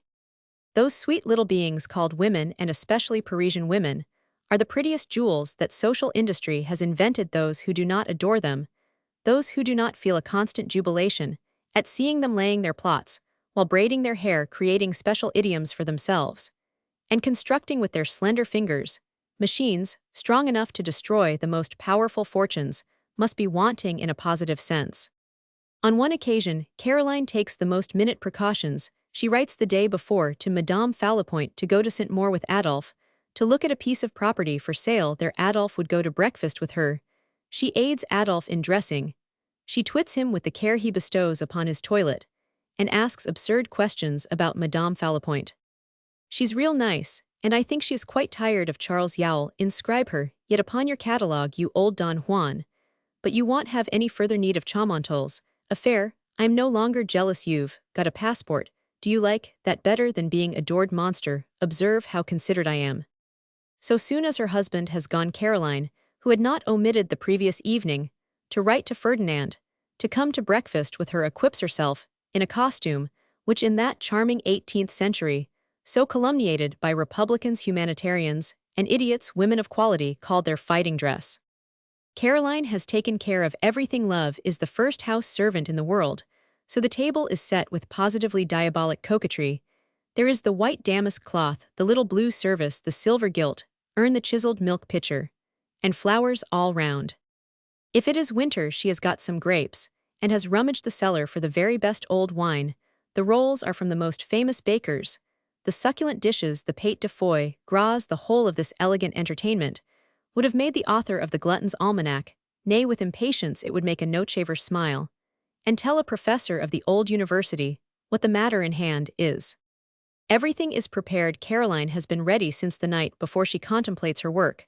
Justine sighs and arranges the furniture. Caroline picks off the yellow leaves of the plants in the windows.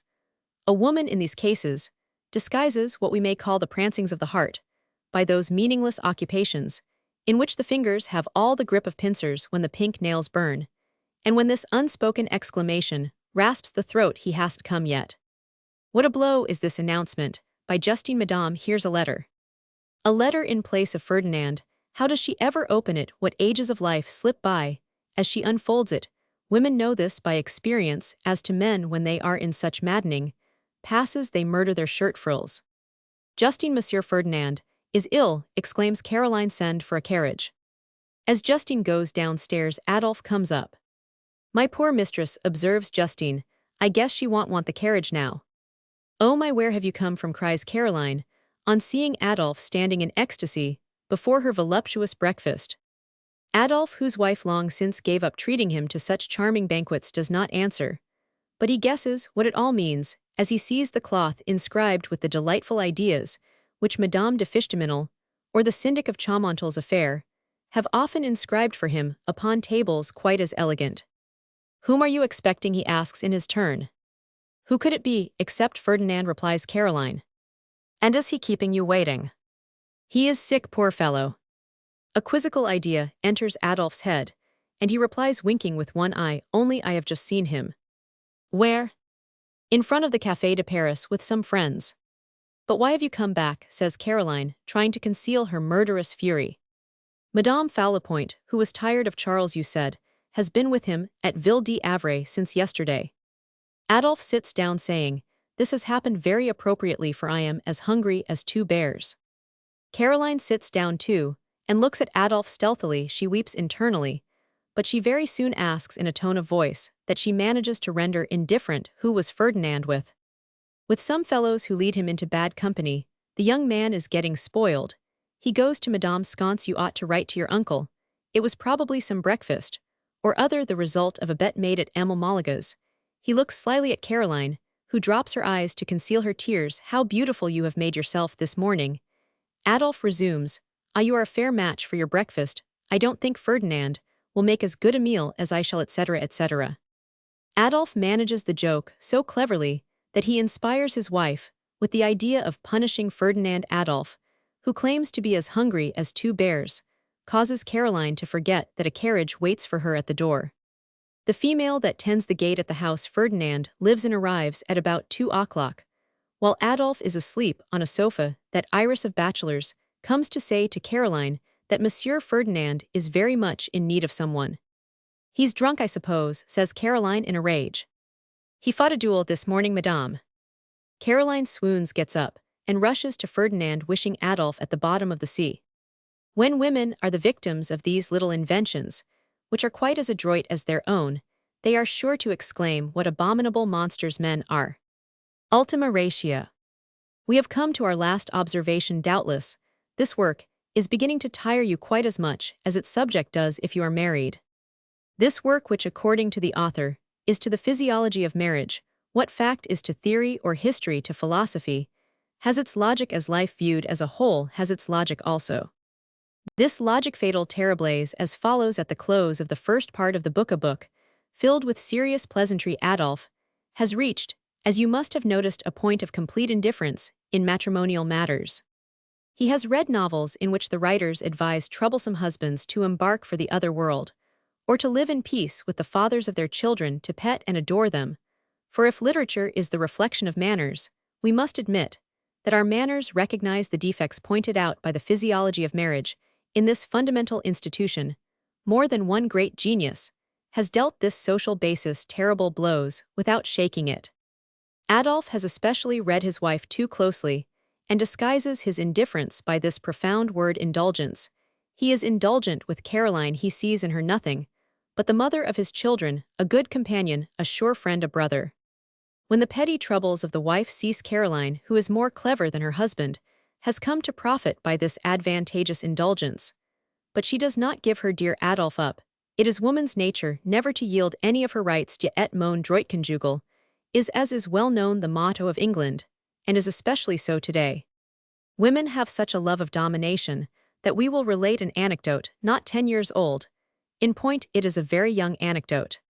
One of the grand dignitaries of the Chamber of Peers had a Caroline as lax as Carolines, usually. The name is an auspicious one for women. This dignitary, extremely old at the time, was on one side of the fireplace, and Caroline on the other. Caroline was hard upon the lustrum, when women no longer tell their age. A friend came in to inform them of the marriage of a general who had lately been intimate in their house. Caroline at once had a fit of despair with genuine tears. She screamed, and made the grand dignitary's head ache to such a degree that he tried to console her. In the midst of his condolences, the Count forgot himself, so far as to say, "What can you expect, my dear? He really could not marry you." And this was one of the highest functionaries of the state, but a friend of Louis Roman XVIII, and necessarily a little bit pompadour. The whole difference, then, between the situation of Adolphe and that of Caroline consists in this: though he no longer cares about her, she retains the right to care about him. Now let us listen to what they say, the theme of the concluding chapter of this work. Commentary, in which is explained la felicita of finales. Who has not heard an Italian opera in the course of his life, you must then have noticed the musical abuse of the word felicita, so lavishly used by the librettist and the chorus at the moment when everybody is deserting his box or leaving the house. Frightful image of life, we quit it just when we hear la felicita.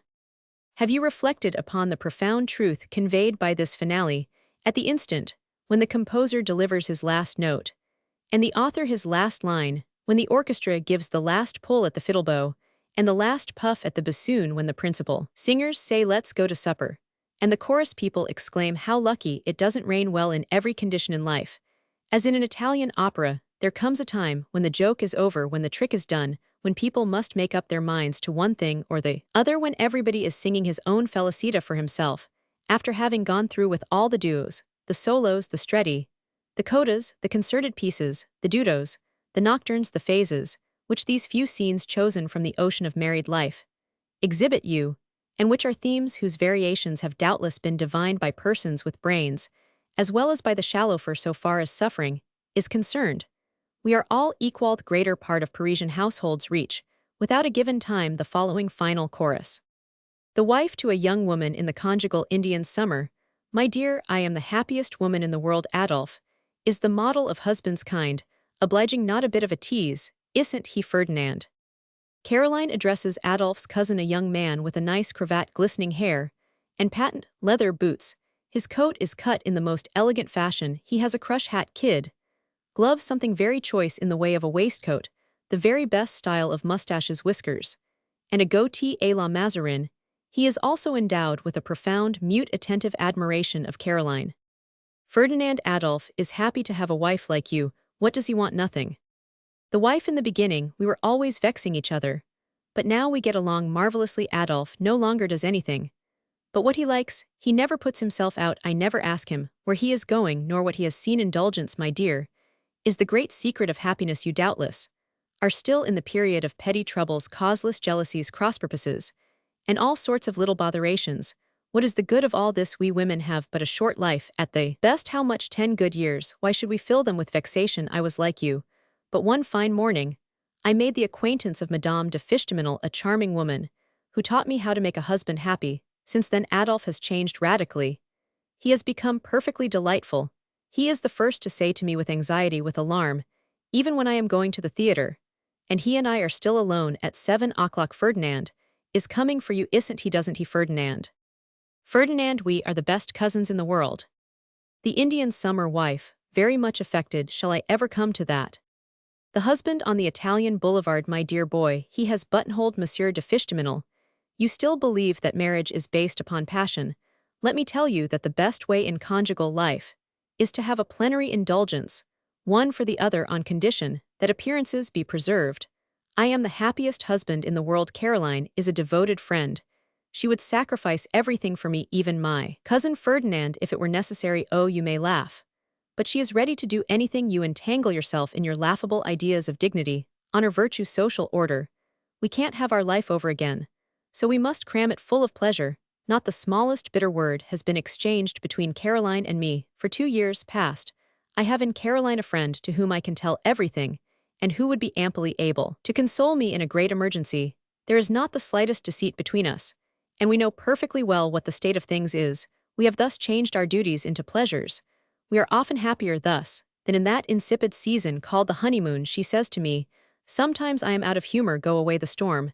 Then falls upon my cousin Caroline, never puts on her airs of a victim now, but speaks in the kindest manner of me to the whole world. In short, she is happy in my pleasures. And as she is a scrupulously honest woman, she is conscientious to the last degree in her use of our fortune. My house is well kept. My wife leaves me the right to dispose of my reserve, without the slightest control on her part. That's the way of it. We have oiled our wheels and cogs, while you, my dear Fishtaminal, have put gravel in yours. Chorus in a parlor during a ball. Madame Caroline is a charming woman. A woman in a turban, yes, she is very proper, very dignified. A woman who has 7 children, ah, she learned early how to manage her husband. One of Ferdinand's friends, but she loves her husband exceedingly. Besides, Adolphe is a man of great distinction and experience. One of Madame de Fishtaminal's friends, he adores his wife. There's no fuss at their house, everybody is at home there. Monsieur Falapoint, yes, it's a very agreeable house. A woman about whom there is a good deal of scandal. Caroline is kind and obliging, and never talks scandal of anybody. A young lady returning to her place after a dance, don't you remember how tiresome she was when she visited the discharges? Madame de Fishtaminal, oh, she and her husband were 2 bundles of briars continually quarreling. She goes away. An artist, I hear that the individual known as discharges is getting dissipated. He goes round town. A woman alarmed at the turn the conversation is taking, as her daughter can hear. Madame de Fishtaminal is charming this evening.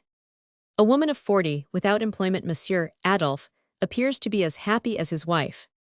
A young lady, oh, what a sweet man Monsieur Ferdinand is. Her mother reproves her by a sharp nudge with her foot. What's the matter, mamma? Her mother looking at her fixedly. A young woman should not speak so, my dear, of anyone but her betrothed, and Monsieur Ferdinand is not a marrying man. A lady dressed rather low in the neck to another lady dressed equally low in a whisper. The fact is, my dear, the moral of all this is that there are no happy couples, but couples of 4. A friend whom the author was so imprudent as to consult those last words are false. The author, do you think so? The friend who has just been married. You, all of you, use your ink in depreciating social life on the pretext of enlightening us. Why, there are couples 100, 1,000 times happier than your boasted couples of 4. The author, well, shall I deceive the marrying class of the population and scratch the passage out? The friend, no, it will be taken merely as the point of a song in a vaudeville. The author, yes, a method of passing truths off upon society. The friend who sticks to his opinion, such truths as are destined to be passed off upon it. The author who wants to have the last word. Who and what is there that does not pass off or become pass when your wife is 20 years older? We will resume this conversation. The friend, you revenge yourself cruelly for your inability to write the history of happy homes. The end.